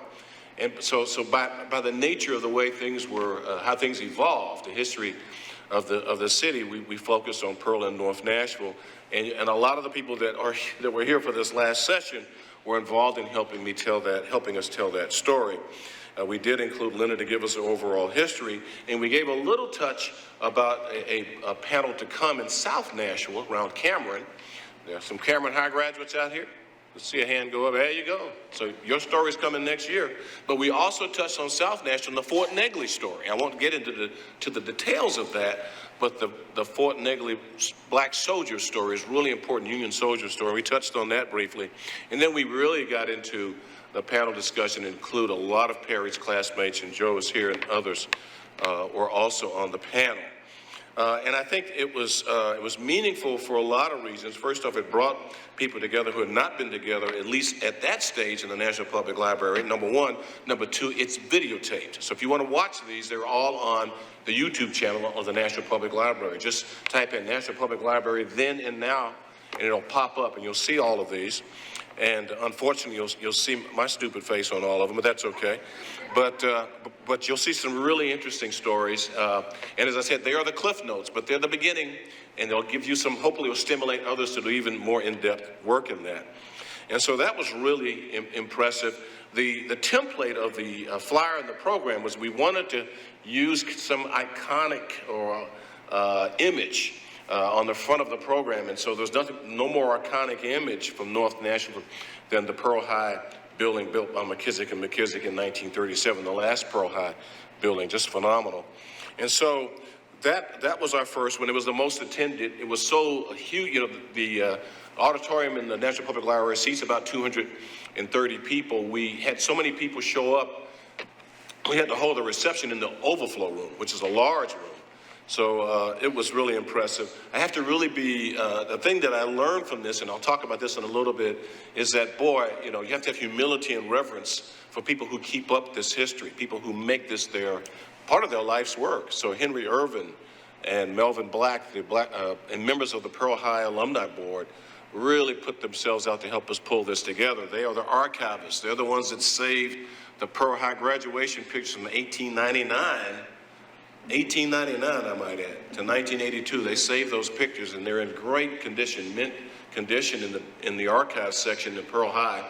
They were going to be tossed away, like a lot of the Meg's pictures and material have been tossed away. But Melvin and Henry grabbed those, and they grabbed all the trophies and a lot of the memorabilia, and that now serve to make up the archives there, and we're really thankful for them for that. And they were members of the panel to help us deliver the history of North Nashville through the eyes of the Pearl High alumni. Following that program, we had the Hispanic or Latinx history. And one of the things you learn is that, you know, not all history is resident in our quote-unquote universities here in town. You would think there are people either at Vandy, Belmont, Lipscomb, or TSU for that matter, or Fisk that would be devoted to the history of these minority communities. Well, we do have a definite historian here on African American history in Nashville, but there's not really someone who has devoted their academic career on the Latin or Hispanic history. And so we were able to find that through a lot of work. So I had to do a lot of work on this. This took all of last summer to pull this together. It turns out there are two historians who have endowed professorships, one at Syracuse and one at Brown University, who got their tenure based on the research they did on the history of the Hispanic community here in Nashville. And it's really phenomenal. Jamie Winters and Andrea Flores have families that are close, that are geographically in the Middle Tennessee, Southern Kentucky area. So they had some interest in this, and they spent years doing their research, like, as Andrew pointed out, when you have to do research like this. And they wrote amazing books a few years apart that serve as the basis of the history of the Latin or Hispanic history of Nashville. And to this end, I had them both come, and they both deliver the history. You have to have two people, Linda, to do your job. So there you go. And so they gave beautiful history of the Latino history here in Nashville. And then we brought in community leaders, and I learned a lot about community leaders across the board in the Hispanic community that were lawyers and restaurateurs and businessmen. And I partnered with Yuri Kunza, who's the president of the Nashville Area Chamber of Commerce for the Hispanic community. So this has been a tremendous continuing learning process for me. For the Jewish community, the iconic picture is that of the Vine Street Temple. It's not there anymore. Linda remembers that. I remember it too. Maybe Joe downtown, this beautiful temple with almost those huge pointed symbols on top of the temple. And so we were able to connect with many of the families, Jewish families that were here in the 1850s. So these are some of the earliest Jewish families have been, their generations have stayed in Nashville. The May family, the Dan Hosiery May family over there, the Levy family, probably the oldest continuous business, clothing business in the whole Southeast, from Levy's Men's Store. They've been here since the 1840s, 1850s. And the Lippman family, Bob Lippman's family with Lippman Spirits. I was hoping he was going to bring a few bottles, but he didn't for this. But Bob was there.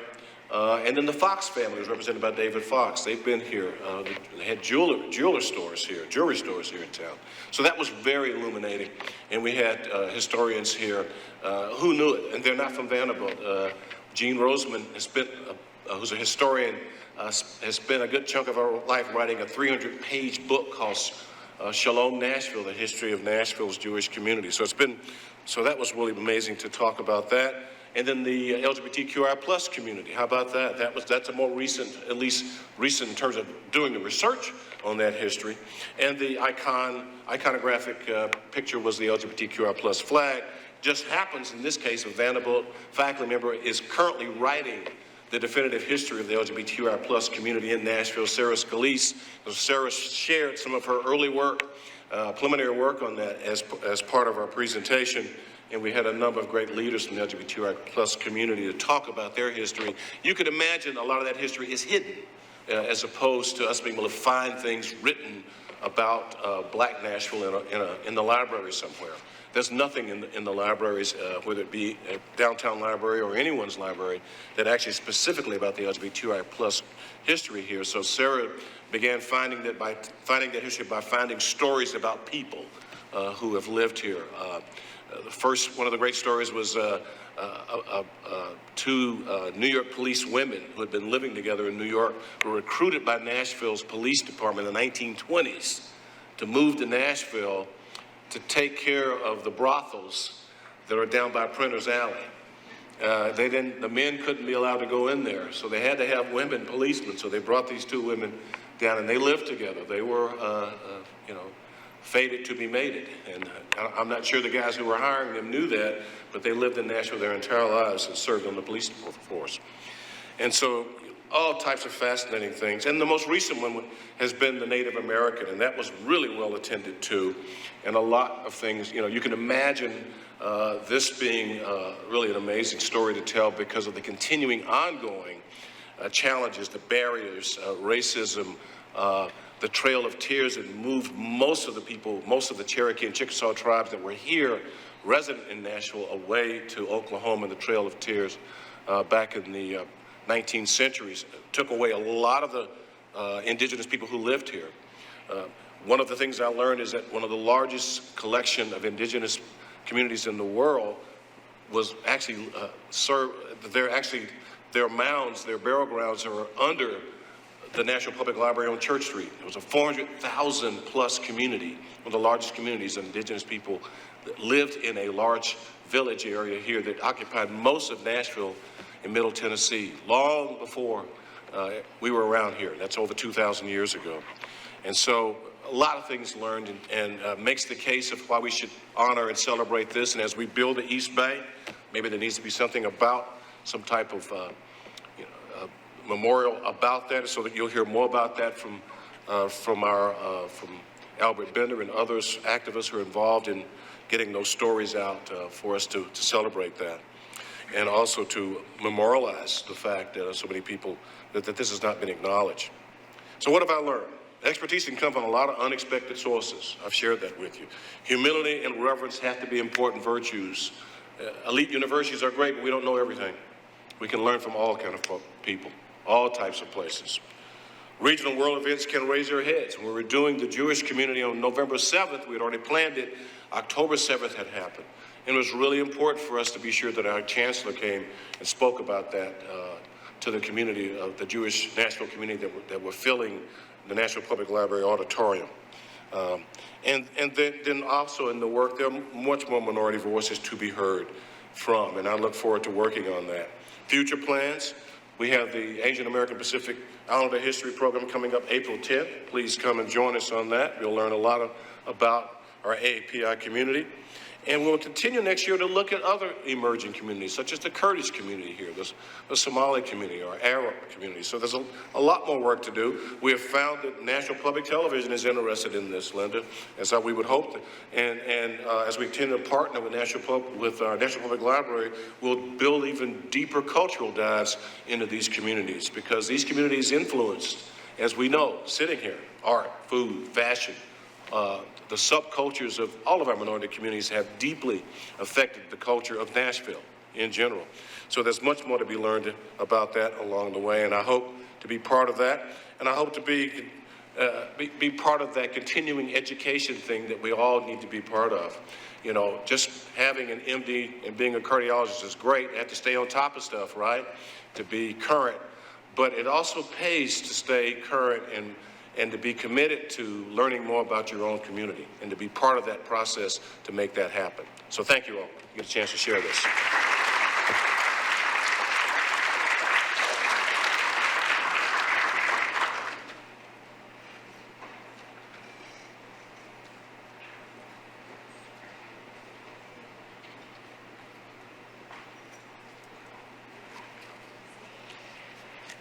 I'd like to thank you all for your continued support of the Nashville, I've got too many conferences, Nashville Conference on African American History and Culture.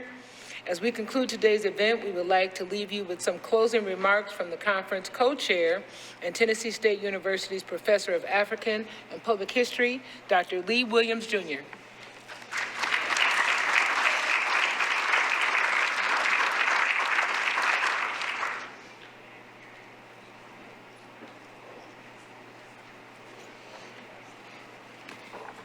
Okay, good afternoon. I think I might be the most popular speaker of the afternoon.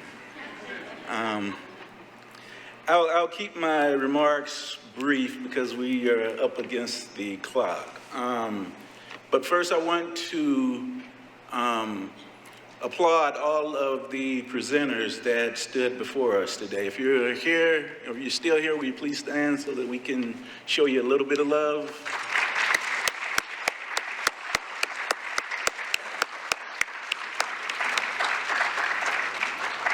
Thank you all for your time, your talent, and taking a few minutes to make us a bit smarter about Nashville history today. Here are my truncated thoughts. Now, I made the mistake of bringing my zoning commission notebook here, so if I start talking about properties in Edge Hill, somebody wave your hand and say those are the wrong notes, bro. Okay. First, I want to talk just a second about some key points about Zachary Keefe's presentation. And Zach set the bar kind of high this morning when he's talking about mapping the destruction of Tennessee's African-American neighborhoods. Now, that's a story that we are intimately familiar with in North Nashville. But Zach, in his presentation, showed us how that story is a part of a much larger story because he connected it to South Memphis, Chattanooga, and Knoxville. And I caught him out there in the lobby. I was like, man, I didn't even know it was like that in Knoxville. But what it demonstrated to me was that these things, these events, these experiences, this displacement is something that we have a familiarity with. We know this. This is something that connects us not only as Tennesseans, but as people who live, work, and some of us die in African-American communities. So I think it's incumbent upon us to tell these stories, to find different ways to tell these stories, and to be quite frank with you, to amplify marginalized voices in the telling of these stories. And that way we can get a more clear picture of the past. I don't know about y'all, but I'm going to be spending a lot of hours tonight going through that database he had up there to check it out, to work my way through it. Dr. Rachel Martin talked to us about the beginning of school desegregation. And if you listen to the voices today, you will kind of get the feeling that that was a painless process.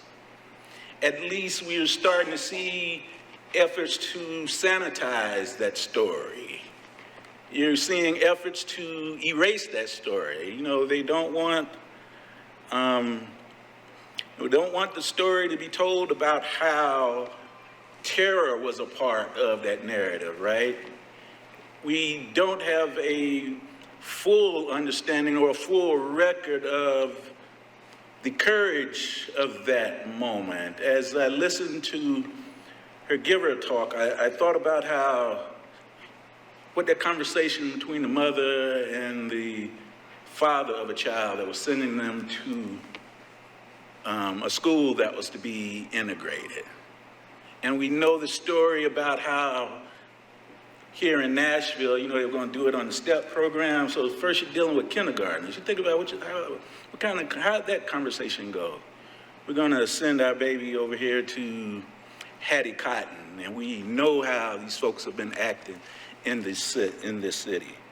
So to Dr. Martin, if you're still here, we are grateful for you telling us the story about Clinton, but also demonstrating how that story is important to us in our efforts to obtain equality.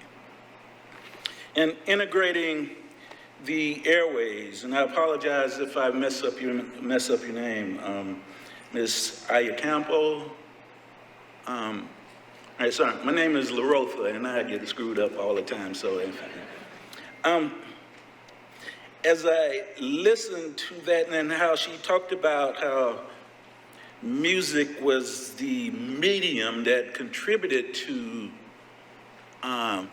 Nashville dismantling Jim Crow, I thought about how important that was, because for us as African Americans, with laws being on the books that prevented us from reading and writing, the airways were all we had, right? Came from the mind, from the heart. Then we articulated our stories of our sufferings, our joys, our hopes, our despair. It is fortunate for this country that somebody finally got to the point to say, hey, we might need to broadcast what these folks are saying. But at first we see it as a moment where things are being broadcast that make you nod your head and stomp your feet and move a little bit. But after a while, we understand that something far, far greater was at work. It was, in many regards, the introduction of African culture to people who had never experienced or responded to it in the ways that they had at that moment. Okay. Very grateful for Ms. Parham's work on Meharry Medical College. Because for me, I was familiar with the history of that great institution. My doctor, who brought me into the world, was a Meharry grad. I know I said I wasn't going to keep y'all on with one story. You see Dr. Brickler in the mall or in the store or anywhere in Tallahassee, and he looked me up and down, he's like, oh, you're getting pretty big. He say, I was the first face you saw when you came into this earth, and I immediately slapped you on your rear end. it's funny when I say that, but my primary care physician works at I'm a Meharry professor, and there's a connection there. But with Ms. Parham's work and her struggle to find Meharians who were active in the civil rights movement, I sat in my seat with bated breath because I was waiting to hear some names, but at last I didn't hear any names. So then I started thinking that I might need to redefine what I mean by civil rights activists. Because it might not have been a marcher at Meharry, but I humbly submit to you that those doctors who gave money to the NAACP and these other organizations to get these people out of jail, we might can call them economic activists, if you will, in the movement. Or, and I tell the story oftentimes, the lady at the church who fried chicken for the students, who prepared meals for the students, they might be considered activists if we looked at it. So I said all this to say this, and I'm gonna get some time with her in the archives. Say, wow, we might need to redefine what we mean by activists. Maybe we don't find them at Meharry because our definition of activists might be incomplete or needing to be redefined. Oh, well, I was about to comment on Dean Morgan and Curtis's comments, but let me move on. Nashville's Civil Rights Movement Landmarks. And this is by Robbie Jones.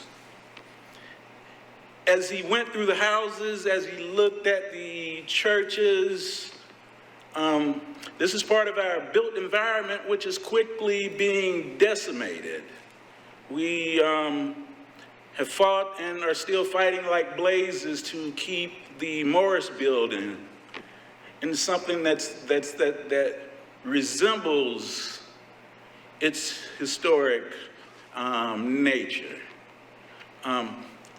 Gospel according to Williams here, it needs to be a museum of some sort. We were talking about Nashville being a city that doesn't have a museum. We got the space for it, we just don't want to use it. But this built environment, these landmarks that he referenced, in many regards, these homes, these churches, these are the only real monuments that we have to the civil rights movement, right? I mean, we do have the witness walls. We are working on, there's a couple other things that we are trying to make our way through right now, but these were monuments that we built, right? These were monuments that our ancestors conceptualized and say, okay, now that we're free, we're going to build an independent Black church, and we're going to do this. Okay, so the brick masons, the carpenters, the plumbers, they come in there and they make these homes, they make these churches, and we still venerate them today. So I said all of that to say this. Let's do a little bit more work in preserving our spaces.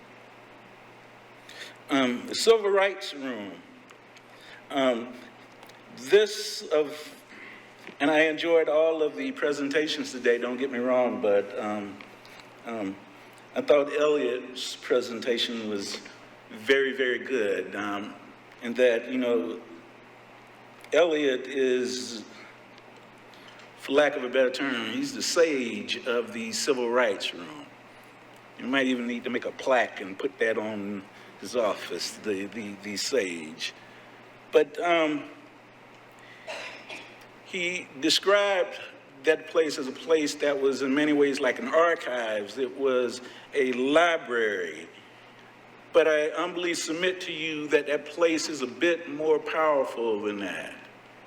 It's a shrine of sorts. It's a place where we can go and be inspired. We can find affirmation in that space. So it was really powerful to me to go and to read those commandments that he referenced around that round table. I don't know if y'all paid attention to it, but I go in there and it's like, well, that one would have kept me out and that one did. It's like, man, I couldn't do none of this. But that space is one of the most important spaces in this city because it tells our story. Strong inside. I don't know, has Andrew left yet? Is Andrew still here? Okay, he's bounced on us. I took a lot of notes for this one. The first thing I wrote was, if your inside game ain't good, your team's gonna lose. Okay. But with this, one of the things that struck out to me, and I want y'all to take this home with you, because he made a statement that really resonated with me. Y'all remember when he talked about him desiring to write a paper on Perry Wallace, and his professor's response to it was, well, he didn't know if that was an academically adequate subject or something along those lines. I've heard that as well. Maybe this topic ain't as rigorous as it needs to be. This is what I want y'all to understand. Your story is good because you think it's good. It has value because it's valuable to you. And be mindful of, even if you tell these stories, right? It won't be told the same way if your history, if your method is done properly, because you hadn't been around to tell that story with your gaze. So for all of you PhD students out there, and I see a couple in the audience right now, add your voices to the narrative. That is important. One thing about this topic, and with Perry Wallace, and I sat up and I watched Linda and the panel talk about Pearl. That's something I learned from Nashville really quickly. As soon as I got here, when you address somebody and they from Pearl High School, or you just simply ask a question, what school you went to? You stand up straight. If they're sitting down, they sit up straight in their chair, and they say, I went to Pearl. And that sort of attitude, I think, in many ways led to this city having what it took to become one of the earliest cities to dismantle segregation. Okay. Then and now, this is Dr. Churchwell's piece. He spoke on being inclusive. He spoke on adding additional voices to the narrative. And that is one of the things that I want y'all to take away. This conference has been in existence for 43 years, but I humbly submit to you that the stories that we are telling are incomplete stories. There's always something else to learn. We don't know it all. So regardless of, I don't know how much longer I got at TSU, but when you look at the work I've done and I done gone back and started a bait shop in Florida somewhere. Just understand this, there's still more work to be done. But it takes discipline. You got to resolve yourself to face the truth, whatever that truth may look like. So with that, again, I want to applaud the efforts of our presenters today, Thank you for your time, for your effort, your expertise, and your stories. And for those of you who have a story that needs to be told, or you have a different spin on something that we've talked about, I encourage you to get a proposal into it so that maybe next year I could be standing up here talking about how good your work was. Okay? And with that, if all hearts are content, I declare this conference adjourned.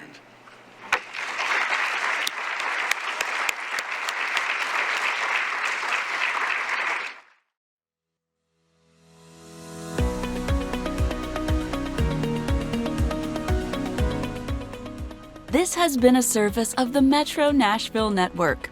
If you would like to see this presentation again, or for more information on this and other programs, visit nashville.gov.